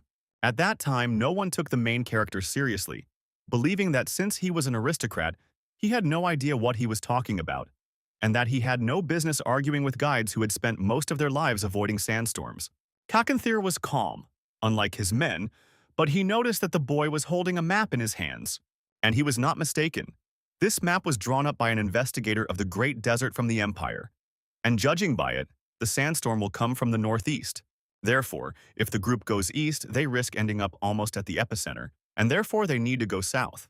Since the map was written by Imperial explorers, all the markings on it were also in the Imperial language, which Cacanthir did not understand very well, at least the written one, and asked Bellamy to translate. The young man took the map from Jan, admiring the work done, because it was very detailed, and even indicated the amount of precipitation, temperature, and humidity over the past 100 years in this area. It was truly something incredible. A real treasure. This is despite the fact that the members of the clan of ground warriors learned this very information while traveling on foot, and here even the oasis, which they found quite recently, was marked. It was hard to believe that this was possible, but everything was there. Therefore, the leader had even more questions for the young man. It turned out that this map was given to him by his mentor, and oddly enough, he was not quite a simple teacher. At one time, he was engaged in the study of the Great Desert, but for personal reasons he had to become a teacher. At that moment, Cacanthir realized that he was facing a very smart young man who was able to understand such an intricate map, and he needed to be taken into account. It was on that day that Jan gave them the map and other information, so everyone managed to reach their destination safe and sound, and the people who went east were faced with a sandstorm. Then the leader realized one more thing, that due to his broad outlook, composure, and courage, the boy would not waste his talents in vain. A great future awaited him. Meanwhile, in the capital, Colonia came to report to the second prince, saying that Viscount Brack had put Mr. Mullen behind bars and was not letting him out, and was not even torturing him. It was a strange and incomprehensible phenomenon, the logic of which Gale did not yet understand. Moreover, the guy is well acquainted with palace etiquette, and when he said those words, his aura seemed to change. Based on this information, Wesley concluded that the guy and Marev were in touch. The prince thought this was a hasty conclusion, although he too did not know where the count's illegitimate son could have learned such subtleties of etiquette, And that's not all. Marev chose and made this particular child the lord of those lands, although other aristocrats also asked him to give up these lands. She didn't deny that Jan was gifted, but not all gifted people had such knowledge. It was hard to disagree with that. So Gale wanted to think about it alone and let Colonia go. But Wesley remained. They apparently had a closer relationship, judging by the position they found themselves in, and the girl asked the prince very earnestly in his ear whether she should kill this Ian for him. Several ideas had already matured in his head on this matter. For example, everything could be carried out at the ceremony of appointing the lords, at which the guy would have to become part of the Ministry of Magic. It was interesting, but suddenly the man pulled away and decided to go to his older brother. Perhaps Gale will find the answer to the question of why Jan did not kill Mr. Molina from him. Wesley, however, thought that the most likely reason was that the guy didn't want to deal with investigators anymore. And that would definitely have happened if Moline were dead. Maybe so, maybe not. Gale didn't know the answer, that's why he asked. And then he abruptly changed the subject, saying that the girl was completely unsuitable for the role of Minister of Magic. At that moment, her heart skipped a beat, because the prince was so close. His voice became quieter and penetrated her consciousness, intoxicating thoughts that lined up in a chain. He wants her to be near him, but not in the role of the Minister of Magic. But he had already left the office, and there was no longer any opportunity to ask or say anything to Wesley. And whether it was necessary to do this at all and complicate everything, that was the question. Meanwhile, the man had already gotten into the carriage and left for his brother, thinking that Wesley was a great lover. But she would not be able to stand next to him and rule the empire. She was too hasty and aggressive in her conclusions and decisions. Even in the office, she didn't fully analyze the situation. And when she suggested killing Yan, yes, the investigation team was one of the reasons why the guy didn't kill Mullen, but not the last one. Most likely, Marev was involved in this. It is also logical to assume that if Molina had been found dead while the Land Warrior clan was in the county, it would not have been an investigative team that would have come, but the Imperial Army. Yan didn't need any extra problems, so he chose Marev's side, fully understanding the difference in the positions of the two princes. Thus, we can conclude that Moline's life depended not on John, but on Marev. The official was a valuable and experienced figure, whom we really didn't want to lose. So Gale decided to go not to his brother, who would ignore him, but to his father, who missed his son. Meanwhile, at the Merilif estate, a message arrived for Kyle. The man had to read all the letters that had accumulated since yesterday and answer them. Most of them were about nothing, but one was special, a response to congratulations. But Kyle didn't know that they were sending something to the new Viscount Brack. Okay, the man was ready to come to terms with this, but suddenly he noticed a letter from Jan to his wife, a personal letter. So he read it, but there was nothing criminal in it, although it was about some kind of gift. And the butler confirmed this, saying that he personally chose the thing that no one uses on the orders of the lady. But the man didn't finish his thought, because Rian was already standing behind him. She took her letter. She was upset that her husband didn't trust her so much. But she didn't find anything criminal in the letter either. She just didn't know whether to worry or be happy that the guy liked her gift. But now it was already late, and it would be time for lunch, so the girl asked to convey the wishes for the dishes to the kitchen, and to try not to mess anything up this time. Left alone with her husband, Rian used her feminine charm, starting a conversation about gula, which everyone eats in Brack County, and is said to be very tasty and healthy. It's no wonder they started looking for ways to survive the winter, since the harvest in those lands was very poor. But even in this situation, John invited them to visit to thank them for the gift. So she would be glad if her husband allowed her to go there for a day. But her husband did not let her go yet, and was sure that everything would soon be fine with them, since the cargo in Havana were supposed to arrive, not realizing that this was the reason for the decline of their lands. If Kyle believes in it so much, then she won't insist on her own for now, and then we'll see. But all the meekness and obedience evaporated as soon as Rian left the office. She immediately called Clark to her. By asking him to wash the windows before the arrival of the guests in Havana, she conveyed a secret message to him. Meanwhile, at home, Ian wondered who Rian Merilif was and where she came from. It was strange that no one knew anything about her at all, despite the fact that she had lived somewhere until she got married 3 years ago. By the standards of high society, her wedding with the Count was very modest, practically secret, since even the local residents found out about it much later. This suggests a difference in status, and perhaps she is a commoner. But Jan doubted it, because she knew perfectly well what a dripper was. But for now, it was worth putting this question aside and moving on to discussing the Illic of Havana Trading Guild. It employs about 100 people, but due to the range of goods and the routes it takes, People rely on this caravan as if it were manna from heaven. If so, it would be great to enlist their support. We need to emphasize that they can always turn to Barch for help, and that they will always be helped, protected, and warmed here. At that moment, something strange began to happen. Everyone fell silent, and the roar became louder and louder. And just a minute later, Sue burst into the office screaming. The girl did not want to become a spy in the caravan. It was too cold there, and she loved warmth, and she would not find the way to them, and did not want to go anywhere. She screamed and rolled on the floor until the moment when Ian came up to her and said that Cacanther trusted her completely and considered her an excellent warrior. Besides, she is the fastest of all the warriors he knows, and if he has to retreat, she will do it better than anyone, so there is no better candidate for this task than her. It was pleasant to hear. And if Sue could have blushed more with embarrassment and pleasure, she would have done so, but as it was necessary to listen to the details of the mission. Evening had come. The caravan had been on the road for several hours already, so it was time to make a stop and rest. Sue had already infiltrated the team and was helping the old lady in the kitchen. Despite her outward fragility, the girl did not complain and worked on par with everyone else, so they began to respect her little by little. Therefore, they did not pay attention to her actions, and she secretly added gula powder and yellow scorpion venom to the food, on Yan's orders, after which she would need to delay the caravan in the gorge. Meanwhile, the situation in Mare life worsened. Cold weather set in, and there was absolutely nothing to eat. Some blamed the Broches for this and believed that the county should pay them compensation, forgetting that someone from Mareliff had tried to kill the Viscount. And no one would be surprised if Kyle was involved in this. Because he doesn't care about ordinary people, he's in no hurry to help them. But instead he raises taxes every day. While in Broch, people eat gula and do not suffer from hunger. Even the imperial experts and family members eat it. Meanwhile, morning came in the forest, but the caravan still did not set off as everyone had stomach aches and no one could move normally. This was the first time something like this had happened to them, so all they could do was wait for the doctor who was supposed to arrive from Mareliff.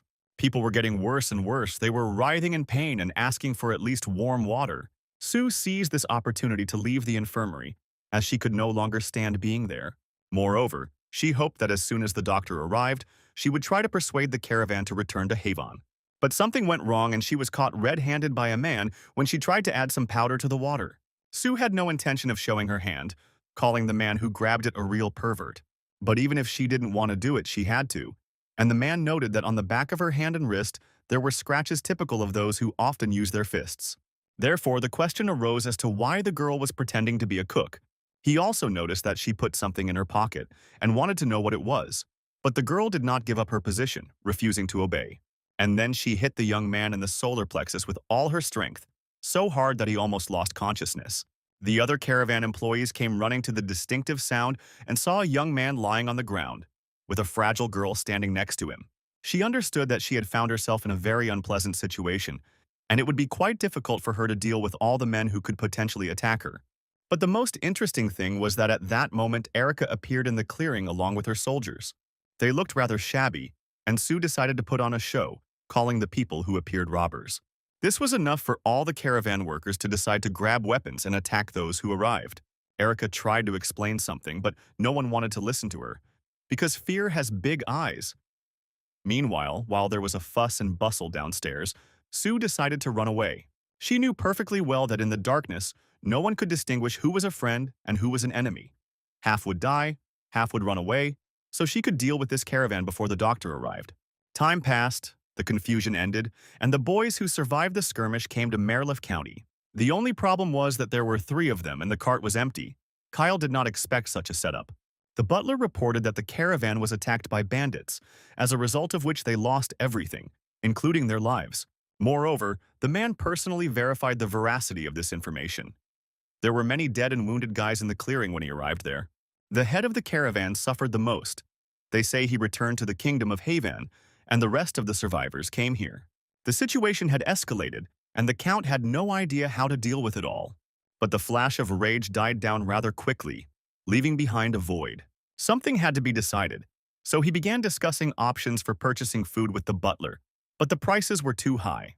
But the people had nothing to do. They were already hungry and on the verge of rebellion, so they had to buy at least a little food and distribute it among the population.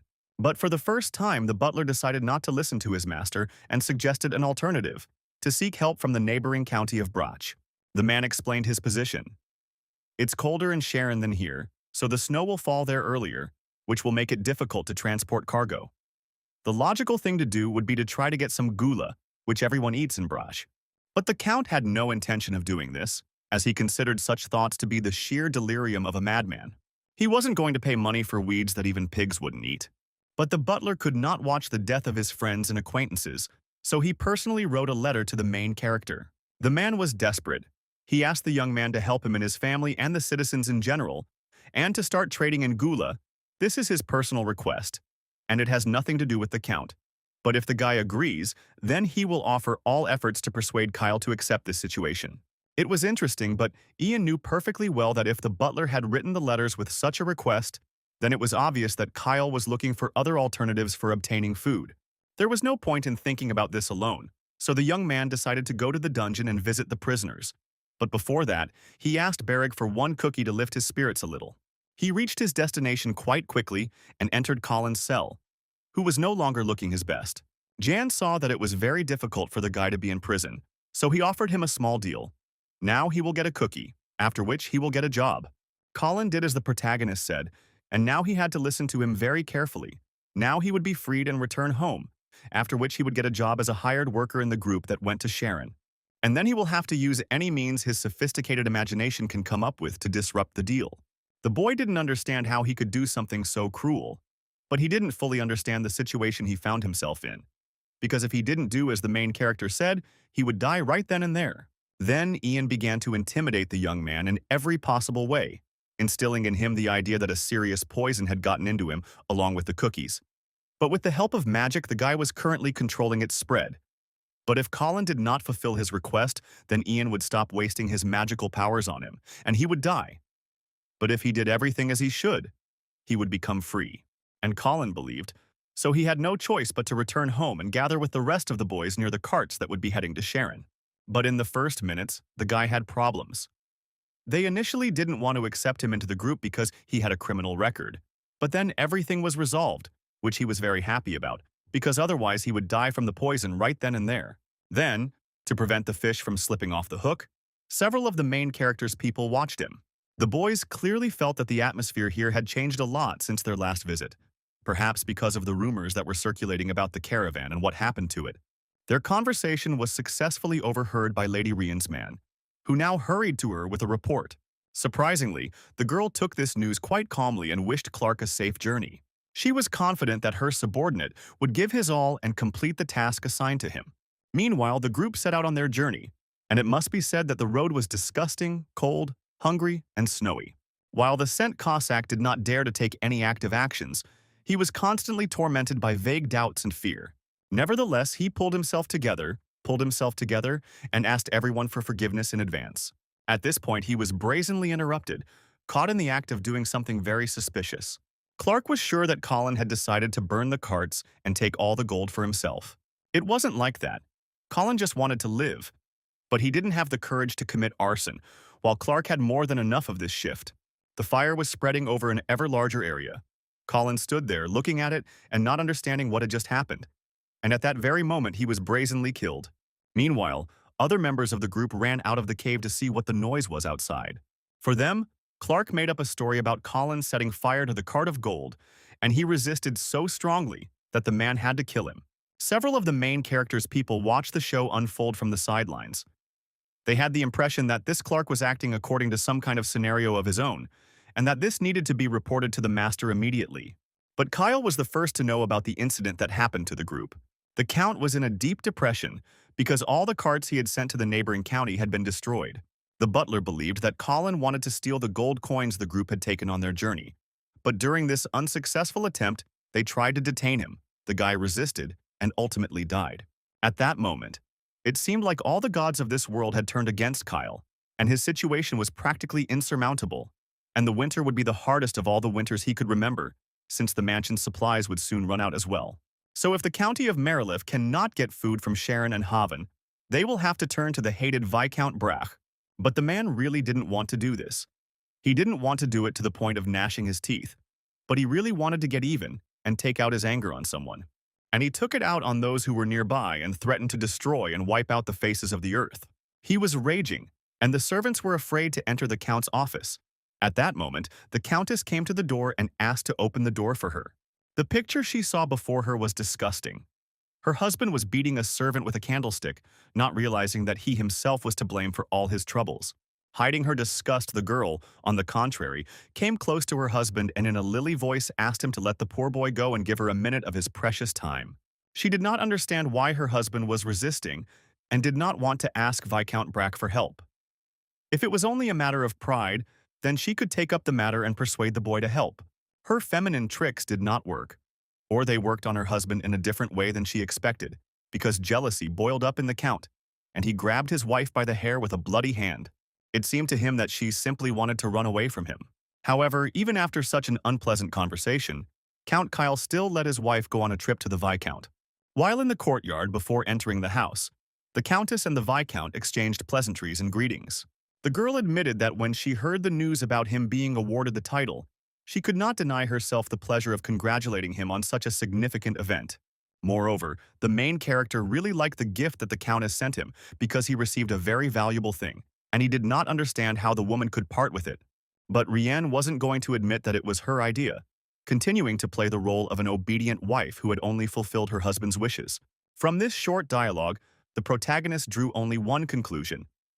The girl gave him gonorrhea so that he would leave the county of Merlif. But even without knowing her pedigree, he understood perfectly well that she was an aristocrat, which could not be hidden behind a fan. A few minutes later, they were already in the house, and the girl admitted that one of the reasons why she came to visit today was that she needed to see his stepmother's room. Disappointment flashed in the protagonist's eyes because he still wanted to sell her the gula and not give her a tour of the mansion. But the lady reminded that last time she had already mentioned that Mary had borrowed one thing from her, and she really wanted to return it back. However, no matter how much Jan wanted to take up trade, a promise is still a promise, and he was ready to take the guest to his stepmother's room. As soon as they entered the room, which had been closed until that moment, the young man asked what Rienne wanted to find here. After all, if she said what she was looking for, he would help her in the search, but the problem was that this thing couldn't be touched. And since that was the case, the girl asked the Viscount to leave the room for a while she looked for her charm. After all, these were ladies' pokies, and he was a man. The guy couldn't refuse the guest this request, so he left, but ordered the servant to keep a close eye on the woman. After all, she really was behaving rather strangely, so the servant asked if he could provide her with any assistance he could. But she didn't need help. She could handle the search perfectly well on her own.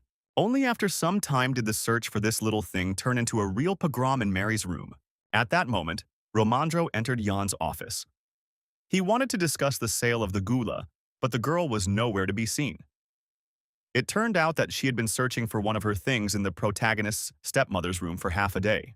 However, Jan was sure that when she finished with personal matters, they would talk about business, and then he would put forward his conditions which she would not be able to refuse, and if she refused, it would be worse for her and her husband. At that very moment, Rienne opened the doors and walked into the office, apologizing for spending almost the entire day searching.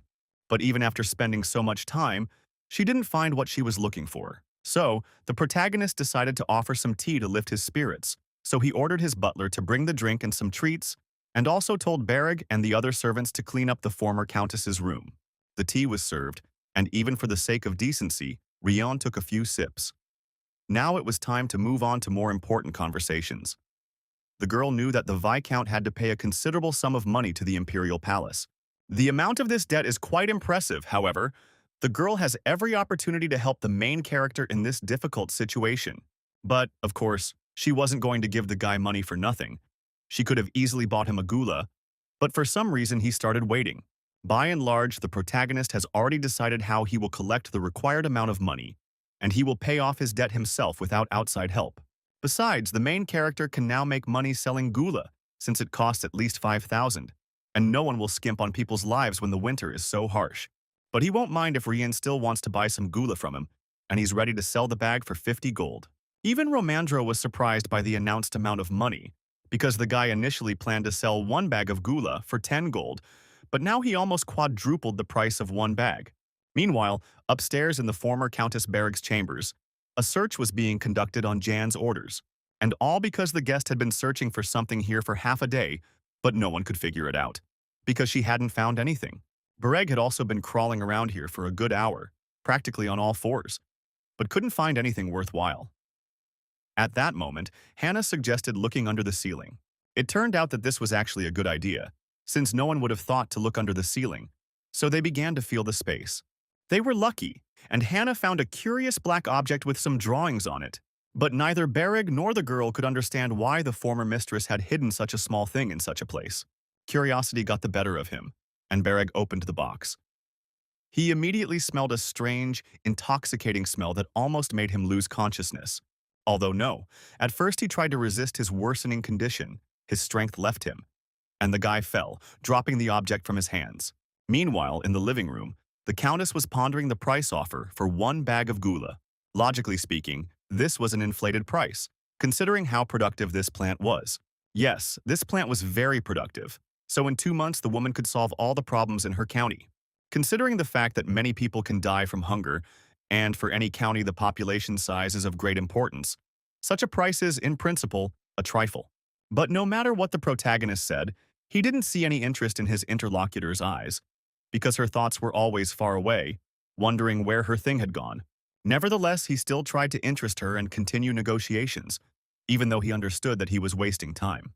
Moreover, Rienne admitted that her husband would be the one making the main decision.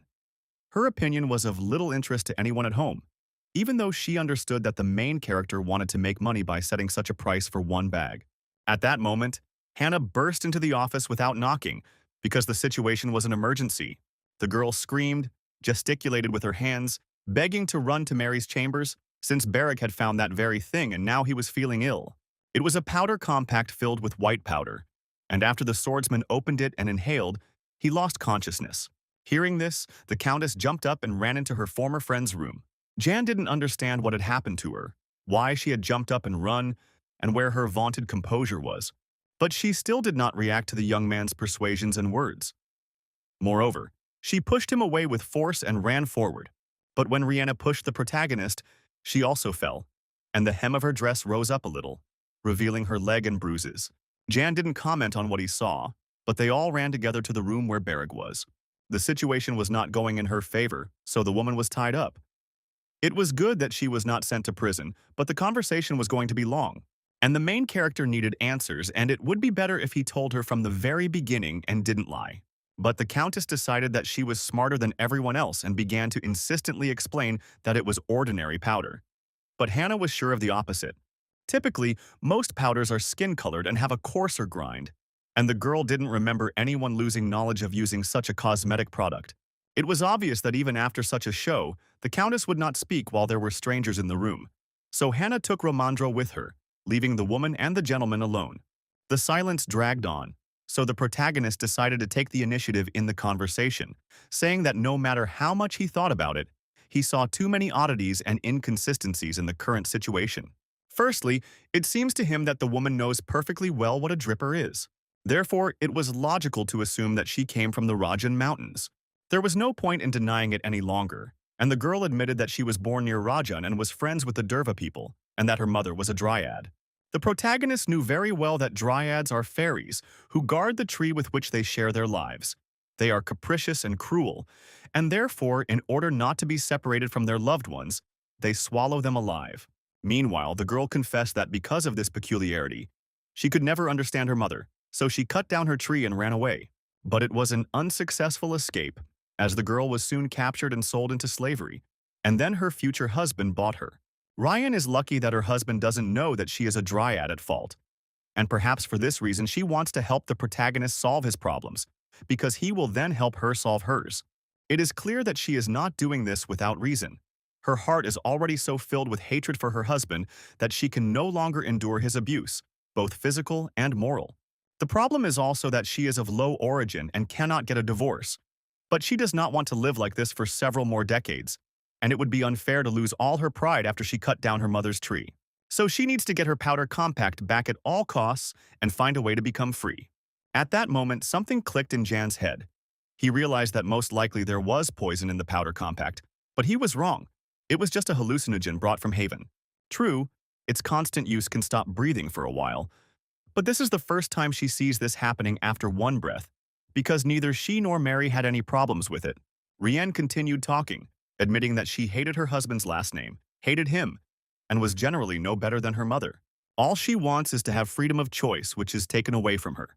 Therefore, she has the main character of the sentences, "5 enemy of my enemy, my friend." Therefore, she sees no reason to avoid cooperation with him. If the guy helps her more precisely, if he turns a blind eye to some things, then she will help him pay off his debt to the palace and will continue to help him in any situation. Yana had a hard time believing what she heard. After all, he had made inquiries and knew that Kyle had younger brothers, so the girl would not be able to obtain a title. But she didn't care. The main thing was that she would be free. It sounded plausible, of course, but the guy was doubtful. He didn't know what was the best thing to do, and it was already evening outside and it was high time for Rian to go home, but he still wouldn't let her go. And when I had already decided to accept her offer and send her home, I heard some noise and fuss from the corridor. Yes, it's impossible to think about anything like that. So Jan decided to check what's going on and rein in those who are preventing him from doing his work. It turned out that Carl was trying to get through to Rian, but the main character's servants weren't letting him through. So Jan decided to smooth things over and asked the guy to be a little quieter. He would see his mistress soon.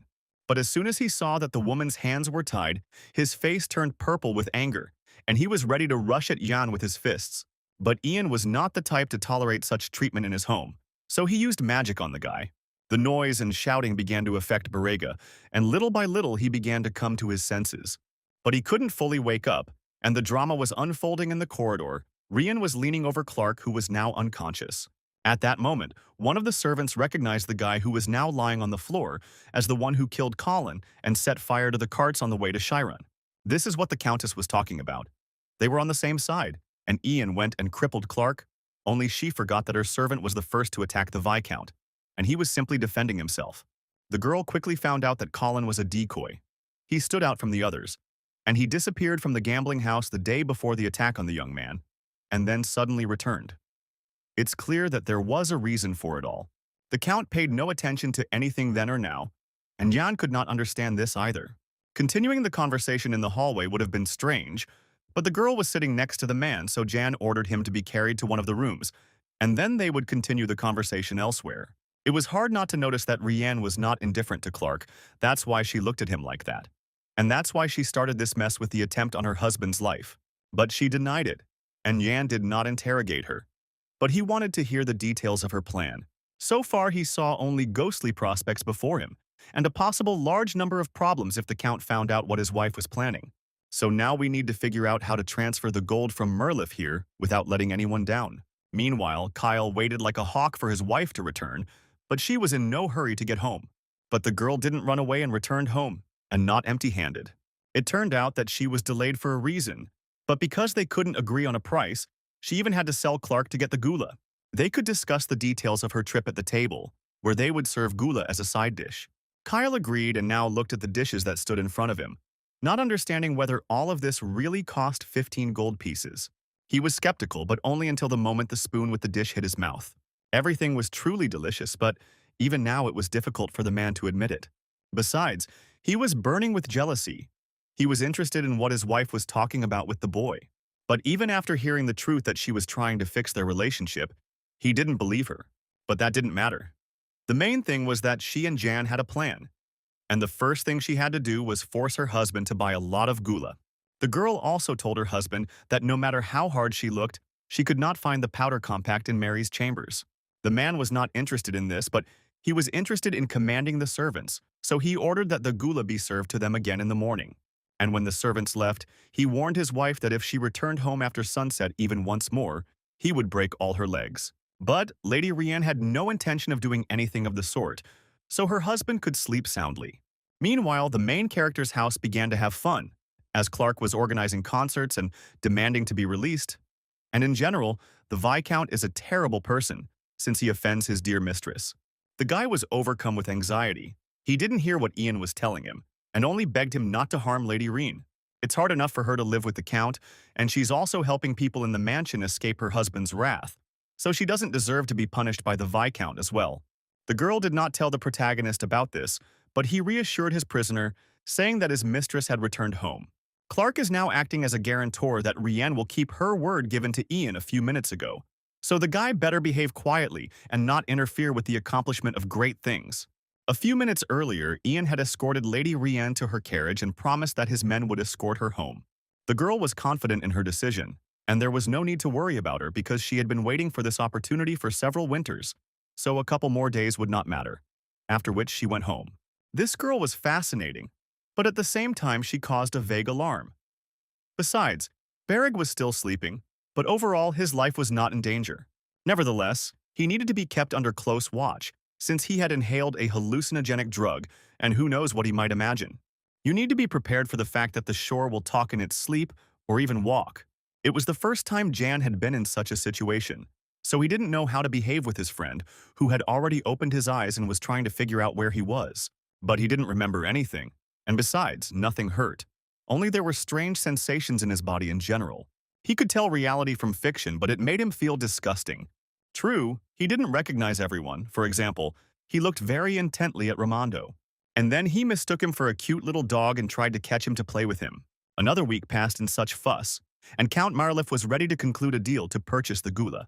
But if he thought that everything would be simple, he was mistaken. Jan was ready to sell him the gula, but for each bag he wanted 50 gold coins and not a coin less. If the Count agrees with the price, the Viscount will forget and forgive all the man's grievances. But there was nothing to do. They wanted to eat every day. So Kyle and Rianne came to visit Ian, who understood that today everything would be decided. Negotiations began with an exchange of pleasantries. But that was all. And Jan quickly moved on to the main part, realizing that the Count had come to buy some gula. Everything was exactly like this. The Count needed about 100 bags of gula, but he wanted to personally ask Jan why the price for one bag was so high. Instead of Jan, Ramondo intervened in the conversation. He explained that the gula does not spoil, so there is no point in rushing to sell it.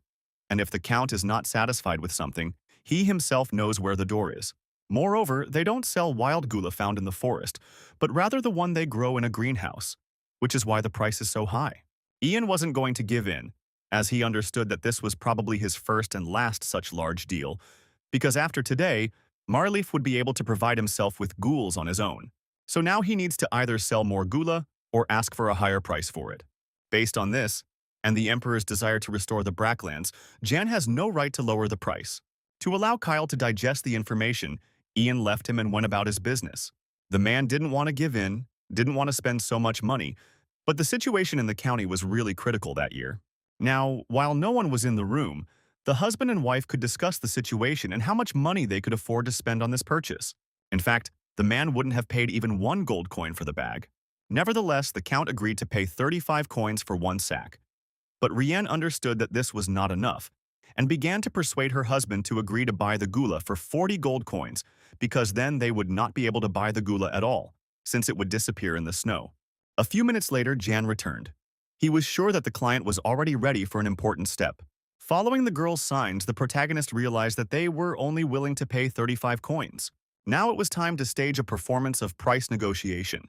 The challenge was accepted, and Jan finally lowered the price to 40 gold coins per bag.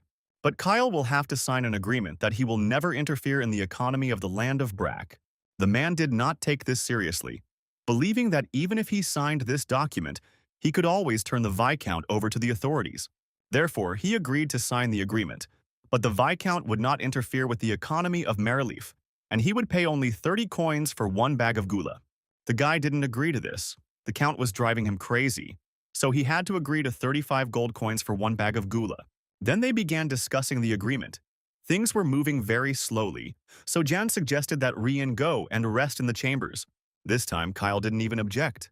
After all, it was about money, so he didn't want to be distracted from the documents.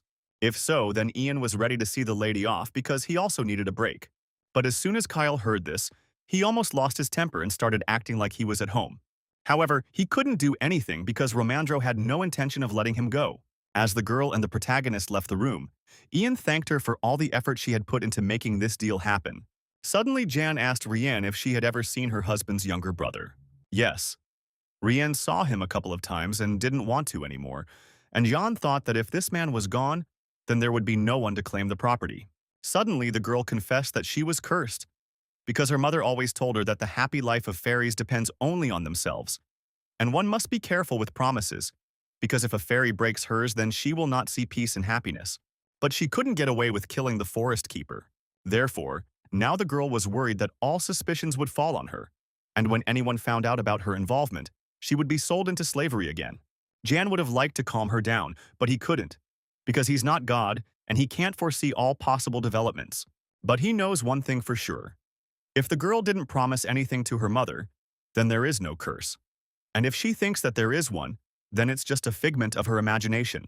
Therefore, she does not need to feel sorry for herself, but rather she needs to raise her head and move forward towards her destiny. But the girl simply couldn't do what the main character said. So she turned away from Clark and tried to leave. Moreover, she decided to make the situation even worse by saying that she sold the guy to the main character for gula, and just wanted to make sure that everything was okay with him. After that, the girl left, and the poor boy's face was ashen. After this short meeting, the protagonist and the girl returned back to the office, where Romandro and Kyle were finishing discussing the agreement, which only the lords had to sign. In this short time, the Count managed to squeeze all the juices out of the manager, so he sat there as pale as a sheet. We must give him credit. He did a tremendous and excellent job for which he received praise.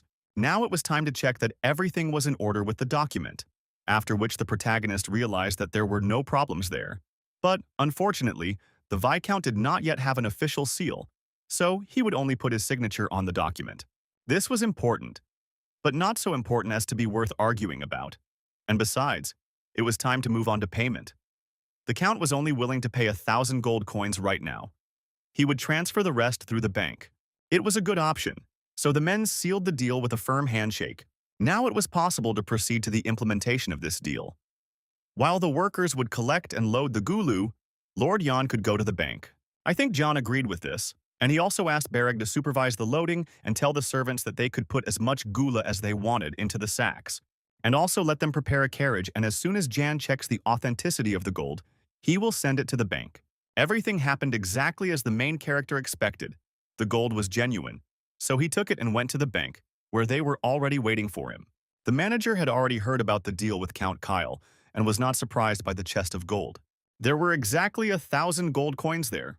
At that moment, a guard approached the chest with gold and said that he would take it to the vault. Beric looked at this man with wide eyes because for the first time he saw armor made of magical stones that could crush a human head. And most importantly, neither a sword nor magic could do anything to him. If you think about it, even thieves wouldn't even dare come here just from the sight of this armored guard. And they will do the right thing because this man will kill any thief before he even starts acting. He will not allow anyone to insult the bank, which is a kind of shrine for the Empire. So even during the Civil War, no one attacked this place. That is why, in those troubled times, it was at the bank gate that many people gathered, seeking refuge there. Time passed unnoticed while they talked, and the manager led the protagonist and his companions into a small room, where she prepared snacks and tea for them to enjoy while she counted the gold. When the company was left alone, it began to discuss pressing issues, namely the debt, which could not yet be covered even if taxes were increased. And this is without taking into account the problems that they will have next year, as well as the costs of travel to the capital before the New Year's celebration, the costs of maintaining the mansion, the costs of food for the coast. All this costs a pretty penny. But they would talk about this later, and it was necessary to start planning the trip to the capital now, and Romandro suggested that Jan and Beric live with him for some time. Yes, he got married, but this would not affect his proposal in any way. But then they immediately returned to discussing the same old story, namely the debt. And Romandro proposed options for saving costs, realizing that this was unlikely to yield any results. Because we need to understand that people are currently busy preparing for winter. But when spring comes, they will be overcome with one negative thought after another, and they will begin to have a negative attitude towards the main character, since he will go to the capital and start demanding higher taxes from them. But overall, the man didn't have to worry about the main character because he found a very effective way to make money. And all thanks to Hannah, who gave him some good advice because the residents of the area will soon want to sell gula, and he needs to come to terms with this. She was worried that residents in the neighboring county would start growing their own gula and then selling it. So she suggested allowing them to only fry it and sell the finished product, and stipulate this in the agreement. At that moment, the bank manager entered the room, having finished counting. Since the verification was almost complete, it was necessary to sign the certificate. The protagonist signed the papers without any problems and reported that Count Kyle must hand over another 2,500 gold coins within 3 days, and he hoped that the manager would be able to check them in advance. The woman was ready to fulfill any wish, but she was surprised that the Viscount was well-versed in financial documentation, and this despite the fact that he came from the lower strata of society. Evening had come. The business at the bank was also finished, and the main character and his friends were getting ready to return home. But he had one more small task for Beric. Namely, the guy had to find out about the younger brother of Count Merylif, and as quickly as possible. Romandro also decided to hold off on going home for now, as he needed to stop by a couple of shops to buy gifts for his wife and future child. Suddenly, the protagonist stopped him and asked if there was any news about Mr. Molina. The man himself tried to find out about this recently, but he was told that he needed to wait a little longer. But he didn't understand why the main character remembered this man. Fast forward to a few weeks ago, it was an ordinary day at the Imperial Palace. Prince Marvel was doing paperwork, but someone decided to distract him from important state affairs at the wrong time. Oddly enough, his younger brother came to visit him, and he looked damn pleased. The relationship between them was strained, so the first principal asked the second to dispense with foreplay and get straight to the point. Since this was Marev's wish, Gale also did not deny himself the pleasure and asked his brother directly what he was going to do with Mr. Mullen. But the first prince pretended not to understand what was being discussed. But Gale didn't believe his older brother one bit, and warned him that it would be better for his man to come to the capital with Ian for the New Year's holiday. After all, the ceremony of accepting Ian's title must take place soon, and after that he will definitely be transferred to the Ministry of Magic, and the older brother must understand perfectly well what this means. The first prince understood everything perfectly well, but there was no need to threaten him. It was unpleasant to see that Gale had succumbed so strongly to the influence of his mistress, and had even adopted her manner of behavior. Besides, Marev had never noticed such philanthropy in his younger brother. But now he too became interested in why he was so concerned about this Mr. Molin, although up until that moment he had been absolutely indifferent. Gale warned his brother that he would be better off forgetting about his sudden interest, since he had visited their father before coming here. Now this was curious. After the second prince took out a small bottle with some recently invented potion and showed it to his brother. And this something was called the Potion of Truth, and whoever drinks it will tell only the truth. It was with this potion that Gale went to his father and asked if it would be appropriate to use such magic during trials, and he gave the go-ahead. But this was already creating problems. Marev knew perfectly well that distinguishing a lie from the truth was not a problem. The problem was that this potion was made by the Ministry of Magic, although the idea was good. Therefore, there is a high risk of hearing lies, and what the manufacturer put into the product, that is, the potion, can suppress the will and not loosen the tongue. So one can conclude that the Ministry of Magic wants to subjugate the judiciary. Although at the same time, Gale understood perfectly well that some ministers would protest against the truth potion, because such substances are both useful and dangerous at the same time. But at first there would be real chaos. But over time, everyone would understand how excellent this invention was, and they would no longer resist its use. Having said all this, Gale was about to leave, but Marev stopped him, saying that he had no choice now, because whether someone killed Molina or not, his brother would still give the future Supreme Judge his nasty potion. But by and large, Gale didn't care about his older brother's feelings, and he hoped that he would still make the right choice and not refuse such a worthy person as Halet.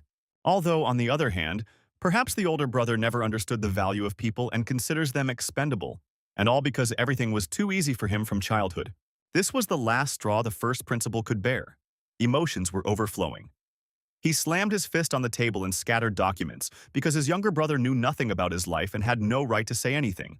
But this outburst of anger did not make an impression on Gale. He did not care. He did everything he wanted and left with a calm soul. And Marev couldn't recover for a long time after such a blow to the ribs, let alone a defeat. Although he was not in good health, he had to somehow resolve the situation, so he ordered his assistant to quickly gather a council. Meanwhile, in the present day, the protagonist was returning home and thinking about what happened. From the information he had, it can be concluded that Mr. Molin is still alive only because somehow Gale is blackmailing Marev. In fact, Jan still couldn't understand why the second prince was so fiercely protecting Molin, because if you look at it that way, this man is just an old pretender. But perhaps there is something he doesn't know, why this man is so valuable. Or maybe it wasn't so much Mr. Mullen's fault as it was the county of Brack. In such heavy thoughts, John returned home and saw that almost all the bags were already filled with gula and ready for shipment. At that moment, the young man noticed that there was a new bruise on Rien's cheek. The main character felt pain watching the girl suffer, just as much as he felt disgusted by her husband, who couldn't wait to get all the power over her back into his hands. Meanwhile, the Count showed Jan a letter from the bank, which stated that there were certain difficulties with the delivery of goods due to robbers, so he asked to postpone the payment date to the next day. But this no longer suited Jan, because the main character wasn't going to go to Merrileaf just to pick up the gold and bring it home, and the contract clearly stated that payment had to be made by check, and if it didn't, the contract would be violated. The Viscount had no intention of empathizing with the Count, nor of entering into a deal that would lead to a loss for him. Although the Count did not like this, there was nothing he could do, and he demanded that his wife take off all her jewelry and give it to the protagonist as collateral. Jan watched what was happening with his eyes wide open, because he couldn't even imagine such a thing in relation to a woman in his worst nightmare. And at the moment when she took off the ring, the main character saw a stone in it that was identical to the one that was in his obesity. Ryan noticed Ian's reaction and asked what was wrong with him. The guy didn't try to hide the fact that he was interested in the name of the stone in her ring. But since it was a gift from the Count, the girl did not know the name of this stone. The most interesting thing is that the man also did not know the name of this stone because he received it as a gift from a merchant from the capital, and this happened about 2 years ago. The only thing the man didn't remember was the details of that event. But he did remember one thing well. The merchant who sold the jewelry worked in tandem with an alchemist. It is known that alchemists throughout the ages have sought to turn iron into gold by studying the laws of nature. But they are usually perceived as crazy, or considered heretics who are trying to become magicians. Although, if you think about it, in other countries alchemists are treated quite friendly, and there they even organize factories for the production of precious metals, so trading organizations often enter into contracts with them. The man had never personally established any relationship with alchemists, but he was then interested in seeing their work with his own eyes, so he bought this ring for his wife as a gift. Meanwhile, the protagonist was not eager to take the ring for himself, but it was very useful for him to obtain new information about the stone.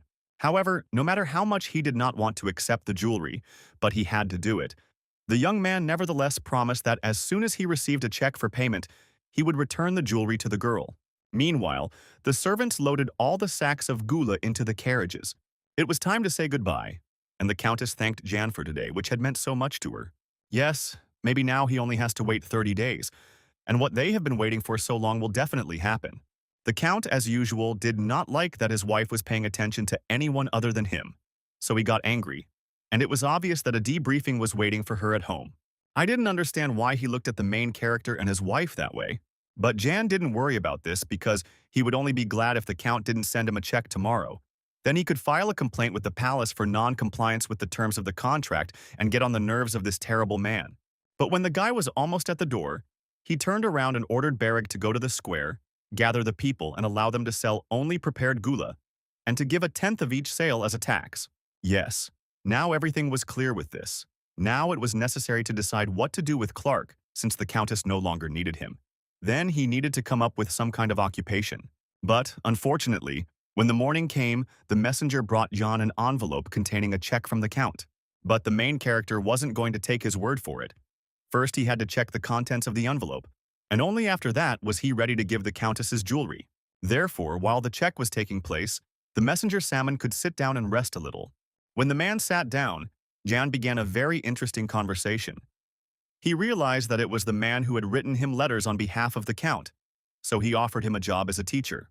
Of course, in this case, Salmon will have to get permission from the Count, but the work will be interesting. And the student who needs help is very hard-working, so he will enjoy working here. Of course, all this will not happen for free, and the tutor services will be well paid. The man couldn't make such a decision on his own. He needed to consult with your master, so it will take time to respond.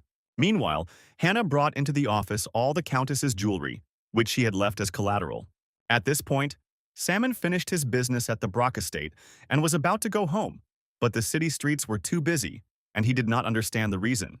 The man nevertheless returned home and placed all the jewelry in front of his mistress, but the Count was skeptical and asked his wife to check if everything was in place. But she didn't do that. She just took her favorite ring and put it on her finger. And this movement seemed too suspicious to the Count, just like yesterday's conversation between the Viscount and his wife. It felt like they were clearly hiding something. Suddenly, Salmon spoke up and said that on his way back home he learned that Sir Jan had told the inhabitants of the lands about the deal. At that moment, something clicked in the Count's head, and he realized that all this time the inhabitants of Brack had been selling gula to the inhabitants of Merrileaf, but they had been doing it secretly. But all this time they were selling ready-made gula. It can only be eaten, but it cannot be grown, so there is no problem with that. Besides, the residents of Merlif had no problems with food at the moment, so there was no reason to be angry. But the Count was still furious. He was worried that everyone would start selling the gula at a lower price after his men dropped it off. It was clear that this should have been thought about from the very beginning, when economic ties were discussed. But John managed to get everyone wrapped around his finger. The Count was getting increasingly angry, so Rianne intervened in the conversation, asking her husband to think about this situation from a different angle, since they still had a lot of time, and they did not know what exactly Jan was trying to achieve. Suddenly, Salmon interrupted them and said that the main character asked him for help in training his butler. Moreover, the guy promised to pay generously for this service, and if the Count wanted, the Viscount could return Clark to the county. No one could understand why there were such complications, what the main character was trying to achieve, so the Count ordered the butler to write the Viscount an invitation to a dinner party. And at this dinner, Kyle planned to show where the main character's place is. Meanwhile, in Brack County, Beric looked in amazement at the chest full of gold, not believing that they had earned so much money in one day. Jan was also pleasantly surprised because he didn't expect his subjects to be so resourceful. It's surprising that they managed to earn so much through trade between residents of neighboring counties. Beric wasn't the only one interested in how many coins were in that chest, so Jan asked his bodyguard to do the counting. But if the guy can't handle it himself, he'll have to ask someone for help. For example, Clark, with whom the guy has become closely associated. But before he started counting the coins, Beric looked at the main character and asked him if he would take him with him to the capital. Jan did not answer this question directly, saying that he might take it or he might not take it. It all depends on the bodyguard's own desire. But if Beric decides to go with the main character to the capital, he can learn a lot there. For example, everyone knows that there are many shotbirds in the palace. Moreover, someone once told him that even the best warriors from the north could not compare with the captains of the Imperial Guard.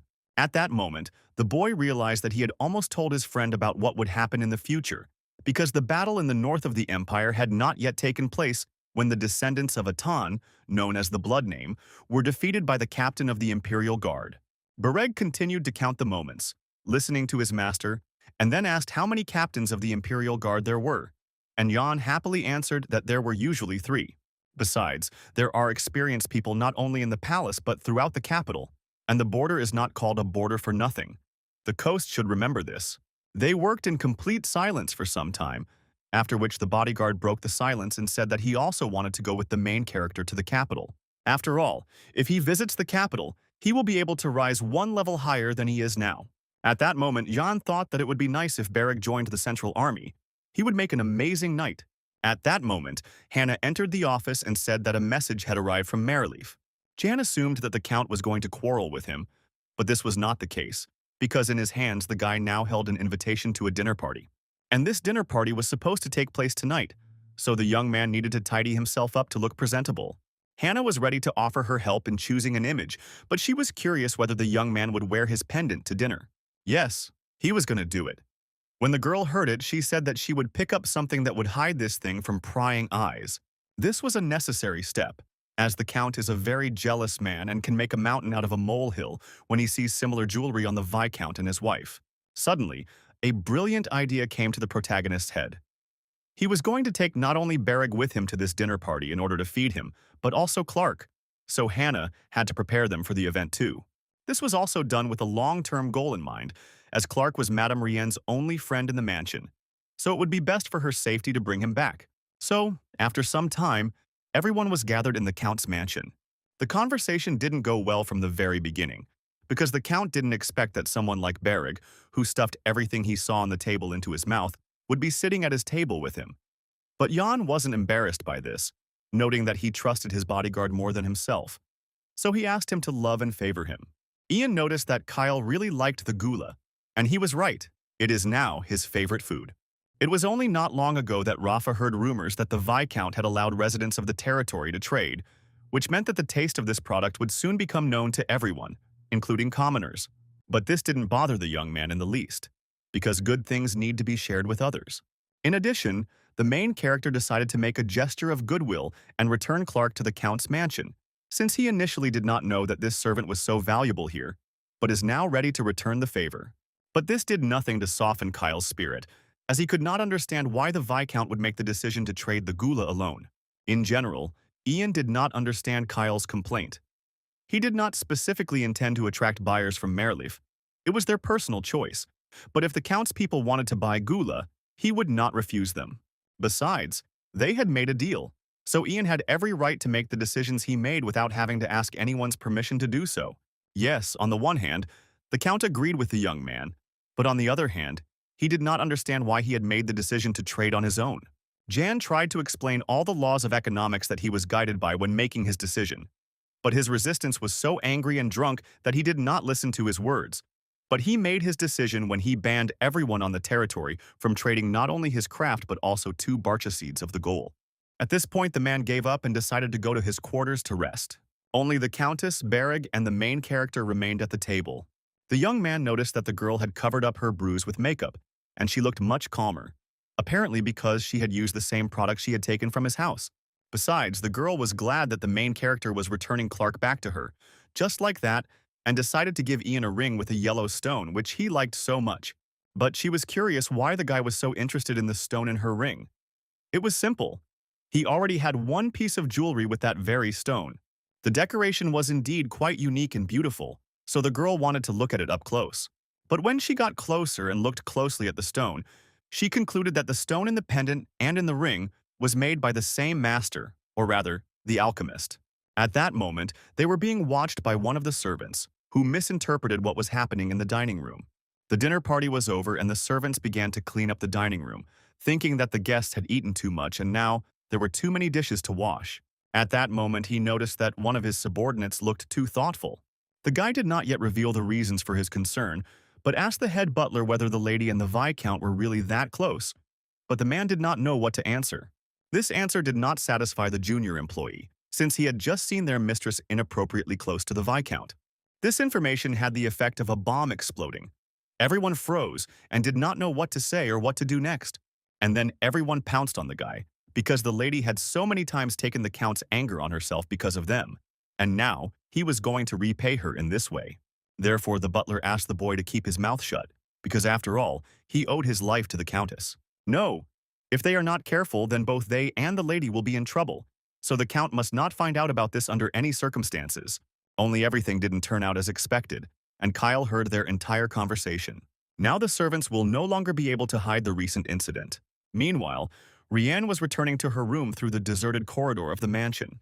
But her visions were interrupted by the butler, who gave her a message from her husband, who was waiting for her in his office. It turned out that the reason for such a hasty meeting was the Count's suspicions regarding his wife's inappropriate relationship with the Viscount. It was the collapse of everything, causing numbness in the body, panic, chills, because she did not want to be stuck in this disgusting mansion with such a disgusting husband for the rest of her days. At that moment, something clicked in her head. There was no longer any logic, no longer any reason, no longer anything but instinct that made her run forward. She needed a carriage. She needed to go to Jan urgently. Only he could help her. Only he could save her. But no one was going to let her leave the mansion, so one of the knights grabbed the frightened woman and was going to drag her to the master.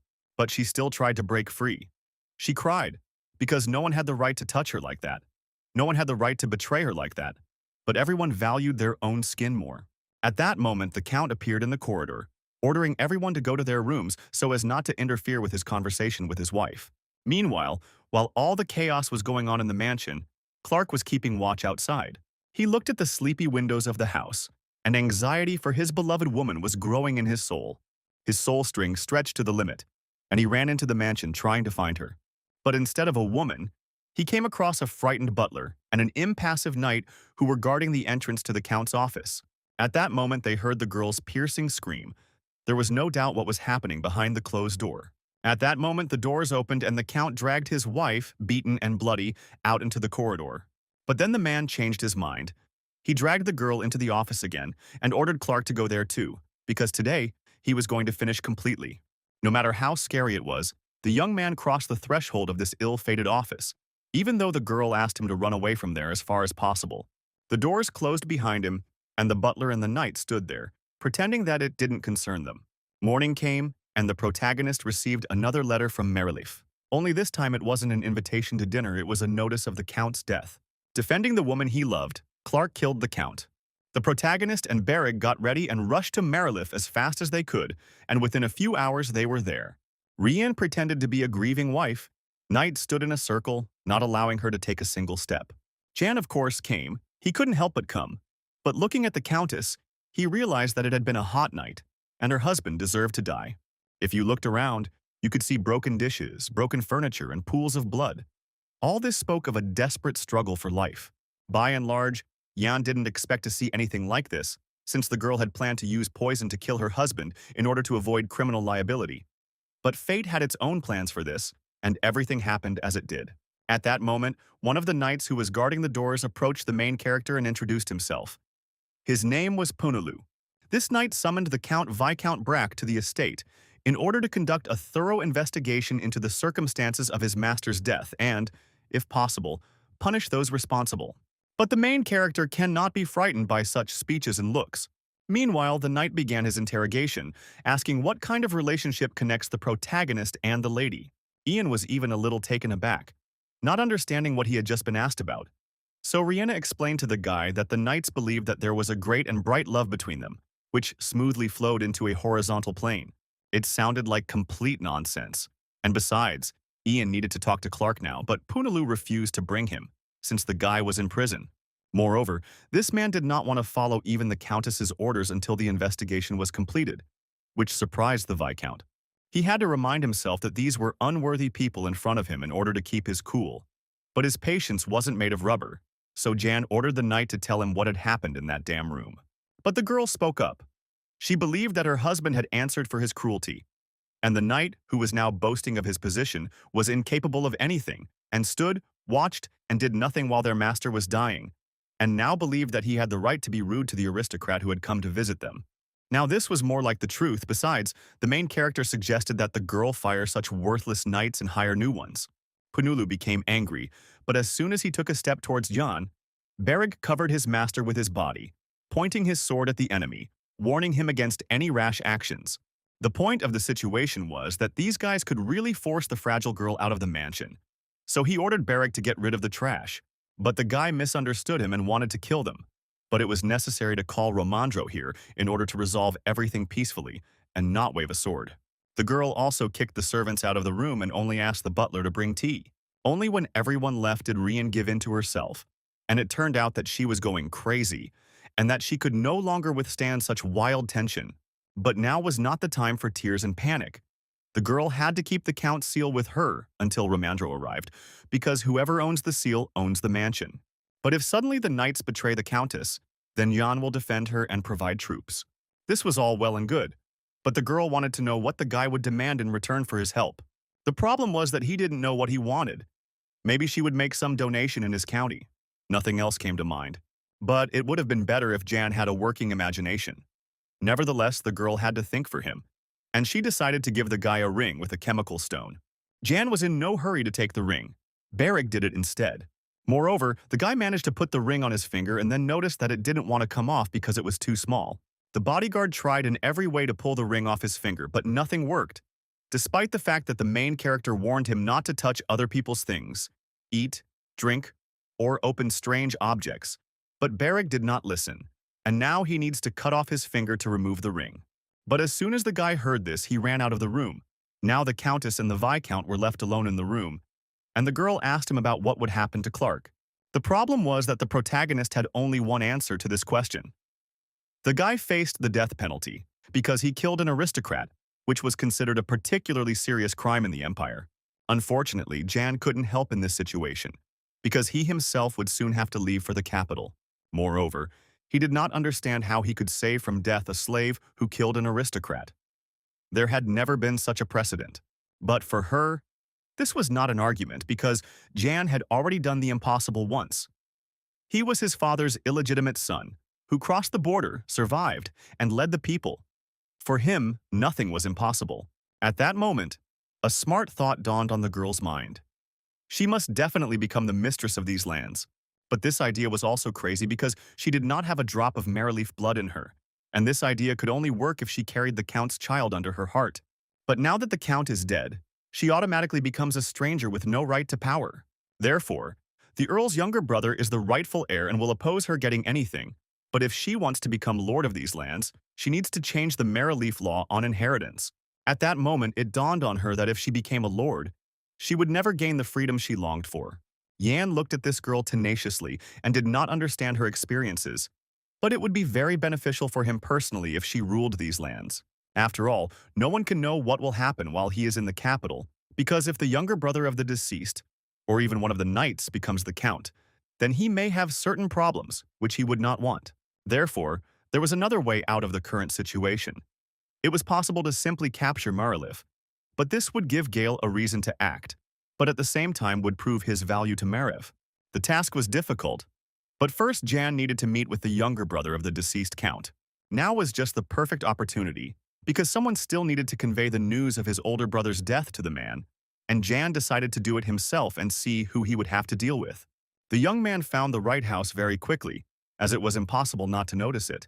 The inside of the house was as gloomy as the outside, and occult signs and amulets added to the atmosphere. Ian was accompanied by Salmon, who asked the local butler to escort him and the Viscount to the younger Dave. After wandering through the corridors for a bit, they came to a library filled with books. It was clear that the person who lived here had an unhealthy craving for knowledge. At first, Kyle even considered this craving a blessing, but then he realized that it was more of a curse. It turns out that Dave once read a forbidden foreign book, which is what started it all, and they say that this book told about the god of the underworld. At that moment, Dave appeared in the library, his hands folded in prayer, saying that he was lucky enough to receive an answer from the god of the underworld. The man immediately guessed that they would most likely talk about someone dying. Salmon didn't beat around the bush and told Dave that the Count had had an accident the previous evening and died. The man remained completely impartial, and only noticed that he himself did not come alone, but was the main character, who immediately introduced himself. The men shook hands, and the protagonist informed Dave that the Countess was asking him for help. She wants to meet with them and discuss the affairs of the mansion. She really needs help, but she is in too anxious and suspended a state to come here. Yes, he ignored the main character's words, but nevertheless went to get ready and go to the mansion. And just a few minutes later, Dave and Ian approached the mansion, where Romandro had already arrived to help solve the lady's problems. Indignation and they met, but they definitely didn't like each other. In principle, the situation in the mansion was quite depressing, and it gave off a sense of hopelessness since Clark was the killer, which was not to their advantage. Plus, the Knights were causing concern because they would most likely want to seize power in this territory. On top of that, the Count's younger brother Dave believes in the god of the underworld and doesn't inspire confidence. Beric had never heard of the god of the underworld, so he was interested to know what it was and what it was eaten with. It turned out to be a new religion that arose among common people abroad. Initially, the official church considered this offshoot of the religion to be heresy. But over time, it became far more influential than anyone could have imagined. Besides, if Romandro remembered correctly, this religion was one of the most aggressive and repulsive, which people do not want to deal with. Sane people do not want to deal with. Therefore, the best option would be if Rian became the lord of these lands, because if a heretic comes to power, it is unknown how things might end in the future. Therefore, it was necessary to come up with an effective and quick way to make the girl the mistress of this mansion. And Berg had such a way, he could have simply killed everyone. But this could not be done, since they did not have enough power for such actions, so everything had to be done quietly, quickly, but without bloodshed. It was time to begin the most important conversation with the Countess, who was sitting in the same chair and in the same pose as in the morning. But the girl reacted positively to Romandro's arrival, reporting that Dave was already pretending to cry next to his brother's body. This even played into the man's hands, since this way he could convey a message to Rian from Xian, in which he asked the girl to find and hide the seal of Maraleaf. Romandro could also send a report to the capital about the appointment of a new lord, and then everything depends on luck, but neither he nor Jan will be able to help her, since they will be in the capital themselves. Then she too will have to keep it to herself if she wants to keep power in these lands in her hands. The seal was already in her hands, and the girl realized that she had no other way. Since she is firm in her intentions, she needs to remember the next step. When the first dust settles, she must dismiss all the knights. In this way, she will free John's hands for further actions which are not of the most moral nature. Only Dave remains, but the girl does not need to worry about this, since Ian will take care of him. But Rian must promise a payment of 5,000 gold coins, and promise that her number of soldiers will not increase if she agrees. Then they will make a contract. The girl had no other options, so she agreed to the Viscount's proposal. But there was one more point regarding Clark that they absolutely had to discuss. His situation was extremely difficult, and there was practically nothing that could be done. But there was one option that would suit everyone. But Romandro didn't have time to voice him, as Dave appeared in the room, playing the role of the grieving brother. The girl wasn't particularly surprised by his behavior, but only noted that he had ignored her all day. But now he finally noticed when the palace expert appeared next to her. The man began to deny it, hiding behind his brother's death. But Romadra was not fooled.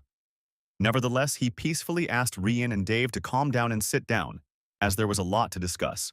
The man believed that they had nothing to discuss, since his brother's killer was still alive and breathing air, and it was the same as being in a dungeon.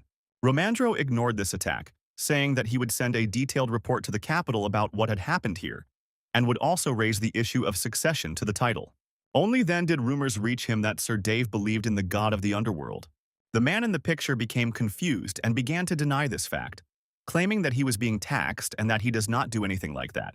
After all, he knows very well that in the Empire this is considered heresy. Nevertheless, the situation was becoming extremely unpleasant, so he asked to arrange a reverse ceremony for the succession of the title, so that he could arrange his brother's funeral with peace of mind. Romandro was not ready to do this, because first it was necessary to organize the funeral, and then deal with the inheritance of the title, according to etiquette. Dave didn't like this at all and tried to hide his irritation, but the capital expert started asking him questions, the answers to which would be written down in his report. Meanwhile, Rian was thinking that she needed to survive by any means necessary, and then she would give up everything and start from scratch, even if she had to give up everything. Even if she has to rip Clark out of her heart. She was so deep in her thoughts that she did not hear the questions of the capital's expert. Therefore, he had to ask the girl several times whether she had managed to inform the residents of the county about what had happened to their lord, and if not, then it was necessary to do it right now, and take care of all even the smallest matters in the mansion. But Dave didn't understand why the affairs of the mansion had to be handled by a man who would soon leave it, since now he had to handle the affairs, and his daughter-in-law had to take care of her health and peace of mind. But the girl doesn't owe him anything, and besides, even if Dave wants to get down to business, he won't understand anything because he was expelled from the estate long ago. Moreover, she is surprised that Dave does not actually feel a drop of sympathy for his brother, because the funeral has not even happened yet, and he is trying on someone else's skin. The man lost his temper and was about to hit the girl sitting in front of him, but Romandro managed to stop him. But even in this situation, Rian continued to speak, pointing out that although the man had been banished, he still believed that he had the right to raise his hand against her, which was further proof of his relationship with Kyle. She even became curious about what Dave would say about his brother, who married her, whether he was crazy, because the same blood flowed in both of them. The knights watched everything that was happening calmly and had no intention of intervening, believing that they were not obligated to protect the woman until the truth about the death of her husband, to whom they had sworn allegiance, was revealed. It was in vain that they gave her such an answer to her call for help. Therefore, they left her no other choice but to fire them all, because until her husband's burial, all power in the mansion belongs to her by order of the palace expert. But the only answer she got was a nasty grin on the knight's face, who was sure that she had lost her mind from grief. But she was sane and had a clear memory, and help had arrived in the form of Berg and one of his friends from the clan of ground warriors. Meanwhile, a very interesting scene was unfolding in the courtyard. The knight stood and stared in shock at Beric, who was holding the corpse of his comrade, saying that he himself offered to kill himself, so he killed him, and now he can move on. Following Beric, Jan appeared, who was glad to see Rian in full health as far as possible. The knight was almost gnashing his teeth because he had hoped that the Viscount would not interfere in the current situation, but everything went to hell. Moreover, all these knights actually insulted the protagonist greatly when he rushed here at the very moment he learned of Kyle's death, and the Count's knights tried to accuse him of an indecent relationship with Madame Rian. It touched the most delicate strings of his soul, because for the first time in his life, someone dared to insult him in such a way, and now each of them would die. Meanwhile, Mr. Dave was hiding behind the back of one of the knights and shouting that people were proving their innocence in other ways, that this was outrageous. But he picked the wrong guy. Jan had completely different plans, and he believed that in order to prove his innocence, he first had to survive by any means necessary. And in order for offensive thoughts to disappear from a person's head, he must be deprived of this head. Therefore, the protagonist gave his personal bodyguard the right to deal with everyone who dared to insult him at his own discretion. After this, Jan went into the office and Beric remained to administer justice in his own way with a bloody fire. Meanwhile, another scandal erupted in the office. Dave accused the Countess and the Viscount of all mortal sins, tried to hit her again, and all because it was her fault that barbarians came to his house. Such behavior was unworthy of an aristocrat, however. John still asked the man in a good manner to calm down, but he did not hear him. Since that didn't work, the protagonist asked his counterpart if he could handle what would happen in that room when the doors opened and Beric entered, who had been given orders to kill anyone who insulted women or him. But this had already taken effect, so Dave became quiet and began to pray to his dear God that everything would end soon. Meanwhile, 2 of the 3 knights had already been dealt with, leaving only one left, who was outside the mansion. So Jan was going to send people to search for him and capture him or arrange for his disappearance. In this simple way, this part was finished. Now the main character was ready to begin discussing the proposal that he had prepared for Dave. But before that, Jan apologized to the Countess for the inconvenience and disorder caused. However, he understood perfectly well that Rian and Dave Naren did not want and would not be able to peacefully coexist under the same roof. In that case, he understood that it would be more correct for one of these two to abandon Marlif in favor of the other, after which he would leave the Empire. Personally, the main character hoped that this someone would be Mr. Dave. Such statements and behavior enraged him again. But this lasted only until the moment when the doors opened, and the head of one of the warriors appeared in the doorway with a colorful view of the bloody corridor. Since the dead Count's brother was not particularly courageous, he was shocked by what he saw and immediately lost the desire to be indignant. Jan continued, saying that it would be wonderful if there was no one left with the surname Marlif on these lands. But even so, some difficulties could arise. Obviously, an expert from the palace will arrive here soon and re-examine the entire situation. Then, like Yana before, the Emperor will grant the girl a title. But this is a rather difficult process that could drag on for a long time, and one must be prepared for this. In that case, Mr. Dave would have to stay for quite a long time, anywhere but in the Empire. It was absolutely ideal for a man to go to the homeland of his underground god, and in principle it was a good idea. But still, in Rien's soul there was a worry that this man might return. But she didn't need to worry about that.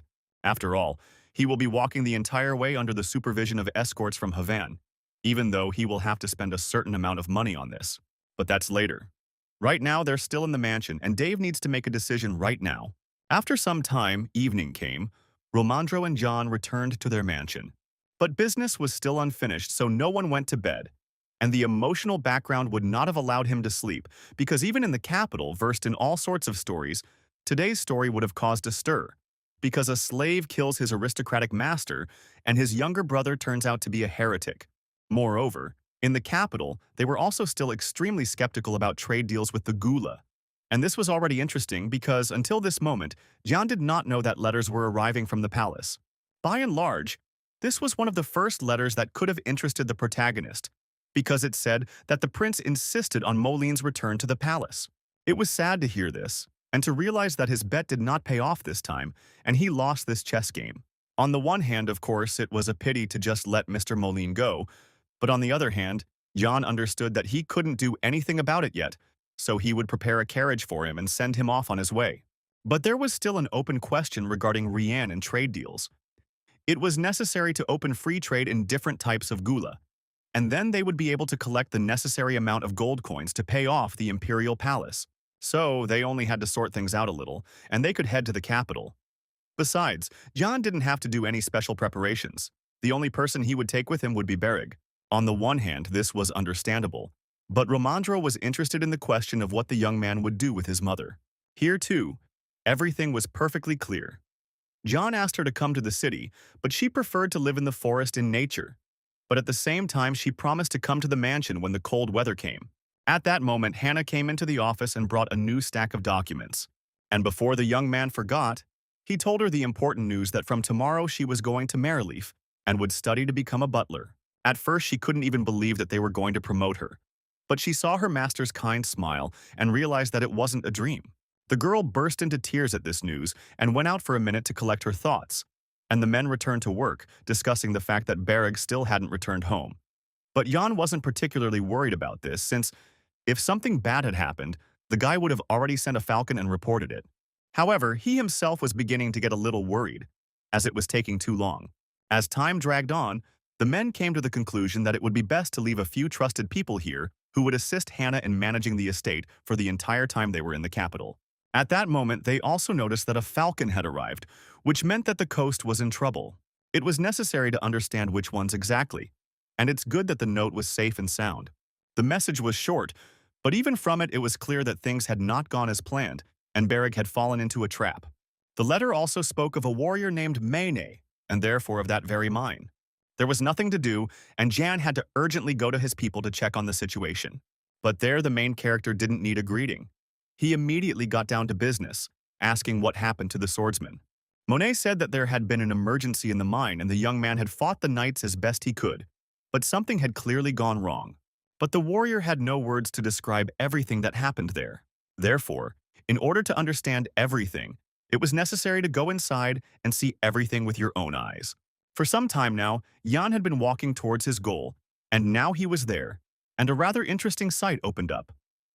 Beric and the warrior from the clan of ground warriors were alive, but they were doing something incomprehensible. Moreover, at their feet lay a man chained in crystal, and Beric tried to cut the stone with his sword, but nothing worked. No matter how hard he bludgeoned with the sword, not a scratch appeared on the stone. Suddenly, the swordsman turned around and was glad to see Jan, but the main character also had no explanation for what he had just seen in front of him, although one assumption still crept into his soul. Judging by the echo of energy that emanated from this crystal, one could assume that it was a magic stone.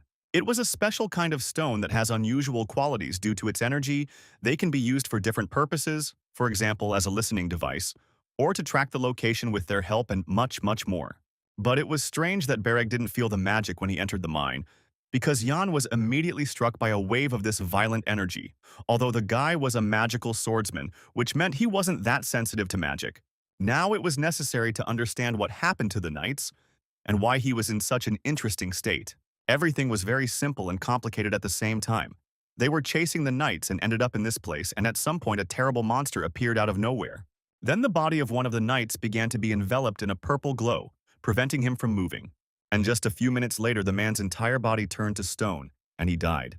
At first, it was a sticky liquid, but then it suddenly hardened, and Beric did not understand what influenced this process.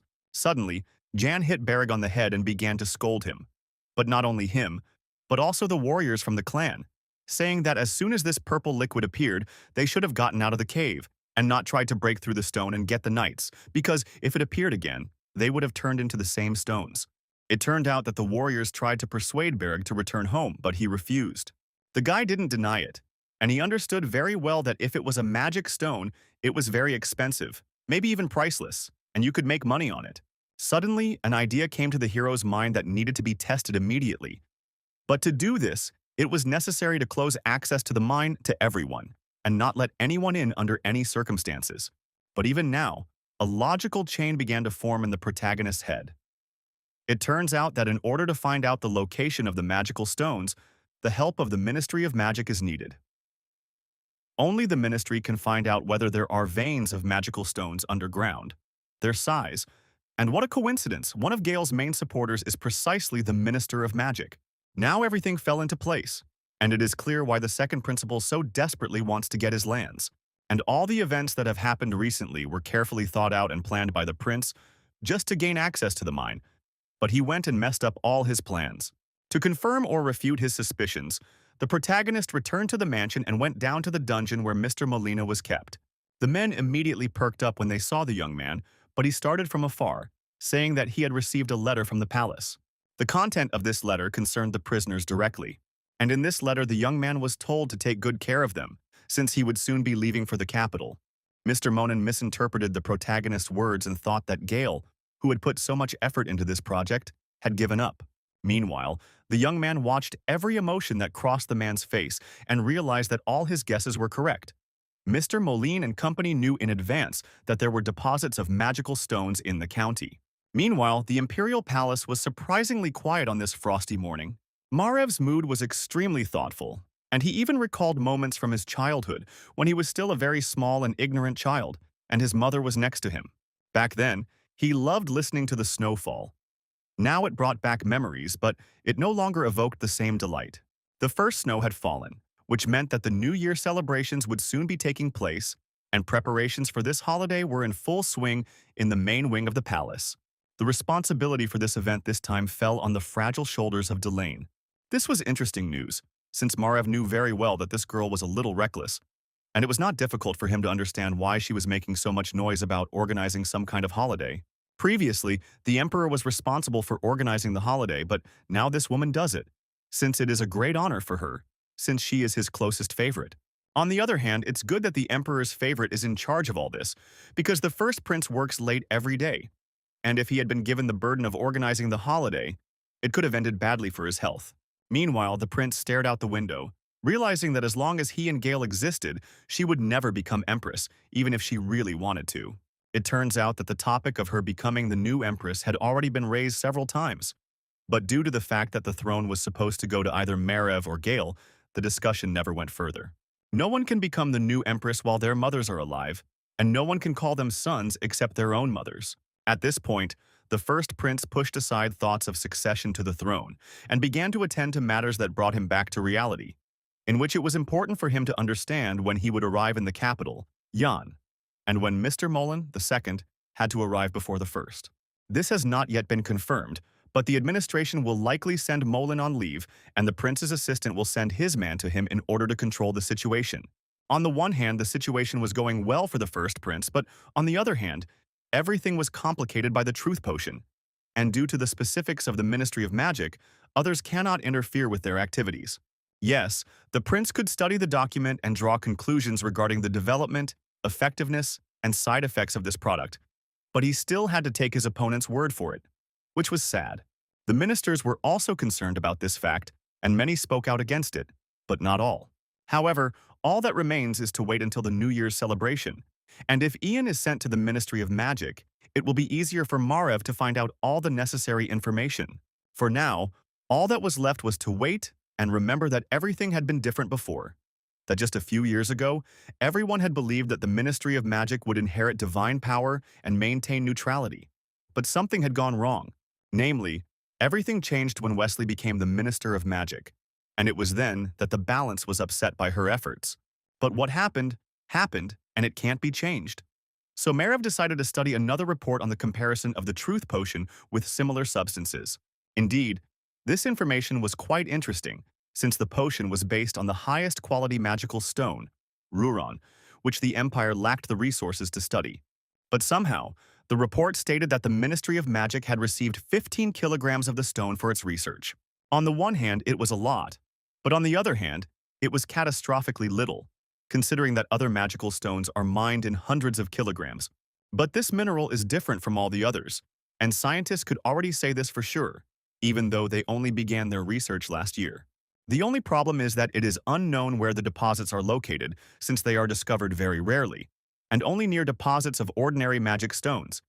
But there is something unusual. They say that it is a liquid mineral, but it turns into a solid state under the influence of magic from outside. The only problem is that if a person touches it, disaster could happen. But so far, no deposits large enough to engulf a human body have been discovered. Moreover, the larger the bubbles in the stone, the more susceptible the stone is to magic. But it is still unclear what the magicians do with this stone and what they want to achieve. After all, when Ruron hardens, it is impossible to scratch or break it. So the question arises, how to extract and process these stones? On the other hand, magic is most likely used for this, and it is logical to assume that with the help of the already hardened mineral, it will be possible to determine the level of power of the magician himself. Meanwhile, in the county of Brack, Romandro and Beric, everyone was practically drooling with joy when they learned that these lands contained deposits of magical stones.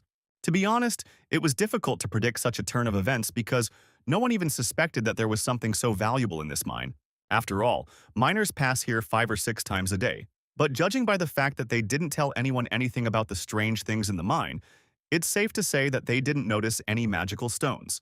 This means that not much time has passed since the magic stones appeared here. Moreover, the protagonist had certain assumptions about how a vein of magical stones could have appeared here, but it was difficult for him to determine their type. In his past life, he had only seen these stones in processed form, so it was difficult to tell anything at first glance, as this was the first time he had seen the unprocessed rock. At the moment when Romanardo decided to report the discovery to the Ministry of Magic, a terrible guess struck him. He realized that Prince Gale only wanted to take over this territory because he already knew about these magical stones. And if we now inform the Ministry of Magic that they know about these stones, the situation will worsen. Jan was of the same opinion, but he was at least glad of the fact that no one else knew about this vein and should not find out. In any case, it was necessary to figure out what this magical stone was doing to oneself and what to do with it next. Since there was also a mine worker with them, he offered his candidacy and services to test some ideas. Beric carefully watched the manipulations of the man who was going to break not the magic stone, but what was around it. The guy didn't believe that the worker would get anything out of this. And imagine his surprise when he did it, and the purple liquid appeared again. Surprisingly, this liquid began to spread, and the guy suddenly came to his senses and yelled that last time it all started with exactly this. Meanwhile, this purple thing was slowly crawling towards the swordsman, and he, as if spellbound, watched what was happening. And it would have continued like this if at that moment the main character had approached them and asked what they were looking at so intently. It turned out that it was a purple substance that was initially liquid, but as soon as the shore approached it, it solidified. But the most interesting thing was that this substance did not react to the miner in any way, but became solid when the coast approached it. It was really curious, and Ian assumed that all magic stones always react to magic. Their operating principle is based on a reaction to external magical force. And, just like playing a recording, a special solution is needed. But in order to understand and have a complete picture of what happened, the protagonist once again asked Beric to recount in great detail the pursuit of the knight. Initially, as soon as the guy found him, he thought that the guy fell into some sticky liquid, but then, when he tried to get out of it, what happened was that he turned into stone. At that moment, Jan realized that what had happened to the knight and the liquid was most likely a natural reaction of the mineral to the swordsman's magic. Thus, these magical stones hardened under the influence of magic, and therefore this magical stone was called Ruron. As soon as he realized this, he ordered everyone to move as far away from the stone as possible. Now that Jan knew what he was dealing with, he decided to try to split the rock. To do this, the main character did not need tools like other explosives. He only needed to use his magic, which he did. And just a moment later, the block split into smaller pieces. Of course, it wouldn't have done that after such an explosion. After this little bit of advice and noise, Jan felt a little strange. He remembered sending a very weak stream of magic at the stone to see what would happen, but the reaction was massive. So now he couldn't understand why the stones had become so susceptible to magic. Meanwhile, Romandro began collecting all the stones, as he understood that even the smallest one would be worth a huge fortune, so it was necessary to collect everything possible, without missing anything. While Beric was organizing a broom and other equipment for himself, the protagonist turned to the miner and ordered him to stop using this mine for the time being while he was gone. But the man doesn't need to worry, because the main character will pay him the same salary as now, and he will also solve the issue of paying salaries to other miners. So there will be no need to worry about money. But the man's main task is to keep everything he just saw in this mine a closely guarded secret. It was impossible not to understand such an order, so the mine was closed. From that day on, the mine was closed to everyone, and only Jan and his trusted servants were engaged in the extraction of magical stones. So far, 10 boxes have been obtained and delivered to the mansion, but they were all very heavy. Jan studied the documents related to the magic stones and also found out that the mine was still being managed by the man who had been with them on the first day. The shore was supposed to convey a message to him, so that the man would separate the stone chips from the earth, since it contained magic.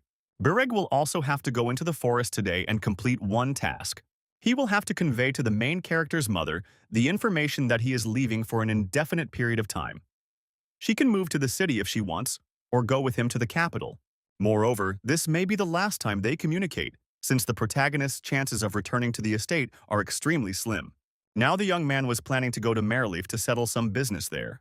To tell the truth, Jan was already quite tired, but the work just kept going on and on. He understood that he still needed to review a lot of documents to ensure that everything here ran smoothly in his absence. But he no longer had enough strength for this, nor enough time in the day. He had already forgotten the last time he had had a full rest. He had no time to even eat, and the carriage was already ready and it was time for him to get out and go to Rion. Therefore, the guy did not linger in the office and went to the exit. But Beric could not look at him like that, so he detained Hannah, who was also supposed to go with the main character to Merleaf, in order to undergo training as a butler. He asked the girl to look after Ian while she was there, as he looked too tired and was holding on with only his last bit of strength. In truth, Not only had he been sleeping poorly, but he had also been undernourished lately. So it was no surprise that his physical condition was not the best. At that moment, Hannah realized that, as a true butler, she now had to take full care of her master's health, so she ran to the kitchen and asked the cook to urgently prepare something tasty for the trip. She also gave orders for the cook to prepare pork, duck, and beef every day, because their master looks tired, as if he is completely exhausted, so he needs to be fed healthy food. After this, the girl ran away, and the servants, being servants, gossip, so a rumor spread throughout the city that the main character had fallen ill and, God forbid, would soon die. The main character was riding in a carriage, not understanding why his ears were burning and itching, and whether the shore was discussing him with someone again. But the young man had no time to think about this. And Romandro also said that he had sorted out other correspondence issues, but he still hadn't received an answer regarding how to organize Count Kyle's funeral. Thus, one could conclude that someone really wants no one to know about this event. And it was reminiscent of a situation from the past, when someone very carefully hid the question of the Count's marriage to a half-dryad. The conversation ended there, and the men rode in silence. But as soon as they arrived in Marleaf, they heard the townspeople talking about how a slave had killed his master. But they could not imagine what could have prompted him to do such a thing. Someone heard that the Count often beat his wife and his servant stood up for the woman, and what happened happened. Others said that there was a romantic relationship between the Count's wife and the slave, so it is not surprising that everything turned out this way. And with each passing day there were more and more such rumors, but Rienne did not listen to them. She spent almost all her days in her bed, in her room. Moreover, she refused to eat, and for several days there was not a drop of poppy seed in her mouth. The butler could not convince her to eat, and he did not consider her behavior strange, but he saw how unhappy the woman was. It's all strange. She achieved what she wanted so much. Her husband is now dead. No one will beat her anymore, but she felt bad, just like when she cut down her mother's tree and ran away in an unknown direction. However, no matter how bad she felt, she had to get up and get some work done, since Mr. Yang was supposed to arrive soon. In addition, she needed to resolve another issue before the main character arrived, namely, to arrange for the caravan to transport not only Dave, but also Lark. Meanwhile, in the darkness, Dave prayed intensely to the god of the underworld. The atmosphere in the mansion as a whole was oppressive, not only because of the death of the Count, not only because of the prayers of the heretic, but also because of the changed state of the Countess. She was no longer the kind and smiling girl. Now she didn't smile at all, but she wanted to look at the man who was the only one who came to her aid in the darkest moment of her life. And so she slowly descended into the dungeon, a couple more confident steps, and only the bars separated the two people who stood opposite each other, in complete silence, without saying a word, only looking into each other's eyes. And this was louder than any words. But the moment was lost, and Rienne told the young man that in a few days he and Dave were going to a distant country. It was a difficult decision for her, but it was the best option. And if the Imperial Palace decided to investigate in the future, they would need proof that her late husband's younger brother had made it safely from point A to point B. And again, there was a painful silence that hit her nerves, and the girl could not restrain herself and gave free rein to her true emotions. She asked Clark to first accompany Dave to another country and then return to her. She was crying, and Carl caught himself thinking that for the first time he saw the girl's true feelings, which she tried so carefully to hide, and he could not take his eyes off her face. He didn't say a word, just smiled and bowed his head before her, acknowledging her power over his life, body, destiny, and soul. After some time, John arrived at the mansion, and before his arrival the Countess managed to change her clothes and tidy herself up. They gathered in the office, and the girl first of all presented the protagonist with a certificate for 5,000 gold coins for the support and assistance he had previously provided her. She also assured that the size of her army had also been reduced by half, and that she and her people were continuing to implement the previously agreed-upon agreements. The protagonist was very pleased with this decisive attitude. However, he wanted to look at the estimate on the back of the certificate to get a complete picture of what was happening. The young man noticed one very interesting detail, and he was curious whether the assistants hadn't said anything about this girl. But there was no need to worry about this, since there would be no problems with the management of the territory. But if the young man was embarrassed by the fact that she sold some territories, then she assured him that she paid this amount from her own savings.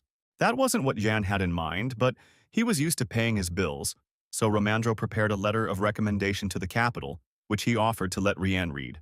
This text could be read like a novel for bored aristocrats, and this despite the fact that there was not a drop of lies in it, no things that needed to be hidden. Everything was clear, understandable, and to the point. Moreover, if this particular report is sent to the palace, then in theory, additional experts will not have to come to verify the data. If so, the girl confidently put her stamp on it. The woman enjoyed working with documents. It was simple and quick, so she couldn't understand why her husband spent the entire day on paperwork. After all, what a harmful and ineffective old man he was. Yes, she was definitely unlucky with her husband, but fate gave her wonderful neighbors and friends who do not abandon her in difficult times. Meanwhile, the paperwork was finished, and the protagonist was about to leave, but at the end, he asked where Dave was now.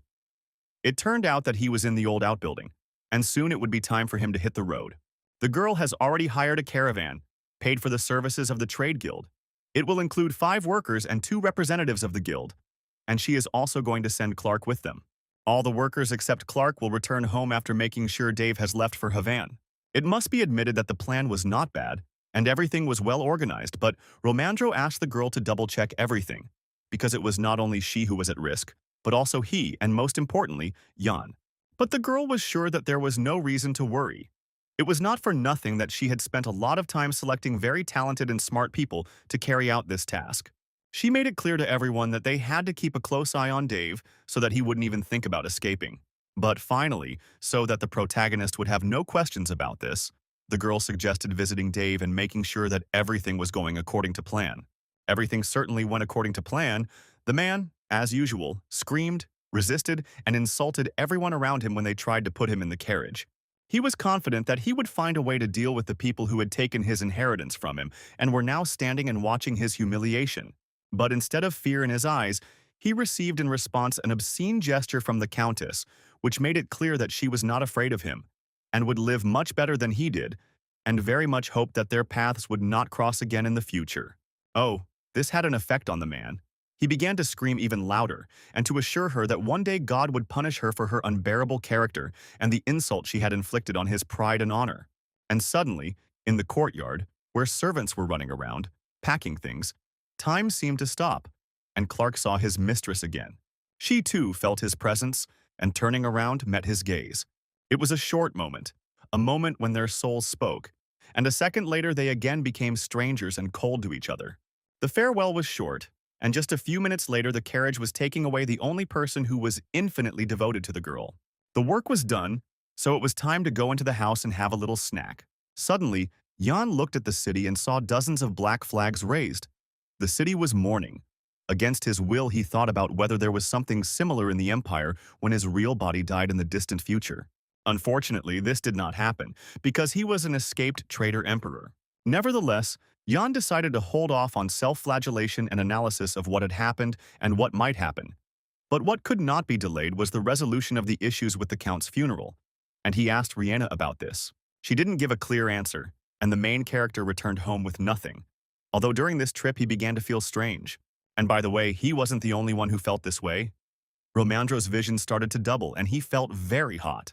It is clear that the man drank too much during dinner before leaving, which is why he was seeing all sorts of things. A little more time passed, and the carriage arrived at the Viscount's mansion, where it was possible to rest a little. But as soon as the guy crossed the threshold of his own house, the servants pounced on him, as they were very worried about his well-being, and practically carried him further in their arms. The young man barely managed to escape, not understanding what was happening in his house at the moment, especially since the entire hall was littered with gifts. Somehow, it turned out that the residents of the area found out that the young man was dying, so they sent such a huge number of different gifts to lift his spirits. It was a pleasant turn of events, although in reality the main character had no intention of dying. And he thought that since the winter was harsh, there was no point in counting on something like that. Nevertheless, it was very nice to receive all these gifts. And the guy was going to look at each of them, but already in his room. But this had to be postponed until later, since a guest arrived at the mansion. It turned out that the main character's mother decided to visit his house. In a soft pink dress with ruffles, she looked very fragile and unearthly, like an angel who had descended from heaven to earth. She couldn't hide her joy, so she ran down the steps and hugged her child tightly. She missed him madly, and now she was glad to see that he was okay. The woman was incredibly proud of Jan, because he not only became the lord of these lands, but had already managed to help people avoid starvation, so each of them loved and supported him very much. Looking at Philia, The protagonist once again realized that Durga Brock was a real scumbag, since he was able to offend such a pure and naive creature. But when the tender embrace ended, the protagonist solemnly introduced his mother to Ramandro. He then added that the woman had lived in the mountains for most of her time and had come here with the onset of winter, as it had become too cold to live in the forest. For a while, Ramandro came to his senses, trying to comprehend how Jan could have such a beautiful mother, and the fact that, until that moment, he knew nothing about her. But then the man pulled himself together and introduced himself.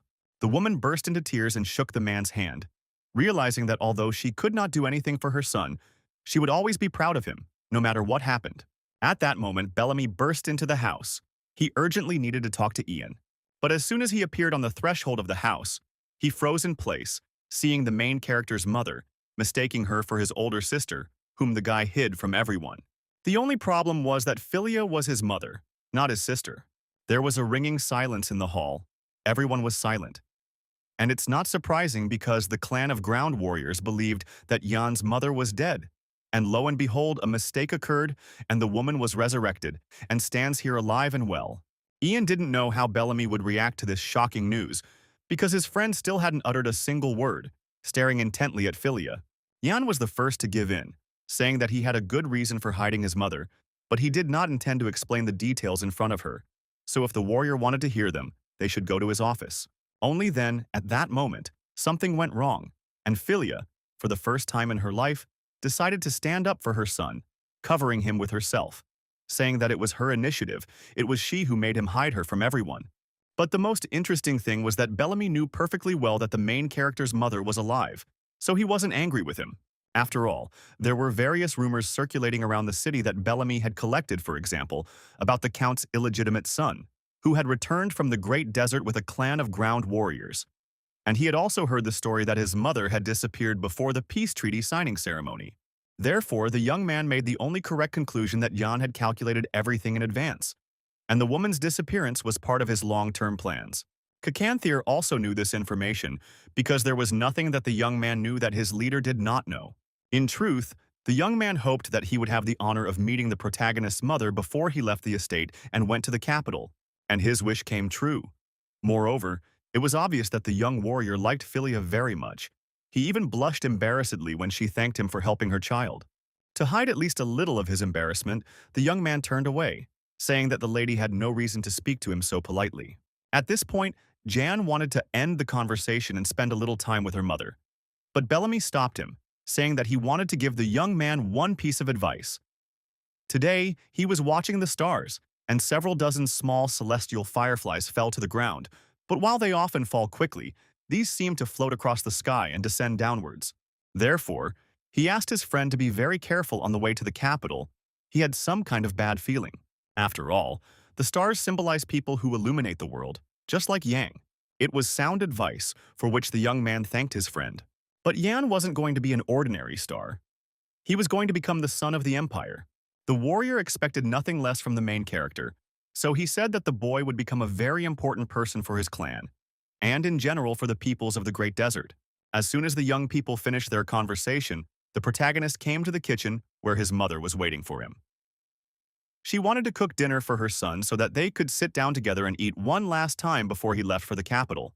Philia began to prepare barley porridge for her son, telling him that she had lived quite well all this time in the forest.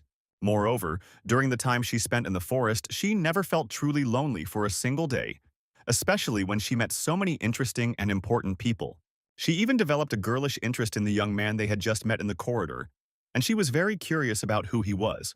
Yan did not hide the identity of his friend, but said that he was one of the best warriors of the Land Clan, and that he would also help him in managing these lands for some time. The woman thought it was a wonderful idea, and less than half an hour had passed since she had finished cooking and was telling her that only people who had lost their way and were passing by had looked into the forest to see her, and that recently some wounded had wandered in and had to be treated a little. There were 3 of them, and in the description of these people, the protagonist recognized Erica and her people. They told his mother that they had lost many of their comrades, and that it was hard for them because they could not return home because they had failed the mission. When they received help, they told the woman that they would most likely go to the capital of Havana. Perhaps they would be lucky enough to find a new home there. But this didn't have much meaning for Philia, so she didn't remember it. But she really wanted to hear her son's answer to the question of whether she could write him letters to the capital. After all, she would like to calm her mind and not worry about it. But a mother's heart is always in turmoil for the child who is her continuation. Hearing this, the main character could not refuse her, so he allowed her to send letters. Only on one condition. Mom won't be offended if he can't answer her letter right away, because he will have too much to do in the capital. It was less of an evil, so the woman immediately agreed. Besides, she would always wait for her son to come home. So, the morning came. The carts were assembled, the people were equipped. Hannah handed her master a brooch with a magic stone, made to order according to his design. On this note, their farewell was finished, and the protagonist was about to leave. But in the end, he wished his servants a good winter and to obey the butler Hannah in everything.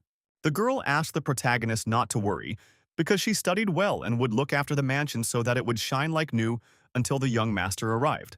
Everyone took their places in the carriages, carts, and horses and moved forward. And as soon as they arrived in the city, every resident came out to say goodbye to Viscount Jan, wishing him a happy and smooth journey, asking him to return home safe and sound.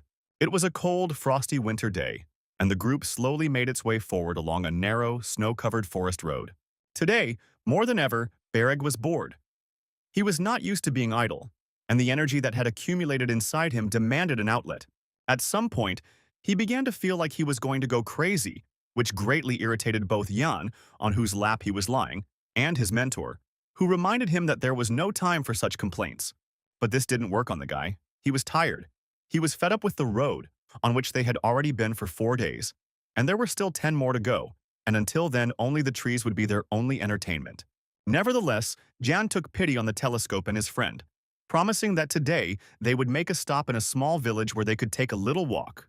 True, the coast shouldn't count on much since there are no taverns, casinos, or other entertainment for the nobility to be found there. Now, if the man understood everything correctly checking the map, then they were not far from Karina. The guys had never heard of this city, and this is not surprising because essentially there was nothing interesting there. And the interesting things were in the 3 large cities that were located nearby. After all, not long ago, the main character and his assistants received a message that told of bandits who were terrorizing travelers on the roads in these areas, preventing them from moving normally. So the guy also needed to be extremely careful. On the one hand, it could have been a pure bluff. But on the other hand, the message and other documents had seals, and it is not so easy to forge official documents. But if the information was true, then there really were bandits operating on the roads, which made Beric very happy, because this would be his first time, his first fight with real criminal figures, and he did not want to miss such an opportunity. And since all 3 cities are close by, they will definitely meet these bad people somewhere. Jan wanted to deny it, but there was no point. The bodyguard was right. True, the young man would like not to get involved with the bandits, but to quietly drive past them without attracting unnecessary attention. Suddenly, the coachman turned to the main character. He was a little confused, because in the course of events there should not have been any settlements here than what they saw in front of them. This surprised Jan, so he asked Romandro for a map to check it. But be that as it may, they really did arrive at some village, only it looked abandoned. The situation seemed strange, so Jan began to doubt the relevance of the map they were using. However, the map was created a year ago, and the man actively used it for a whole year, and no such incidents occurred. And while Yana and Romandro were stressed by the situation, Beric didn't care what city they came to. The main thing was that they could relax and take a walk here. True, the protagonist forbade him to act rashly, since this settlement was not on the map drawn up in the Imperial Palace, which meant that it was private property, and he needed to be extremely careful. However, both the horses and the people were tired, which meant they needed to rest a bit and then set off again. While Jan, the coachman, and Romandro were discussing business, Beric decided to look for some adventure. But as soon as he moved a little away from the others, he noticed a movement in the bushes and demanded that whoever was hiding there come out in good health. And this someone came out, although it was not a bandit, and not even a person but a cute animal. The little white dog looked at the big man with puzzlement, curiosity, and a bit of surprise. The guy couldn't resist petting the dog, when suddenly he heard a voice. It even seemed to him that he was going crazy, but no, the dog really could talk like a person. Meanwhile, everyone else had already rested and was ready to continue their journey. At that moment, Beric ran up to them, carrying the dog in his arms and demanding that Jan look at it carefully. The animal was trembling, and the guy was beaming with joy, screaming madly that it could talk. It was too much, even for a magician. But the bodyguard didn't understand why magic was normal, but a talking dog was not. Only now the animal was silent, so an oppressive silence hung between the guys. The silence was first broken by John, who demanded that Beric let the dog go and not waste his energy. But he did not calm down. And since the dog no longer wanted to talk, he could eat it. He threatened the animal in vain, for which he received a painful bite, and the dog proudly walked away in an unknown direction. But then she turned around abruptly and said that she was very disappointed in them, because she thought they were decent people, which they were not. After which she ran away, and the guys and the man remained standing there with their mouths open in surprise. It was time to go, this time for sure. But the main character couldn't comprehend what had just happened, and how such a thing was even possible. There were many assumptions in Jan's head, but he didn't know which of them could be correct. At that moment, the guy felt uneasy. He felt someone's presence, as if someone was watching them closely, although no one was visible. It was all extremely strange and unpleasant. After some time, the group found a place to spend the night, but Romandro noticed that something was wrong with the shore. Jan supported his friend.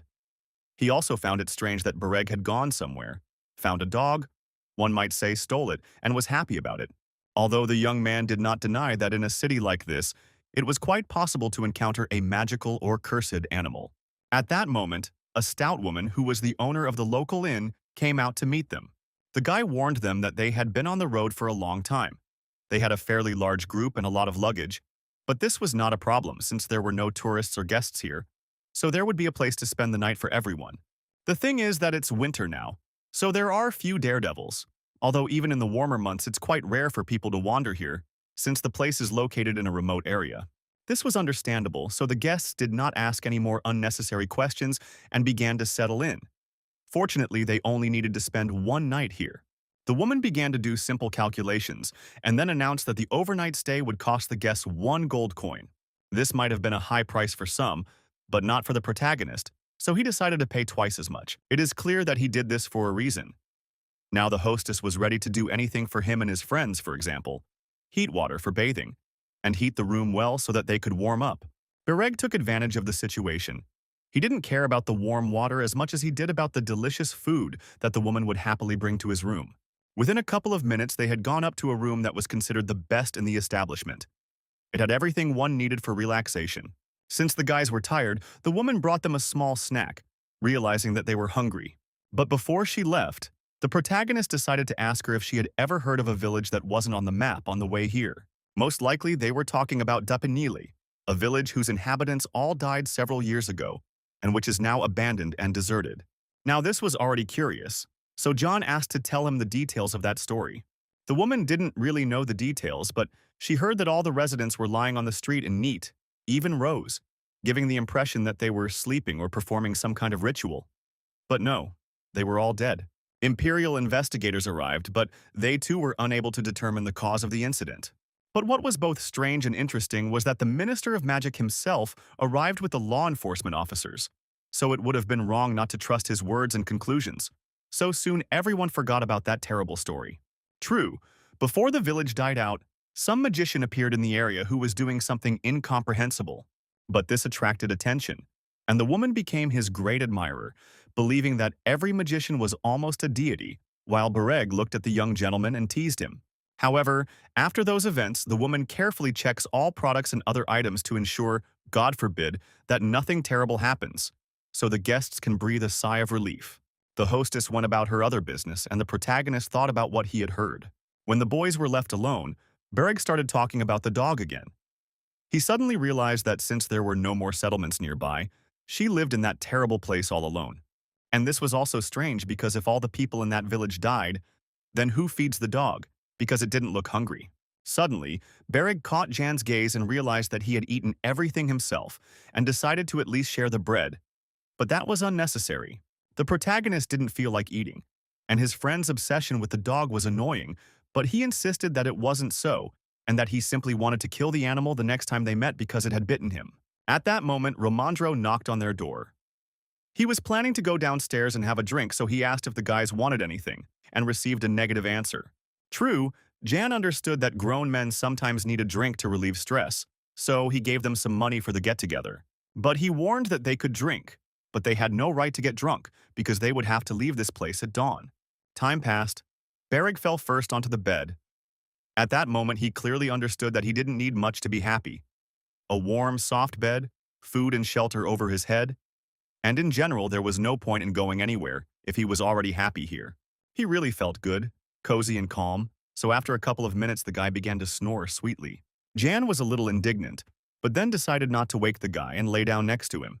But unlike the magical swordsman, the protagonist slept restlessly and heard a strange noise through the haze of sleep. And in just a moment the noise turned into a scream. Jan woke up and began to shake Birega. The guy reacted quickly, and within a second he was collected, alert, and standing near the entrance to the room expecting an attack. It didn't take long for the attacker to appear, and within a minute Beric attacked him without thinking, defending his master. Jan couldn't believe his eyes. In front of him was a zombie in his own dead person. The creature was trying to say something, but the words were incomprehensible. But the voice seemed vaguely familiar to Jan. He had heard it somewhere before. At that moment, another person entered the room, a man and a bandit who was interested in the main character's horses and carts. Yes, and the man really liked the boy's clothes. In any case, he wanted to talk to the elder. Beric was the first to break down. He couldn't comprehend what was happening. The bandit's intentions were more than obvious, to take everything valuable and kill people, but suddenly a zombie blocked his path. It seemed that the zombie and the bandit were in cahoots, but now the actions of the inhuman were out of place in this picture. Nevertheless, his accomplice was very worried and asked him not to move again. But this lasted only for one long moment, and then the bandit wounded the zombie. Profit was more important.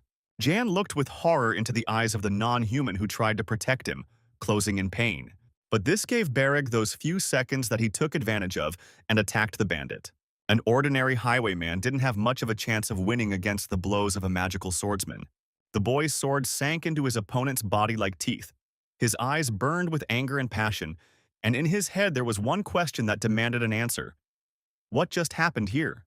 Jan looked out the window. The picture there was no better than in the room. Screams, fire, swearing. Bandits wanted to grab and kill him, or hit the jackpot in the form of money. The situation was obviously not the best, although this is exactly what Beric wanted on the way here, and that's what he got.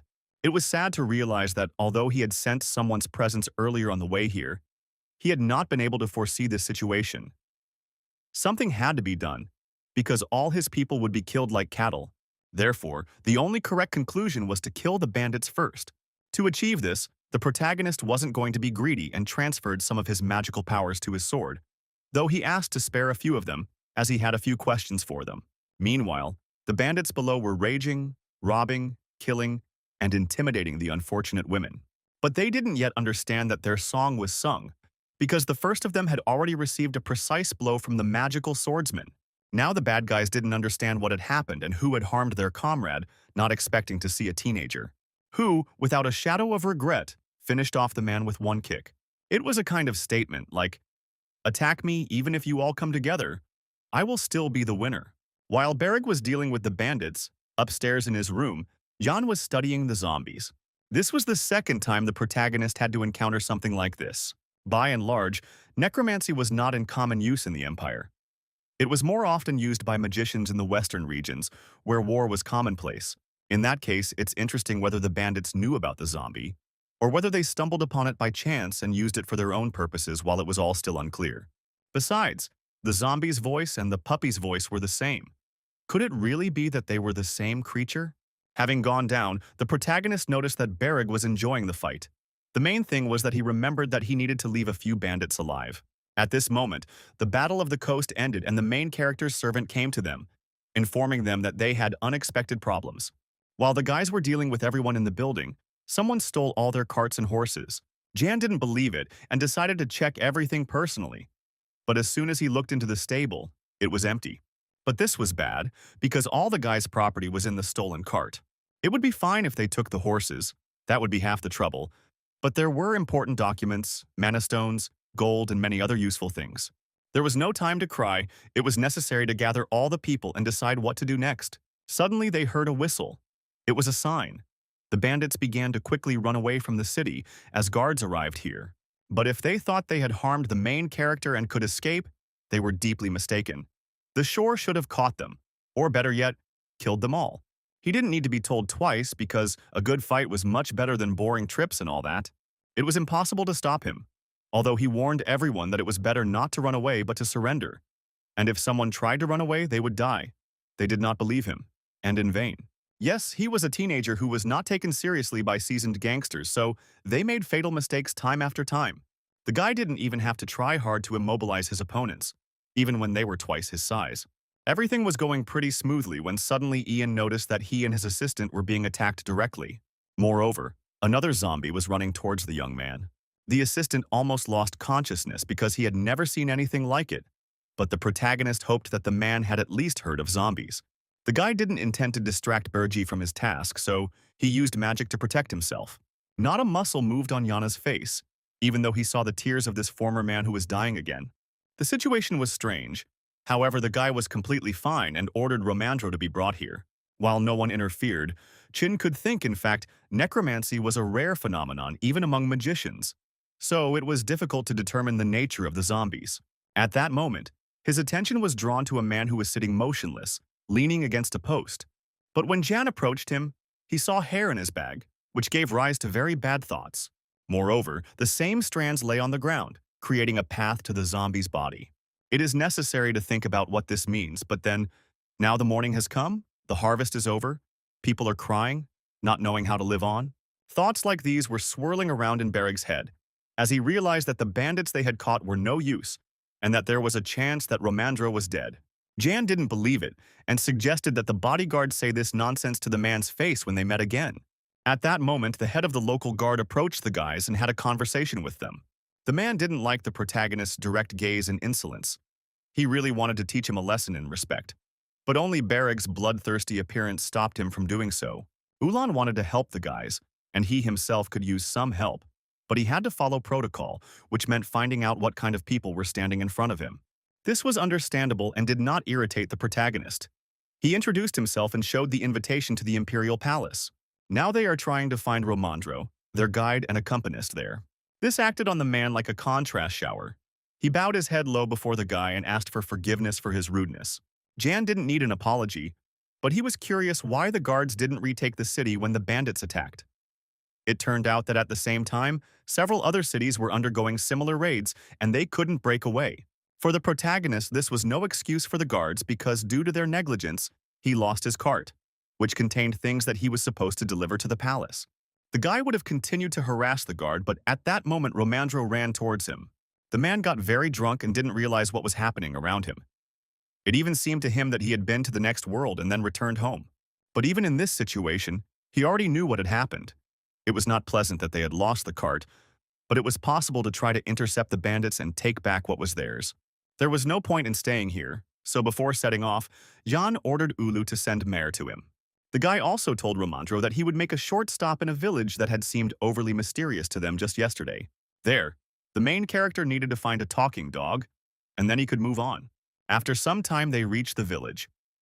Beric did nothing but get indignant and curse the bandits, promising them all the torments of hell when he caught them, because he was very cold. It was indeed dark and cold around, so Jan conjured up a small light and asked Beric to be nearby. There was nothing surprising about this, as they say, the basis of mana stabilization. Now it was time to start searching for the dog. Besides, the guy was thinking about what had happened here. The official version of food poisoning seemed absurd to him, and the place, although deserted, was too well kept. They wandered through the streets of the village for quite a long time until Jan stopped near one house and ordered Beric to go there first. He didn't mind, and was used to following the young master's orders, but he didn't understand why he had to go to this particular house. Everything was simple, only in this house, below the main door, there was a small door for the animal. Now everything was clear, but politeness and the shore were incompatible, so instead of knocking and asking permission to enter, he kicked down the door. He was pleased with himself and lost his vigilance, because he saw nothing and no one in the room. Jan didn't respond to this, because first he needed to take a good look around and only then say something like that. The search began, and Beric suddenly came across something very curious and called the protagonist over. It was an old photograph of a handsome boy with blue hair and pointy ears like an elf, and he was holding a dog. Looking at this photo, some thought began to form in the main character's head. But at that moment, a dog appeared on the threshold of the room. He scolded the rude guests who were running the show in someone else's house. Jan admitted his guilt for what happened the day before and asked the unusual animal for forgiveness for everything that had been done and said. However, the guy had one question about the creature. What relation did it have to the Minister of Magic of their empire? Oh no, the dog was a magical creature, but it had nothing to do with the Minister of Magic. Moreover, it was convinced that they should go their separate ways. That was sorted out. And then Jan decided to talk about the guy in the photo, saying that he had been to Osham before, just like the blue-haired handsome man. The main character continued to say many more pleasant things, and the dog was swooning with happiness until the moment when Jan began to clearly talk about necromancy, which is actively practiced in Osham.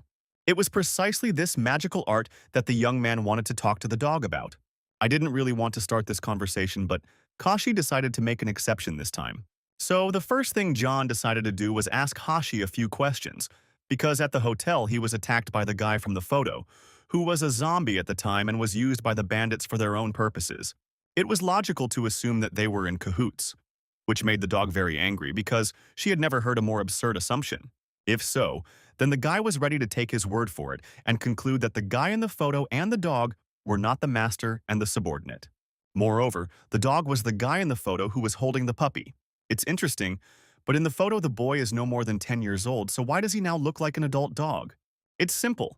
People who live in Ocean are different from the rest, because they may look like children, but in reality they may be well over 30. But that's not the point. How Kasha ended up in this village, because it's not a short journey from Ashan, and also what happened to his appearance. He didn't want to remember it, but he had to. And Kasha told how one day a letter arrived in Ashan with an invitation from the Minister of Magic. His grandmother was the head of the largest clan in Ashan at the time, and decided to send her own grandson to the empire. At first, the boy really enjoyed the trip. He was happy and cheerful, because he had never seen anything like it at home. The empire was very different from Ashan, only here, with the support of the Minister of Magic, he was able to begin to study necromancy freely. But the jokes quickly ended, and the Minister of Magic showed her true face when she began to use necromancy on living people. Wesley didn't think she was doing anything bad, although in reality necromancy was a force that always went against nature, through the destruction of everything that existed. The sorceress didn't understand this. The conflict was growing and did not bode well, so his grandmother and some other members of his clan decided to settle in this god-forsaken place. But even here, no one allowed them to live in peace. The minister sent her people who were going to destroy the guy and his clanmates. At first, they mistook him for a child and wanted to take him with them. But then they remembered that there were no children among the clan representatives.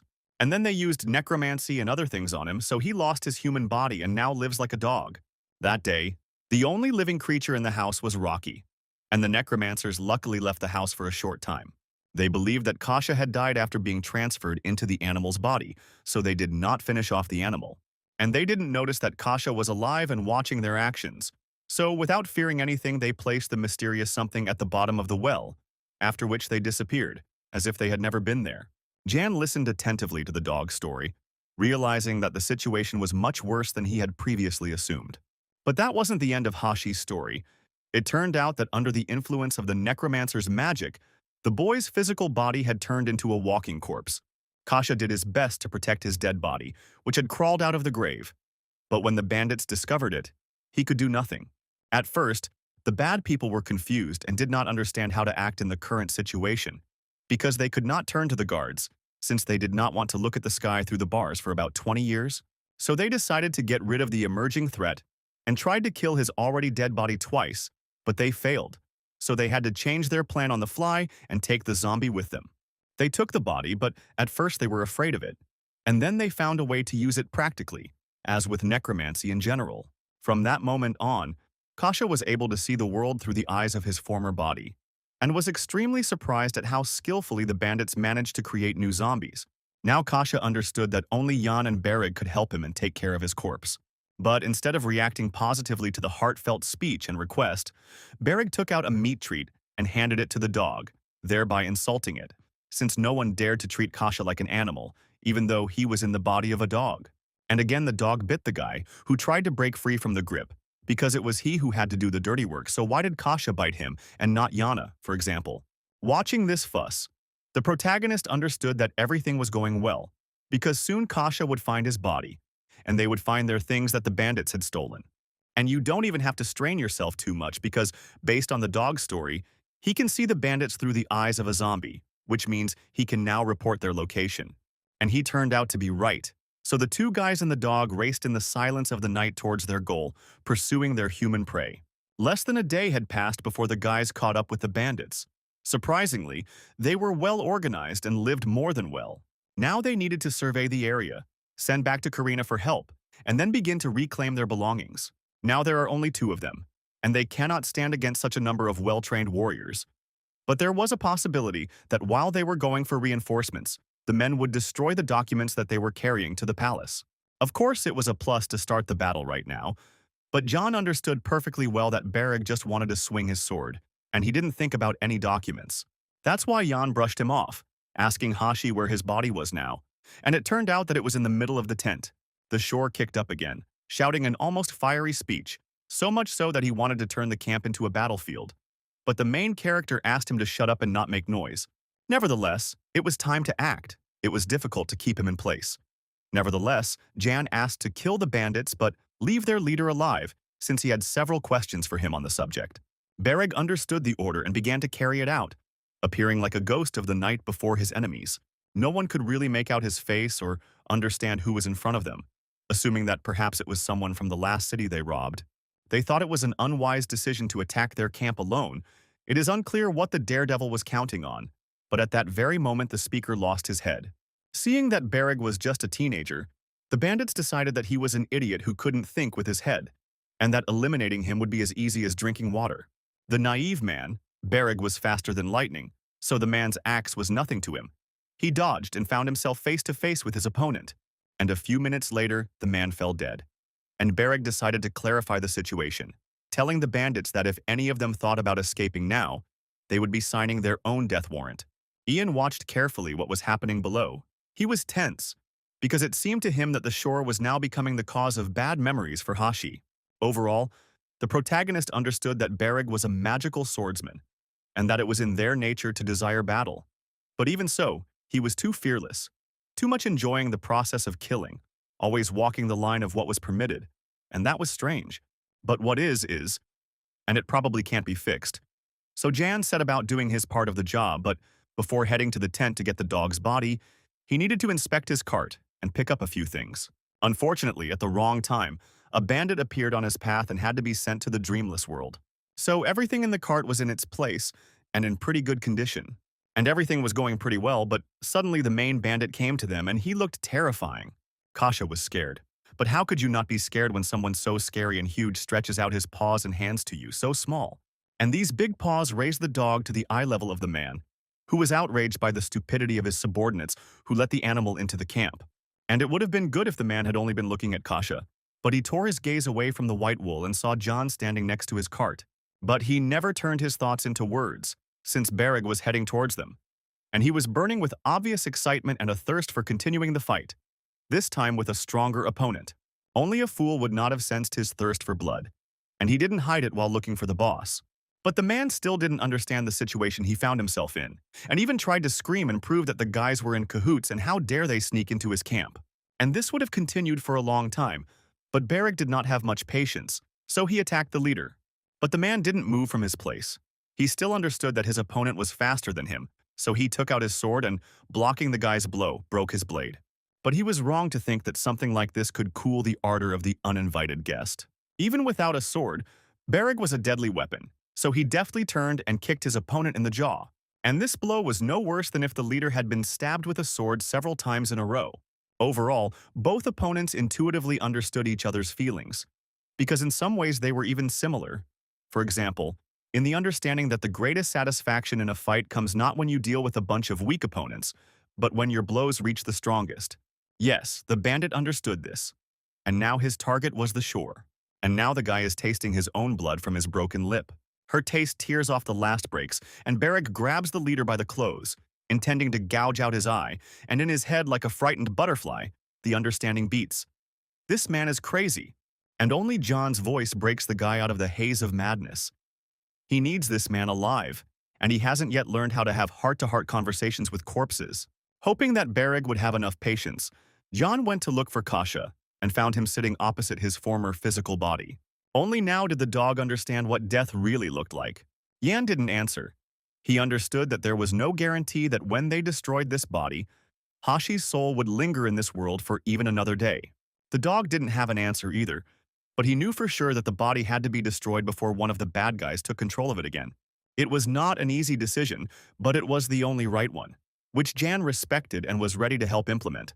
It only took him a couple of seconds to destroy the body with magic, and now it was crumbling into pieces. But this is probably better than what it was, because it is difficult to imagine what it is like to die, but to live, and when you are used in the dark against your will.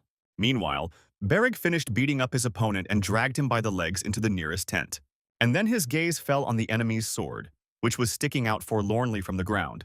And since its owner was practically dead, the item could have been taken for himself. But as soon as Beric took the sword, he realized that this was not an ordinary object, but something much more interesting. But Beric couldn't figure out what exactly it was, and Jan wasn't any better. He suggested that it might have been the beautiful color scheme, or perhaps the magical stones that were in the sword, but he didn't have a definitive answer.